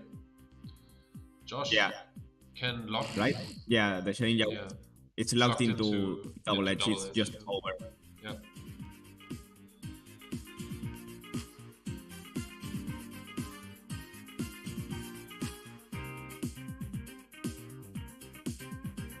And the 2 ninjas, the ninja siblings, just dabbing on the Tauros. You love to see it. Yeah, like I thought this, I swear I thought this was a meme team, but seeing it in action, ninjas and Shedinja are like such good partners for each other. Yeah. I think the 2 key takeaways from seeing this team in action are that first, Follow Me is really strong, and Clefable is the best Follow Me user because it can take 2 hits. And Shedinja just has a very good matchup into so many teams. So you basically you have an almost guaranteed win into so many teams already. So you just have to make sure you don't fuck up, you know. Yeah, it's actually crazy though. Yeah, to see this probably get into finals. Yeah, if this was a Togetic, it would die to T-Bolt. Well, not from full, but to any double up. True. That's why Clefable is better.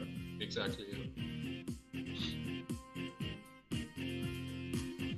This is why people should maybe consider running some fighting coverage, like Brick Break. Something like Heracross, something like Hariyama. And also, this is why Rock Slide is actually good. Because you can get around Follow Me. And beat Ninjask and Shedinja. I mean, I wouldn't run Rock Slides just for the Shedinja Ninjas combo, but you know. Well, I mean, yeah, like, it's not only for that, like, you also get flinches and all that, and you do 2-hit, like, you can do over 50% to Zapdos, so... I think people definitely disrespect Rockslide a little bit. Okay, why didn't you follow me there? Oh! It's the thing in the Snorlax though, now we're gaming. Now we are actually gaming here. Also, he can click follow me and Sword Dance with Shedinja right here, right now. Yeah. Tauros has to be in the back though, so it can get Intimidates off. Yeah. So you Sword Dance and follow me, right? Always. Okay. Well, actually now Shedinja can kill one Pokemon but dies to the other. So I don't know. Yeah. It can. Well, it doesn't kill Tauros actually, right? No, there's no way. They said +2 was a roll, so yeah. And the Latias can protect, but I wouldn't never protect in this situation versus a Latios.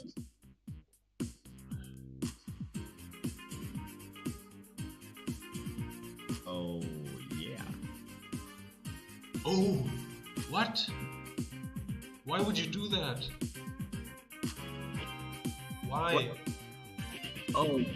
Oh no. Wait. That's... Oh my god. Why is Oops it's over. Like maybe he had predicted some sort of... Yeah. That's it. Shedinja won all 3 games. Oh my god. Wait. Do you know what this means? If the Machamp team wins, Machamp kills Shedinja. Right? Right?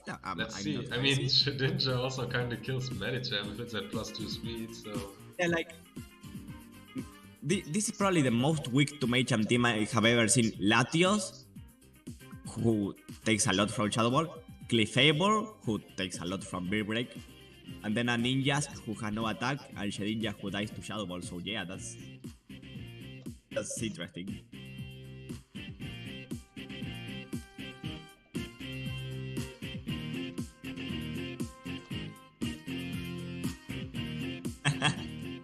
Man, I'm gonna keep trash talking Rocks like you cannot convince me otherwise. Right.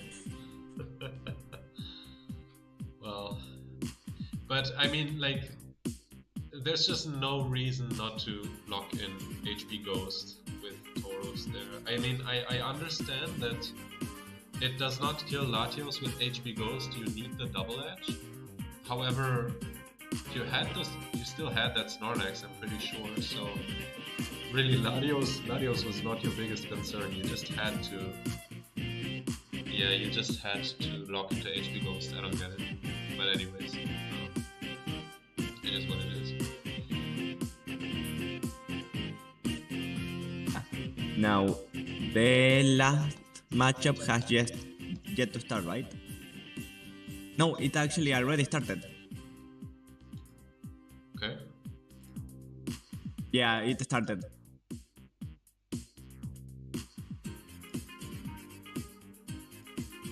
Alright, wait. Okay, so... The Gengar. Man, if this Gengar makes it to finals, I'm gonna scream. If Dragon Breath Latias makes it to finals, you imagine? Which one has the better Shedinja matchup? Yeah. Wait. I think Well, they only have Gengar to Mizuno- beat Shedinja. Nintendo only has Gengar. BLG Yeah. Mario has an entire Titar. Yeah. BLJ Mario basically auto wins the matchup.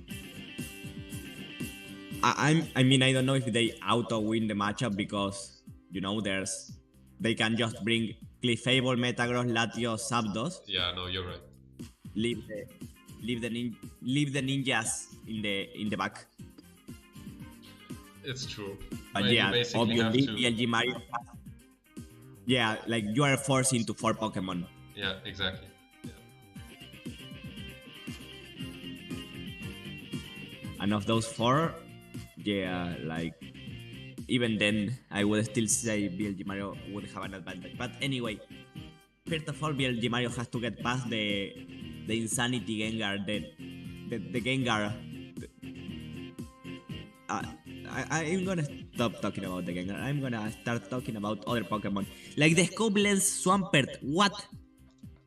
Man, what is this? Dragon Breath Latias, that Gengar, the Scope Lens Swampert. Well, and the other 3 Pokemon are standard, I guess. But okay, double Metagross lead. Now, this Latias can set up Reflect, or it can swagger into its own Metagross. Both of the Metagross seem to be... That's max HP, right? 364? Yep, that is max HP. And Yeah, Latias sure. also very bulky, but not So max I- HP. So I think this is a speed type between Metagrosses. That's probably And that's not. important because you can... I don't Probably think, not, you... I you don't say? think it's a speed tie. I think it's going to be very interesting for both of these players to find out which Metagross is actually faster. I mean, usually you run a little bit of speed, even if it's max HP.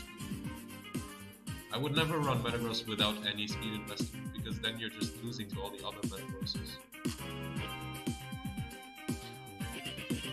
So yeah.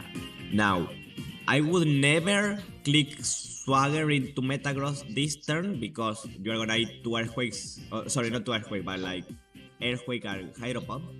But he could click like Reflect or Light Screen. In fact, Latias could... Yeah, that's what I was gonna say.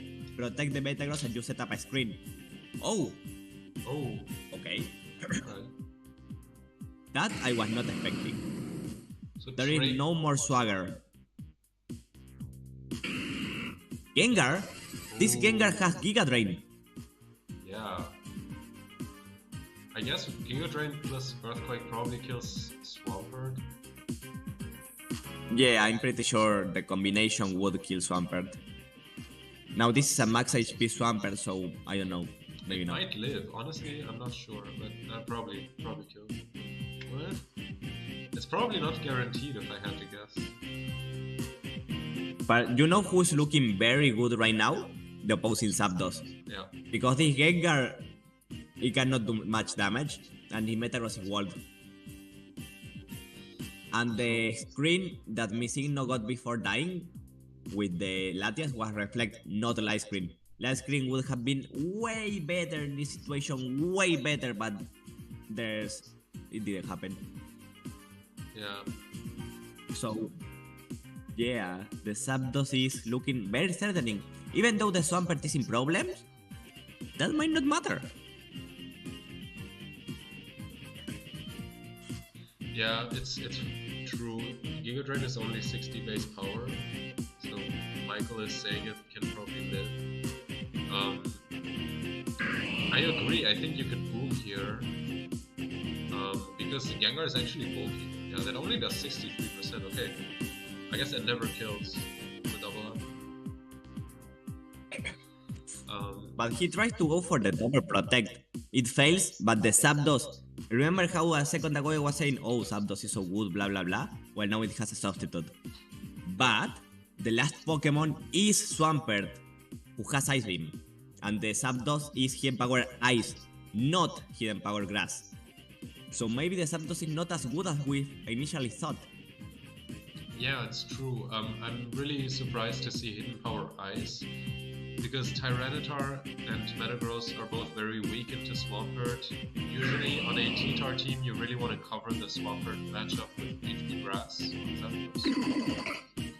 So yeah, Mario is gonna have some trouble to handle this Swampert. Yeah, the T-Bolt para is very big because now Machamp is faster and faster. Otherwise, the Gengar was faster and could have got a stab Shadow Ball into someone. But yeah, I don't know. Well, you can click Brick Break. Oh, no Brick Break, okay. Understandable to not click Brick Break there, because you can click it in the next turn. And Brick Break is going to ignore the Reflect. Now, the thing is, I'm pretty sure Brick Break into HPIs is like... I don't think Brick Break into HPIs is able to kill Swampert. I don't think those 3 moves are enough. Yeah, you're gonna need so if Machamp... You're gonna need a crit Brick Break. Also, don't forget there's a Metagross next to it who can click Explosion. Yeah. The interesting thing is, if this Zapdos was leftovers, it could actually technically 1v1 the Swampert, because it could set up substitutes and just pressure stall. But it doesn't have leftovers, so it doesn't have a way to beat the Swampert. It's still not exactly over. Crits can happen, so we'll see. But the Metagross, the Metagross is bulky, right? So it should live a double up. Yeah. Yeah, the Metagross is not dying in this turn to a double up. So if you wanna prevent explosion, it's not by KOing the Metagross in this turn, it's by clicking Protect. Yeah. So yeah. I think Mario is really gonna struggle against Swampert. This is looking rough for Mario. And I think... Well, yeah. Looking at the team, there's like... Okay? Oh, okay. Did this happen? It... Oh! No! Dude, No way. you cannot do that there, dude. It's... Yeah. Oh no. Wow. That was a crazy call out by Mario, though. Yeah. I think Mario probably just wanted to see which one protects right now, so that he can then double up next turn. But this is just perfect for Mario. Like, wow. Yeah, it's over. Clearly, it's over. There was... Oh no, it's not enough, right? Maybe if Hidden Power Ice is a roll and it doesn't kill and Ice Beam freezes, like a crazy roll, but I don't think so.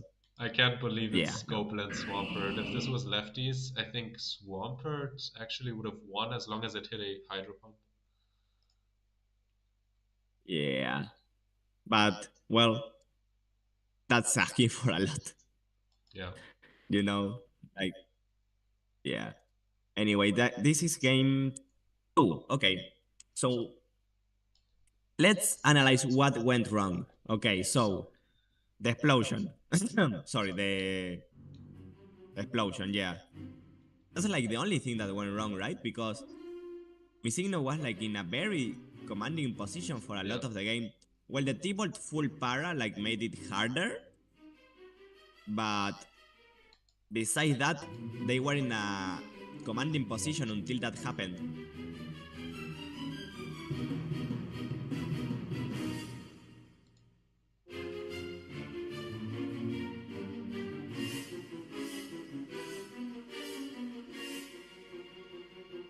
And at 5 AM? Oh my god, poor guy.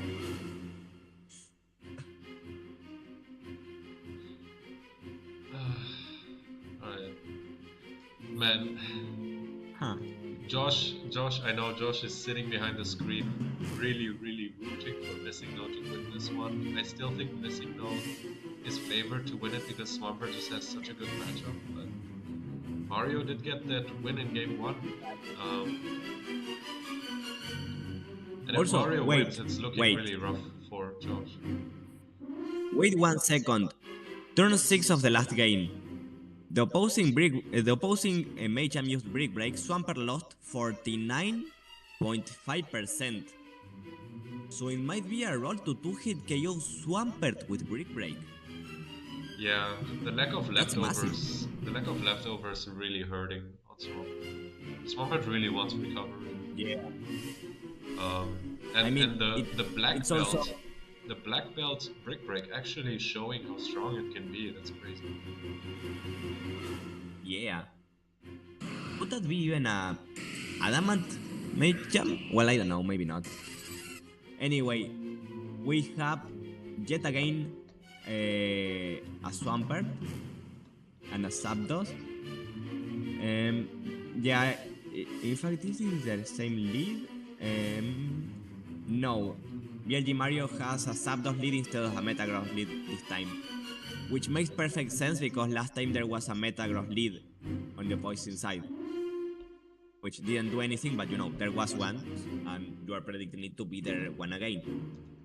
Now, the Zapdos is still probably a huge problem, but you cannot, like, first of all, if Dragon Breath were to paralyze it, that's game over.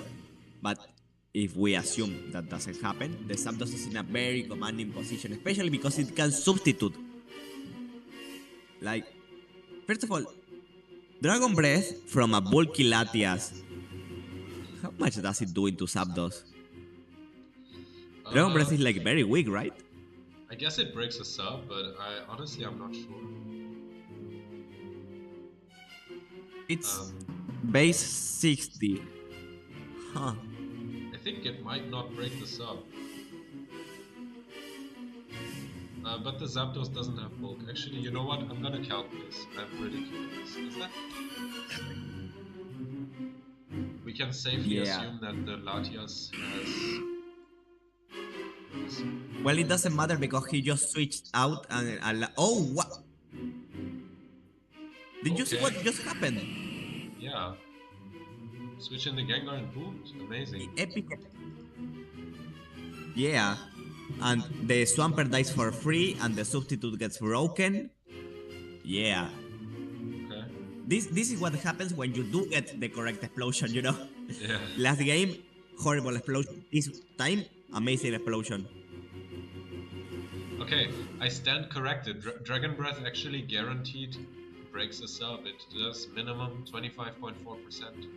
Unless there's some hidden SPDF investment on Zapdos, but probably not. I would assume not. Yeah. It actually does 25.4 to 30.1%. I'm surprised. Because this Latias probably has 56 special attack EVs.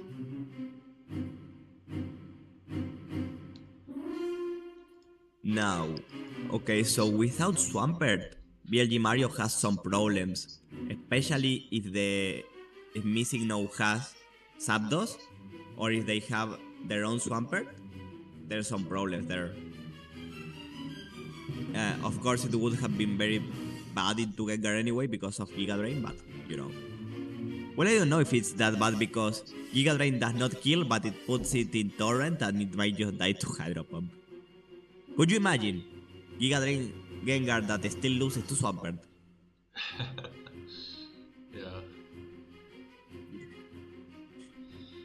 I mean, I am known as a Gengar hater, so if you see me hating Gengar, that's exactly the reason why. But anyway,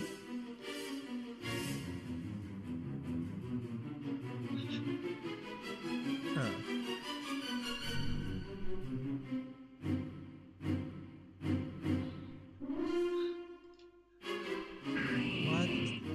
Okay, the Gengar switches out. Okay, amazing switch out.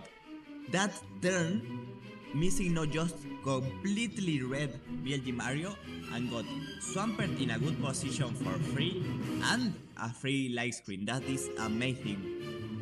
Although Now you have to wonder if the opposing Metagross is going to click Earthquake. That could happen. Sorry, not Earthquake, sorry, I meant Explosion. That's what I meant. If the opposing Metagross is gonna click Explosion. Because if he clicks Explosion, it kills both mons, right? Even through Reflect. So, you need to be careful about what you do if you are missing now. Now, of course, BLG Mario does not want to just explode like for free, because missing no could be clicking protect or something like that. So let's see. Something interesting. Who's just noted that all 3 Swamperts that showed up in this tournament also made top 4. It's an amazing accomplishment for Swampert. Yeah, and I have barely seen any grass moves at all, you know? Yeah. So far. It's always like a game of hide and seek. Do you run HP Grass on Zapdos, but then you don't face any Swamperts? Or do you say, okay, nobody's gonna use Swampert, so I run HP Ice or something? Or like me, I just ran Drill Peck, and then you do face Swampert. It's always, you never know. Is it such a game of cat and mouse? I mean, there very few people run Swampert, you know? 3 out of 26. Yeah. That's very few, but all of them did well. So that goes to show. Many people were correct to say not many Swampers not running Hidden Power Grass, but this is what happens. The few people that do take advantage of that. Anyway, what happened on the last turn? I was not paying attention. Latias switched in, and Swagger missed, and free substitute. Okay. Missing no tried to Swagger to prevent the substitute or just to, you know, fuck up the Zapdos. It did not work, and now the Zapdos is a huge problem. Well, I say a huge problem. It's not that big of a problem, but you know. Also, BLG Mario has Reflect, not Light Screen on Latias, so it cannot click Light Screen to prevent the substitute from being broken. Because as Nico said before, Dragon Breath always breaks this substitute.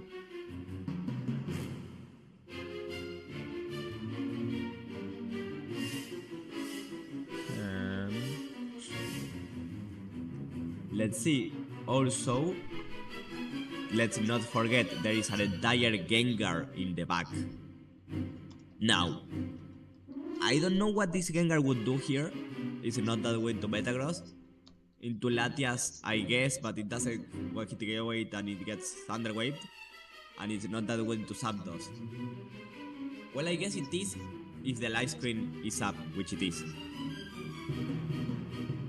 Anyway, this Swampert is kind of free to click Ice Beam into Zapdos, I think. Let's see what happens. The Dragon Breath. Zapdos dies. Okay. That is huge for the Gengar, because Zapdos was like the biggest threat to Gengar, because of how much damage it could do and how little damage Gengar did to it. With that gone, Gengar is looking huge here, with just Fire Blasting into Metagross.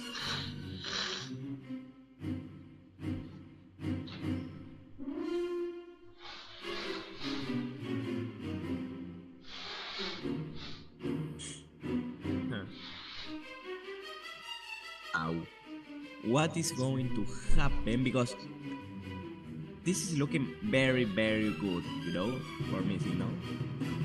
BLG Mario down to the last 2 Pokemon, and there's a light screen, so the Latias is not doing very much damage at all with Ice Beam. I mean, you saw how much Zapdos did with Hidden Power, 26% to Latias. I don't think Latias would ever to hit KO. I don't think BLG Mario with his Latias would ever to hit KO Misigno with Ice Beam, because of the light screen.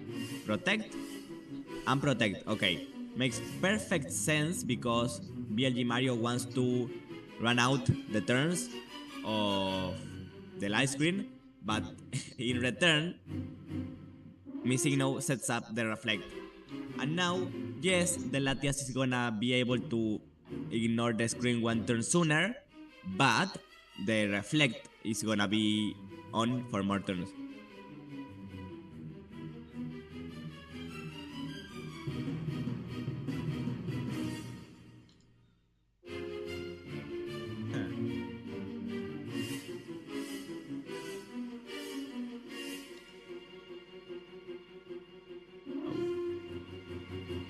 They are still thinking, I think. Okay, Latias go for the double Dragon Breath. Oh, okay. Okay, Wait. I get it. Why did they boom? I get they it. failed, okay. Yeah, I get it. The only possible way to win was getting the double protect. Was getting the double protect, and then BLG Mario needed to T-Wave and have Gengar get fully paralyzed like two or three turns in a row. It was not looking well. But anyway, that's living in the past. We are 1-1. Each team has one game. And, you know, I don't want to be that guy, but BLG Mario won when they brought Machamp and lost when they didn't. So... I'm surprised, yeah, I'm surprised they didn't bring Medicham. It did so much damage into Swampert. Yeah, and it's so good like, into Gengar, Latias, Snorlax. You really struggle to kill many of the Pokemon that Missigno has if you don't have Machamp. True.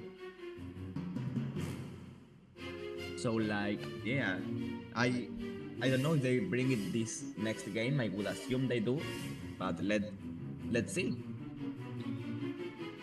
They are thinking still. Also, I have not been reading chat. Let's see what they are thinking. Mario is skipping his boom opportunities, says Mike. I don't know. I think so. How have we even seen them explode? Well, we did see them explode at the end of the game, I guess, when they tried to get the double protect, but they didn't accomplish it.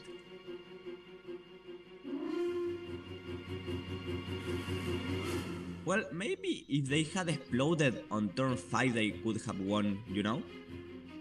Maybe. Alright, here we Because go. then on turn 6, Lightning still up. Okay, we go. The previous game doesn't matter anymore. We are Titar and Machamp. Okay. The two Pokemon that did not come in the last game are here on the lead. And I don't know how this is looking for them. Because Titar, I mean, I'm pretty sure that it survives a Meteor Mash, right? You are the Titar guy. It survives a Meteor Mash, right? I think so. It has a lot of HP investment. It should survive, yes. But does it also survive a Dragon Breath afterwards? No, but that's why you fake out, right? I think you fake out Crunch, maybe the Latias. You fake out the sorry. Gets the paralysis. Oh. Okay. Wait. Okay. What? Okay. T-Wave into the cherry. He forgot. Berry. No, Mario. I think Mario didn't He check. forgot. No. Unfortunate. It's so funny how he was the one that clicked T-Wave, but he was the one that got paralyzed. Anyway, so yeah, people, here you see exactly the reason why Dragon Breath is better than Dragon Claw. Like, you know, Dragon Claw, yeah, it would have been a clean to hit KO, so you would not have needed the para. But you got the para, no? That has to count for something. Also, Earthquake is like extremely free right now, I think, right? Like Earthquake, goodbye Machamp, goodbye half of of the Tyranitar. Yeah. You can even light screen with Latias and Earthquake, Yeah. I think. Yeah, that would be a really good play, true. You just want to T-wave the Ladias again, I guess, in that case. Okay, protect. Interesting Dragon Now, Breath. does he T-Wave? He does T-Wave, okay. Now, the fastest Pokemon is Metagross, and it kills with Earthquake. So he switches into Zapdos, makes perfect sense to me. Oh, Earthquake kills the Machamp. Oh, okay. Well, whoever is coming in is eating a hit. Oh, nice hit, okay. That's also very bad for BLG Mario. The lead went very badly for Mario. Not only he got the incorrect lead, he also got the incorrect play. Well, Yeah. not the... Well, yeah, the correct play because he clicked T-Wave, forgetting the Cherry Berry.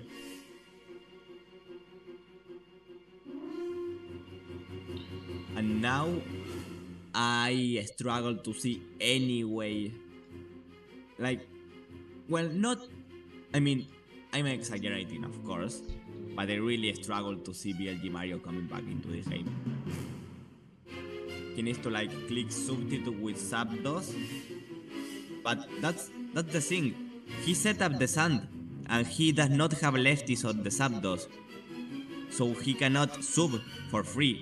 He's gonna be losing HP turn by turn, Yeah. bit by bit.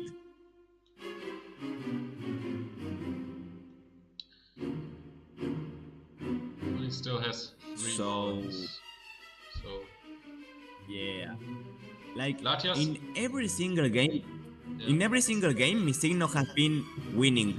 Game 1, Misigno lost, but because of their explosion. Yeah. Game 2, Misigno was winning the whole game, and now again. Oh, I like that protect on Wait. Carlos. Oh, but a substitute. Oh, And the full para. Okay.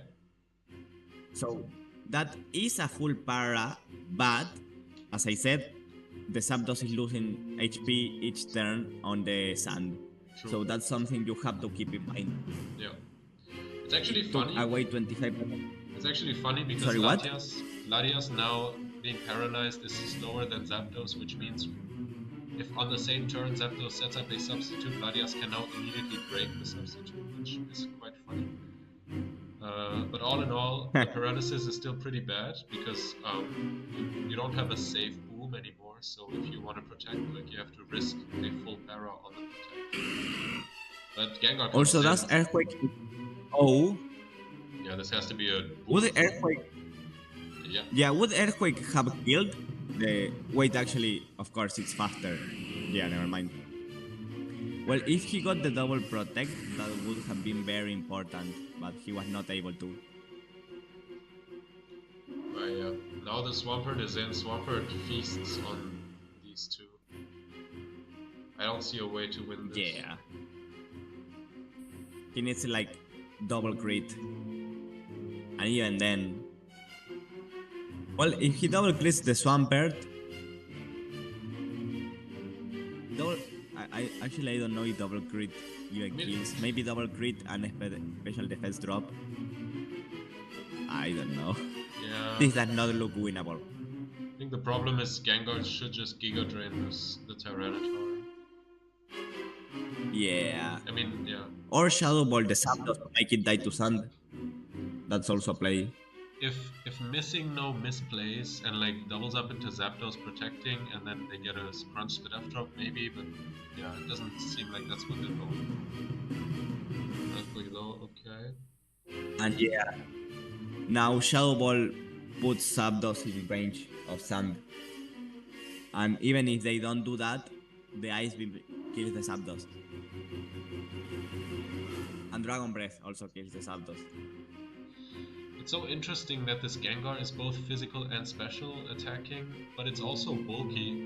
So what nature are you running? Are you going minus attack anyways, or minus defense or split F, but then you're making your bulk worse?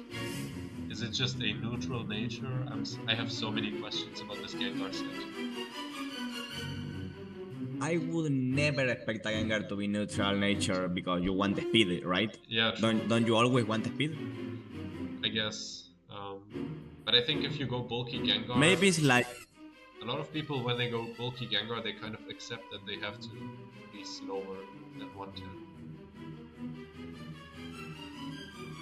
Because you don't get enough bulk if you still go max speed, I think. Wait, hold on. Did the Metagross? Did the Swampert now just... BLG Mario needs to win 2 games in a row. Yeah. Swampert And just outsped the Tyranitar, which is really interesting. Oh, really? So this Well, this is probably minus speed nature on the Tyranitar and no speed investment, and the Swampert has like a little bit of speed investment. Yeah. Well, both of them are mixed, you know. But yeah, the Swampert has like a little bit of speed. Or maybe they gave it negative. Maybe they didn't give it full speed IVs for some reason, because for some reason they wanted the Swampert to be faster. I don't. Maybe. Well, I don't know why. Maybe so that like Swampert KOs a Pokemon and then what comes in after gets Thunder Wave. Yeah. Maybe. Like the old team that had a Metagross that is faster than Kangaskhan, so you KO and Young whatever comes in after. But with Titar, Swampert, maybe. That team really opened my eyes to what you can do with the immediate switch in. The idea that Metagross outspeeds the Kang to get a KO so that you can then yawn immediately and immediately burn the yawn turn while the bot comes in. That's really genius. Shoutouts to the creator of the team. I think it was you, right? Wasn't it? Yeah. In the first game I ever played of Empty Battle, which was, if I remember correctly, was the first game ever played by Michael96 in the server. Probably. Yeah. Anyway, we keep seeing this Latias Metagross lead. How many times have they led it? All 4 games. All 4 games, Misignos had the same lead. Oh! Misses the swagger, that's huge. Yeah. Oh my god. Crits the Metagross. That is also huge. Yeah. I think that is also kind of huge. Very that lucky turn. Metagross, like, on a normal world, that Swampert would be at 40 and that Metagross would be alive and outspeeding both Pokemon. But instead what we have is this. Like right now, Metagross would be able to get a double KO, but instead it's dead and got nothing going on. Also, the Swampert still survives Giga Drain, it's not in range. Well, it is in range of a double up. Yeah. But yeah, you don't really want to double up in the face of a Metagross either, you know? True. Also, still, yes, Metagross is gone and whatever, but the real winner is still the Swampert, who is probably in the back. So, okay, Zapdos. Fire Punch does not even to hit KO. And okay. Alright. So, I think the gods of Pokemon really wanted a game 5, you know? That's incredible, dude. Like, is every turn gonna be a crit KO? Because I don't know if it mattered or not if there was no reflect, but there was reflect, so that 100% mattered. Yeah.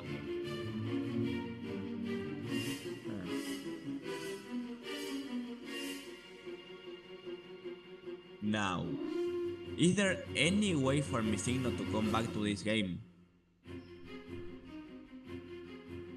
Well, they had an idea for a way to come back to this. Wait, they click Swagger into a Metagross that still has the Lumberry. So they are attempting to Swagger it twice.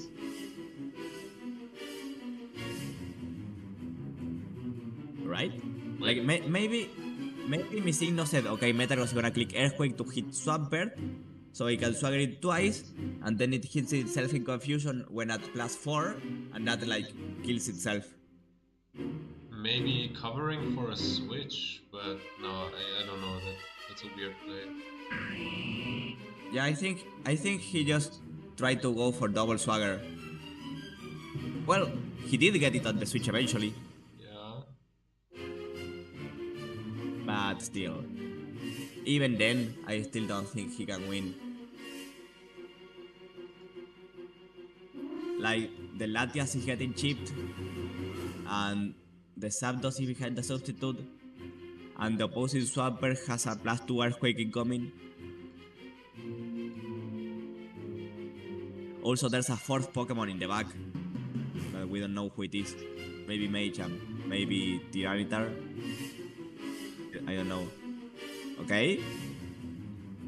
Yeah, the Latias keeps getting chipped. Oh, okay. That's a way back into a game. The crit, Earthquake. Now, all you need is to protect Latias, freeze the Zapdos, and the Swampert kills itself. And then you might be able to win.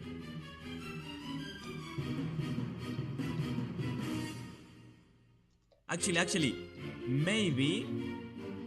Oh, well, I was not gonna say that, but I guess that is a possibility. Okay? Swampert might KO itself right here with confusion. Or Earthquake and kill it. Oh, dude. Wait. If Metagross misses, like, forever... I think... Wait, what? Oh, okay. Why did he do that? He could still have won, right? Am I correct? You could have swagged. No, wait, no, the Metagross still had its Lumberry, right? I don't think there was a way to win. You would have needed to swagger it. Well, he needed to...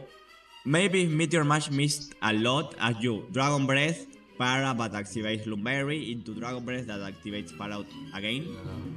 I think he had a more chance still. I mean, honestly, I think if they didn't forfeit there, they would just be stalling time, so I appreciate the forfeit. It was over anyways. I guess. Yeah, the Meteor Mash miss into Swagger. Exactly, and then Swampert just snaps out of confusion and what is it? Ice Beam on his sequence.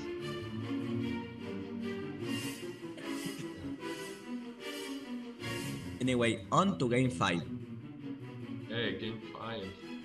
It's all coming down to this. This is huge for the finals. We got a Shedinja and Ninjask team in finals, so if Mario wins, he has a very good matchup for finals. If Missing No wins, I'm gonna go out on a limb and say they have basically lost already. I don't think Missing No has a realistic chance of winning the matchup against Shedinja, especially because the Gengar doesn't even have Protect. But not like that really matters. Yeah. I don't know. We like either way, either Josh has a very good matchup or a very bad matchup. Yeah. But for Mario, it's still, of course, it's still doable for Josh to beat Mario because he doesn't have to run Shedinja and Ninjask. Yeah. It's predictable, but you know, you can win while being predictable. Yeah. Talking of predictable, is Missing No going to lead Latias Metagross for the 5th time in a row. Mario once again with the Swampert Metagross lead. Last time it worked because of a crit. Now if it's not a crit, yeah, Missing Note did get very unlucky. Yeah, you can just Swagger, Earthquake, I guess. Boom is scary though. Yeah. But yeah, you live the boom. I mean, Swagger Earthquake is like very good here because, well, I don't know what Metagross is faster actually. Yeah, actually, yeah, which one is faster? Did anyone figure this out? Yeah, I agree. Oops, this very much feels like the finals. Alright, it's like the finals deciding match, basically. So yeah, I'm going through the games to see. If Metagross outspeeds the other Metagross, this is definitely Swagger Earthquake every day. Well, on turn... Okay, no, never mind. They have never had a speed die opportunity in the whole game, in the whole match. Yeah. That's crazy. Okay, we're about to find out who is faster. Okay. And it is Missing Nose. Metagross is faster. Mario going down a Mon immediately and now staring down this +2 Metagross. This is really scary for Mario. This suddenly took a really bad turn. I think it was booming there, which would have been a pretty good play. But it's still not over. I don't know how much does +2 Meteor Mash do into a Zapdos? Do you know? I assume it would hit KO. Yeah, like 70%, something like that. Yeah. So, and Swampert also still takes the Earthquake pretty well. I think you gotta hope that Metagross doesn't protect here and you protect your Zapdos. I guess you can double up. Or you just protect Zapdos Earthquake with the Swampert, then next turn you outspeed with Zapdos, you get 2 gold. But I feel like Metagross can just protect here. Because like, neither of these really threaten Latias. Latias can try to get a Ring Breath Paralysis. Can even Reflect. Or a Screen. Or Light Screen. Yeah, or Light Screen. True. Okay, there's Reflect, okay. Wait, why didn't they Last Earthquake, which... Yeah, Metagross should just survive a T-Bolt from here, right? Yeah, but also I think, you should just set up the light screen. Right? Yeah. Like, unless BLG Mario crits right here, I think Missing Noise in a way too commanding position. It is Magnet Zapdos. You can also like... There might be a slight chance it kills. Without the light screen, yeah, but I think the light screen is coming up. I don't understand why also, Mario didn't go for HP Ice into Latios there. Predicting the Gengar switch in, I guess. Yeah, I guess that makes sense.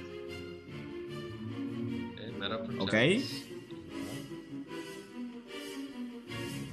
Oh. Yeah. Didn't substitute. That was a very free protect there. I think now you can just... Well, Meteor Mash and Dragon Breath is a double up KO into Zapdos, right? It should, I think. Probably. Well, it's a roll, I think, but still. It's probably a roll.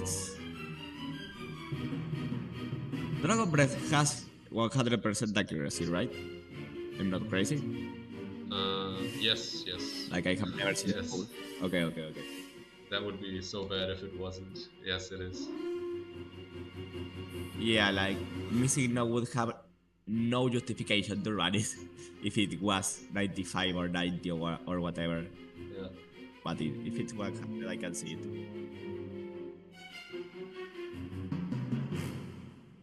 You know, if you think about it, Dragon Breath over Dragon Claw is like running Body Slam over Return on the Snorlax. Right? Oh, that's so true. Yeah, that's a good way of putting it. Yeah, and I do that all the time. Yeah. You do? You run Body Slam? I mean, I don't I don't tend to use a Snorlax that much, but in the few situations that I have used it, I think I have used some Body Slam Snorlax. Okay.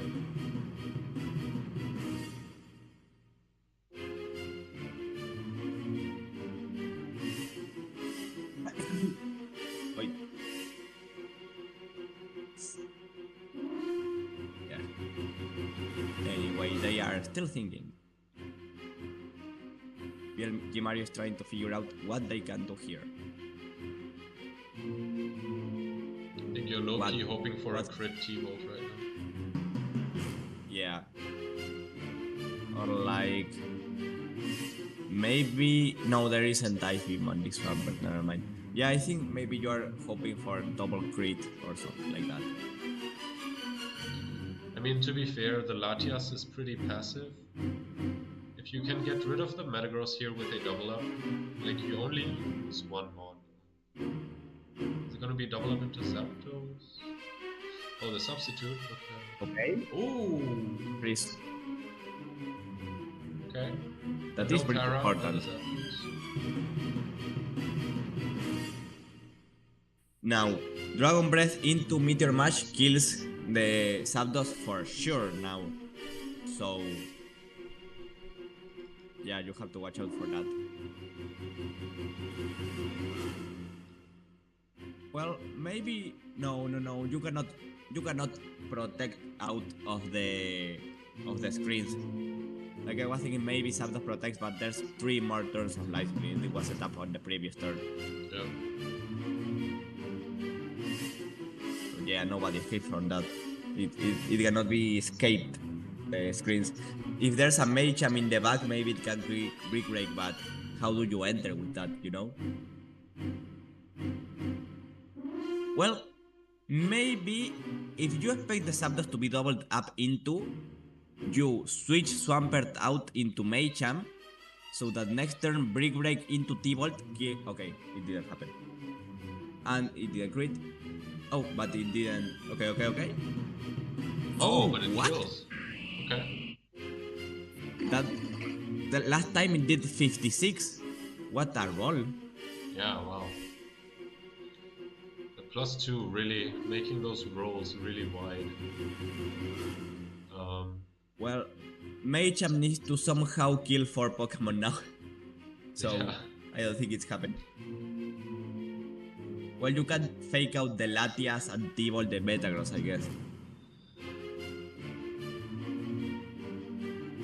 Or maybe you T-Bolt the Metagross and you Brick Break so that you hit whoever comes after and break the screens.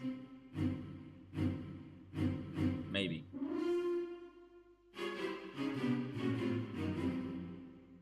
Okay, fake out the Latias. T-Bolt the Metagross. It's like... it's a 3v2. Maybe... okay, if it's a Snorlax, you can treat it always with your Machamp, right? Yeah. But... the other mon is probably Swampert. Yeah. Probably Gengar, I guess. Well, wait. Because Brick Break HPIs into Swampert, right? If one of the 2 moves crits, the Swampert dies. You need to crit one of the 2. Right? And from there, if the last I'm not sure if HBI's crit does enough. Oh, does it not do 50? I'm not sure. Maybe around 50. Let me see if I can see any Hidden Power Ice from a previous game.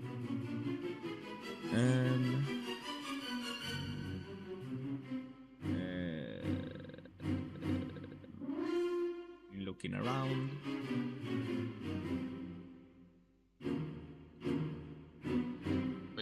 you definitely break the Swampert. That's your best way to destroy the Swampert right now. Yeah. You can break. Also, let's not forget the Latias to hit KO Zapdos. Oh, true. The timer. He starts the timer right now. Yeah. Well, maybe missing no where to click reflect. Okay. Okay. Okay.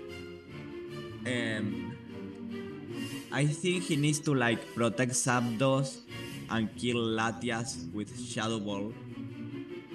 And then the last one is Snorlax and you get some crit. Maybe.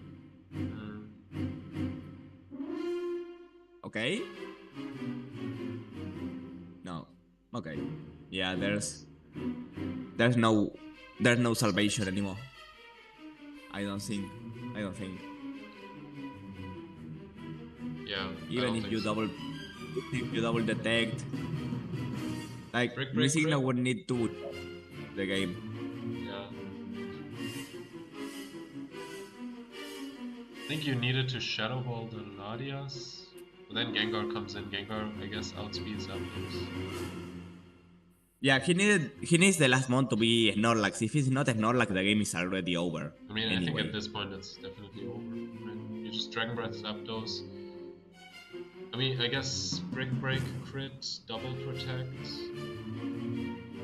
Yeah, double detect, and Brick Break crits the Swampert, and then on the okay, it didn't even happen. Yeah, it's over, GG's and we are Mario. on to finals. That was a great run by Mario. Congratulations on top 4. Congratulations to the Machamp soldier, the strongest Machamp soldier. And I hate to say it for Missing No, but we might be having our most one-sided finals we have ever seen. But let's see. Also, I'm gonna need to mute myself for 5 minutes. You can continue without me. Yep. Yeah. Let's see how this finals is gonna go. I'm not gonna put the card put the card in front of the wagon. Maybe I shouldn't, but this is gonna be rough. To remind everyone, Josh has a Shedinja team with Follow Me, Clefable, and Ninjask Baton Pass setup. I guess Gengar can take a neutral Shadow Ball, but basically, Missing No only has one mod to hit the Shedinja. But to be fair, they also have Swagger on Latias, but the Shedinja has Perseverance. So basically, you're gonna have to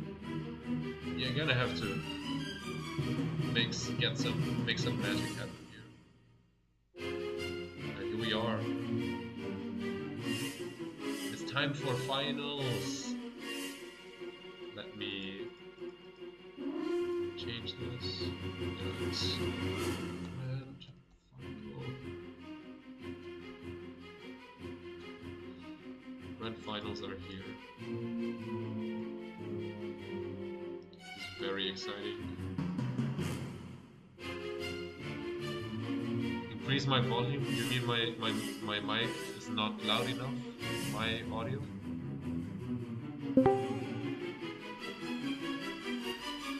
Hello, I am back.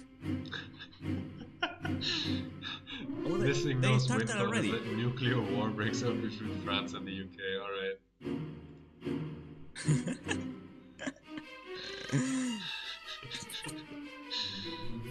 I mean, I guess that might be about as likely as winning this game with Gengar.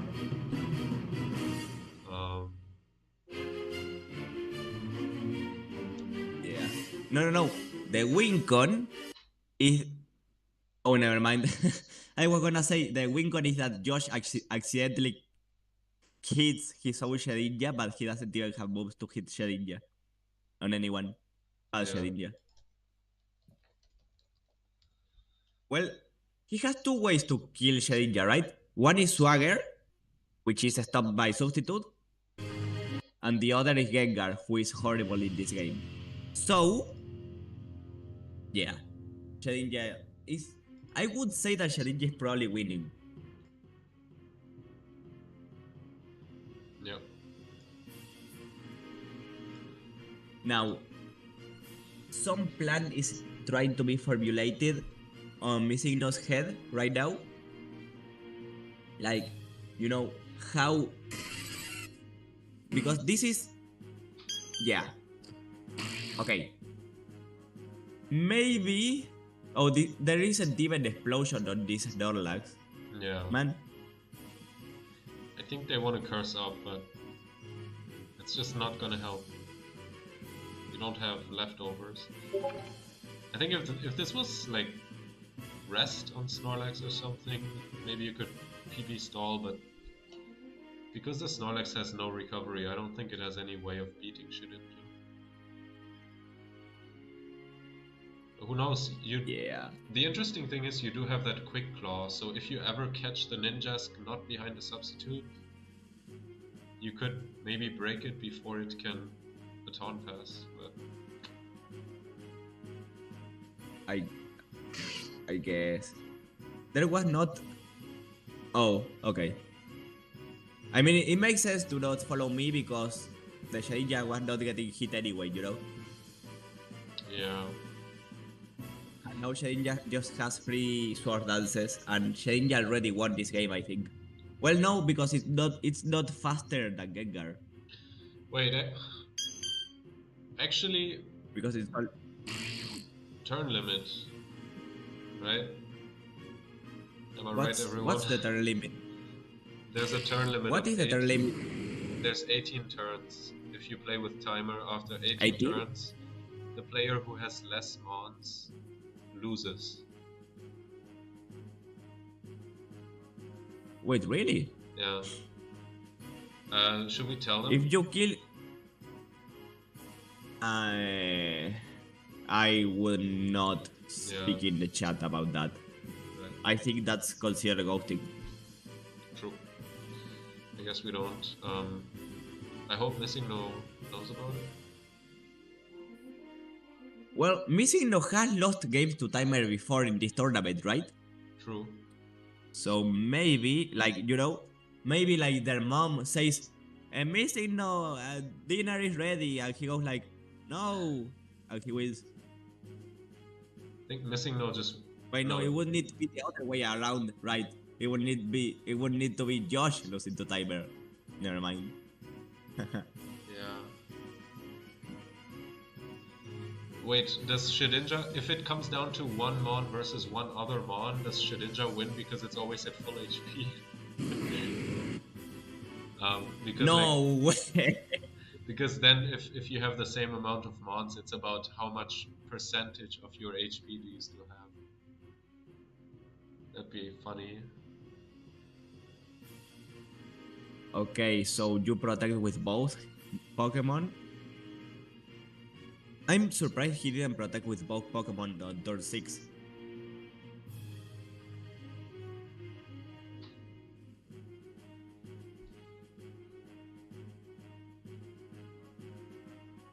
Mosquito is saying Shedinja does win because it's at 100%. I'm gonna take that at face value.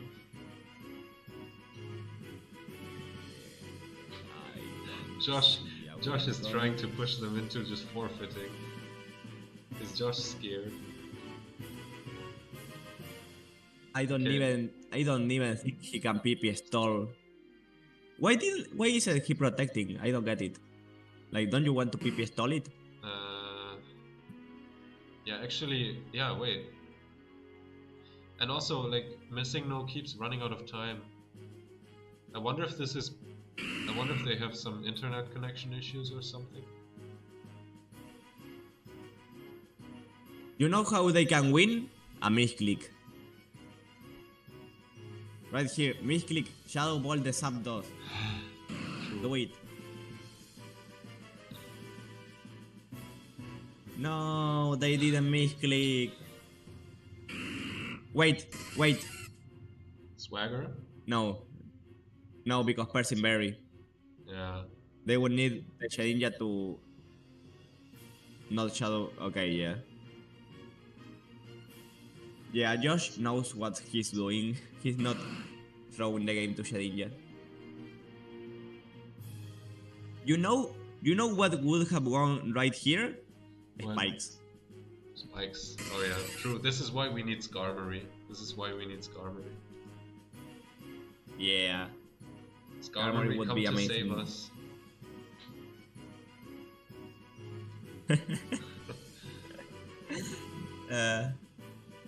Man.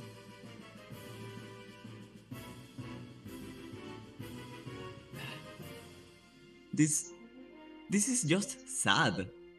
You know? Like you know? This is sad. I think I mean, Missing No is from the Japanese community. I don't know how much they know about the fact we have turn limit. If they knew about turn limit, there would be a win con here for sure. But also, I guess they could try to figure out that maybe they can PP stall the Shedinja and make it struggle. Well, the problem is Sword Dance has like 48 PP. Yeah. Like, we are never getting to a PP stalled Shedinja because of the turn limit. But they don't know that. Or, well, we don't think they know that.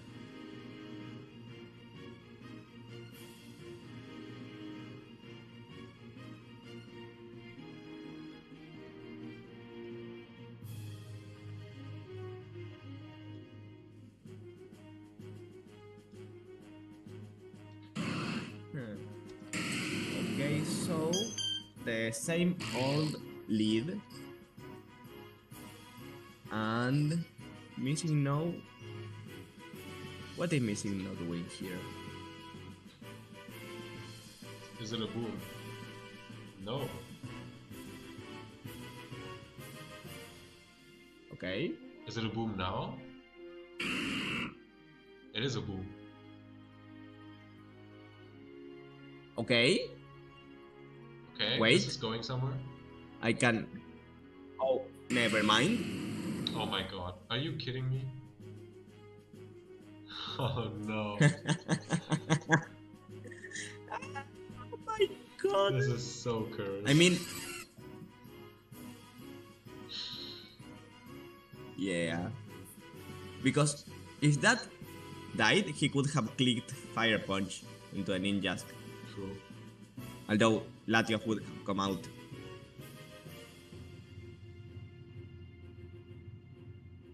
Okay. Yeah. T-Bolt And now Terra. Well, the thing is that okay, no full para. Never mind. Yeah, but yeah, Shedinja also outspeeds Gengar anyways.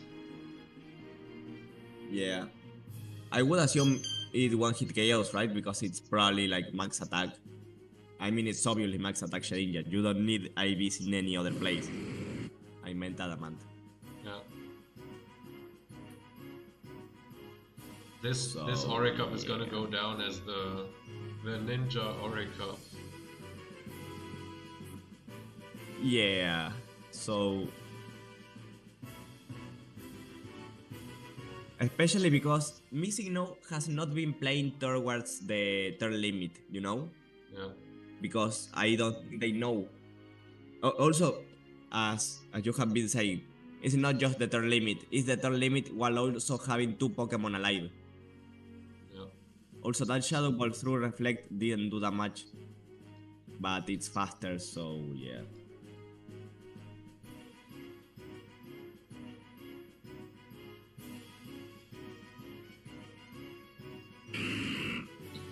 Yeah, honestly, I think you have to like find a way to substitute stall the Shedinja out of PP, maybe, but I don't know. I guess plus 4 HP fighting is still gonna break subs, and yeah. And also, we keep talking about Shedinja, blah blah blah. There's always gonna be a Latios or a Zapdos next to Shedinja, which is Yeah. still a huge problem and deals a lot of damage. True. Like, I'm gonna be so surprised to even reach game 4 here. Like, I don't wanna, call it over, but if there's ever a game where you actually would call it over, it's this one. Cheesiest Orre Cup of all time, yeah. My matches definitely felt very cheesy, and I also went up against Farfetch'd, and it beat me in game 1.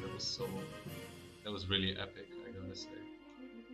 Okay. Explosion incoming. Yeah, Mosquito is right. You're not stalling out 24 Shadow Ball and 48 in power. But yeah, if you can reach turn limit. The Bright Powder.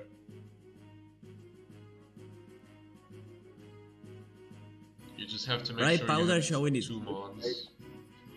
Yeah. Wait, again, Bright Powder? Yeah, also the button pass. Because Shedinja was both balls. That's over, isn't it? Okay, let's see. There's Reflector. But you can't break the sub right now. So they just sword stance. Yeah. They sword dance so that they are able to kill Gengar and the game is literally over. No, I think Akiak, I don't think we can like give hints during the battle. We have to do it next time, like before a tournament.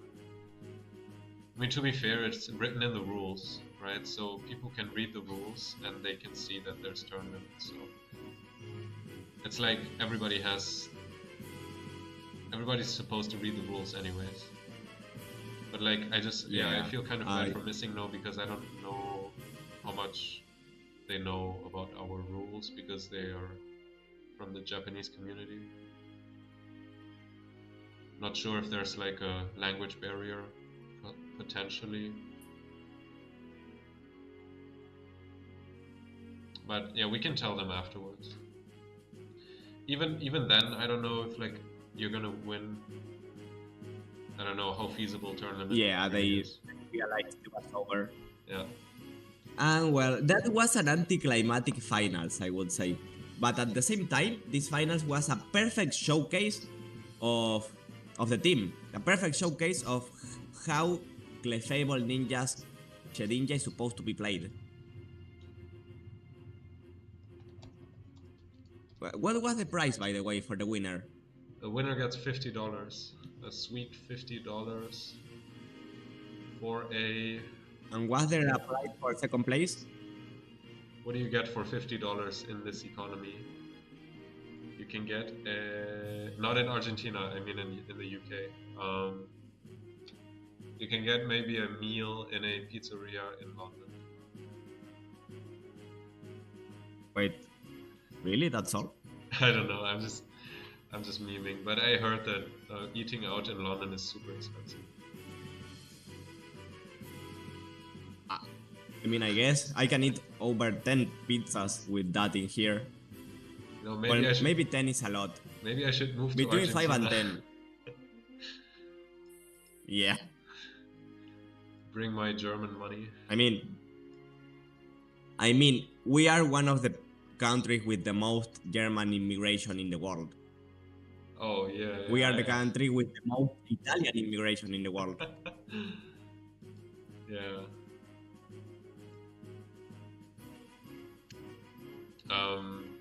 Alright, we should get Josh on for an interview. Sure.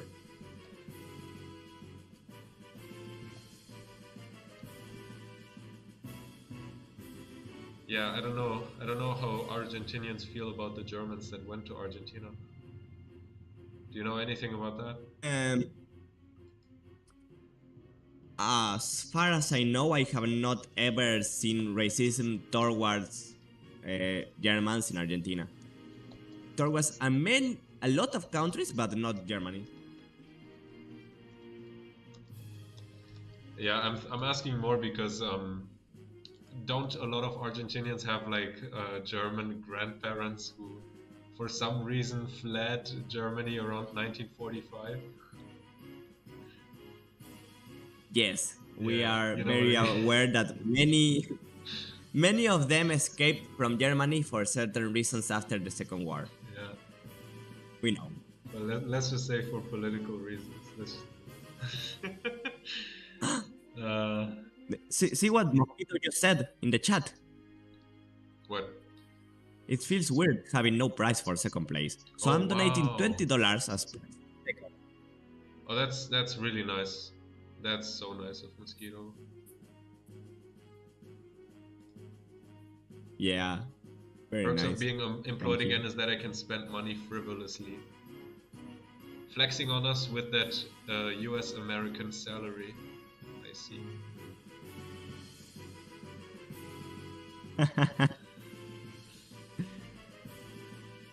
Let's go. Yeah, last minute, Anyway, last have you second compensation for unwinnable matchup. So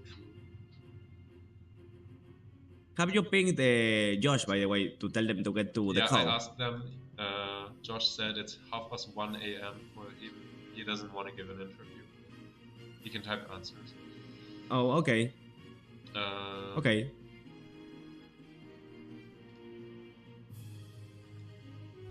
What do you want to ask him? Well, first of all, what is his opinion of the combo of Shedinja, Ninjask, and Clefable? He said that he had seen it before, but he adapted it. So, what is his opinion on it?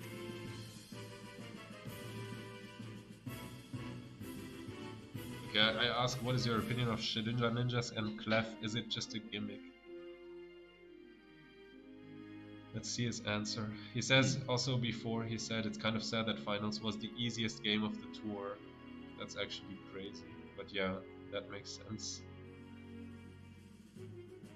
Josh says he went into this thinking that Clefable is an insane mon. I mean, it surely showed its worth. So he tried as many partners for Clefable as possible. Okay. That makes perfect sense. He had a team with Gyarados, Tita, Charizard.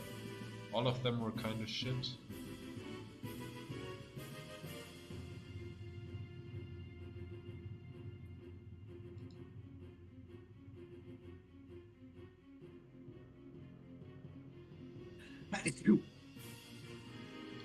Then he remembered asking ages ago what the best partners for it were, and somebody said Shedinja and Ninjas.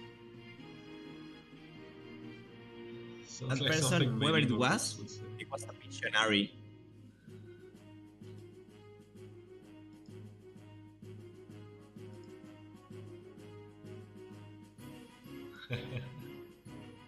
That wasn't you, Teamcap, was it?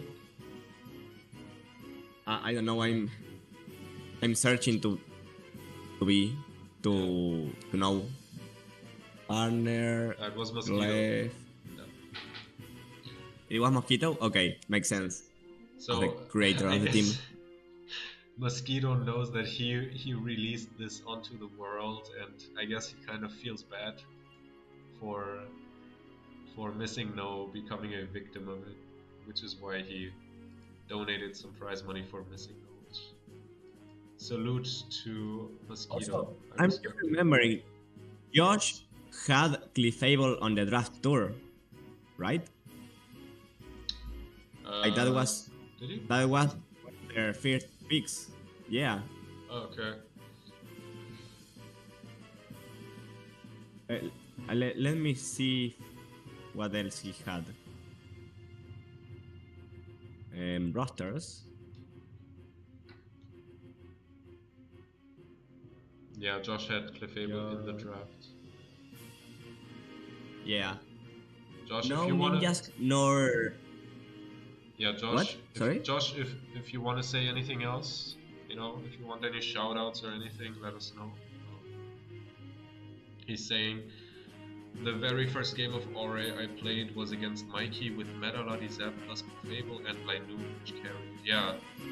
Josh's favorite Pokemon is Linoon, by the way, which I see why. I mean, it's really cool. It has that extreme speed. If you think about it, the combination of Clefable into Ninja's Ninja is basically the same as Clefable into Linoon clicking Belly Drum, right? Right? You see the vision? I mean, except Linoon gets hit by Earthquake and doesn't match up. Don't say anything. Shh. Don't say anything. Agree with me. Agree with me. No, yeah, I can see the jump from Linoon to Shedinja for sure.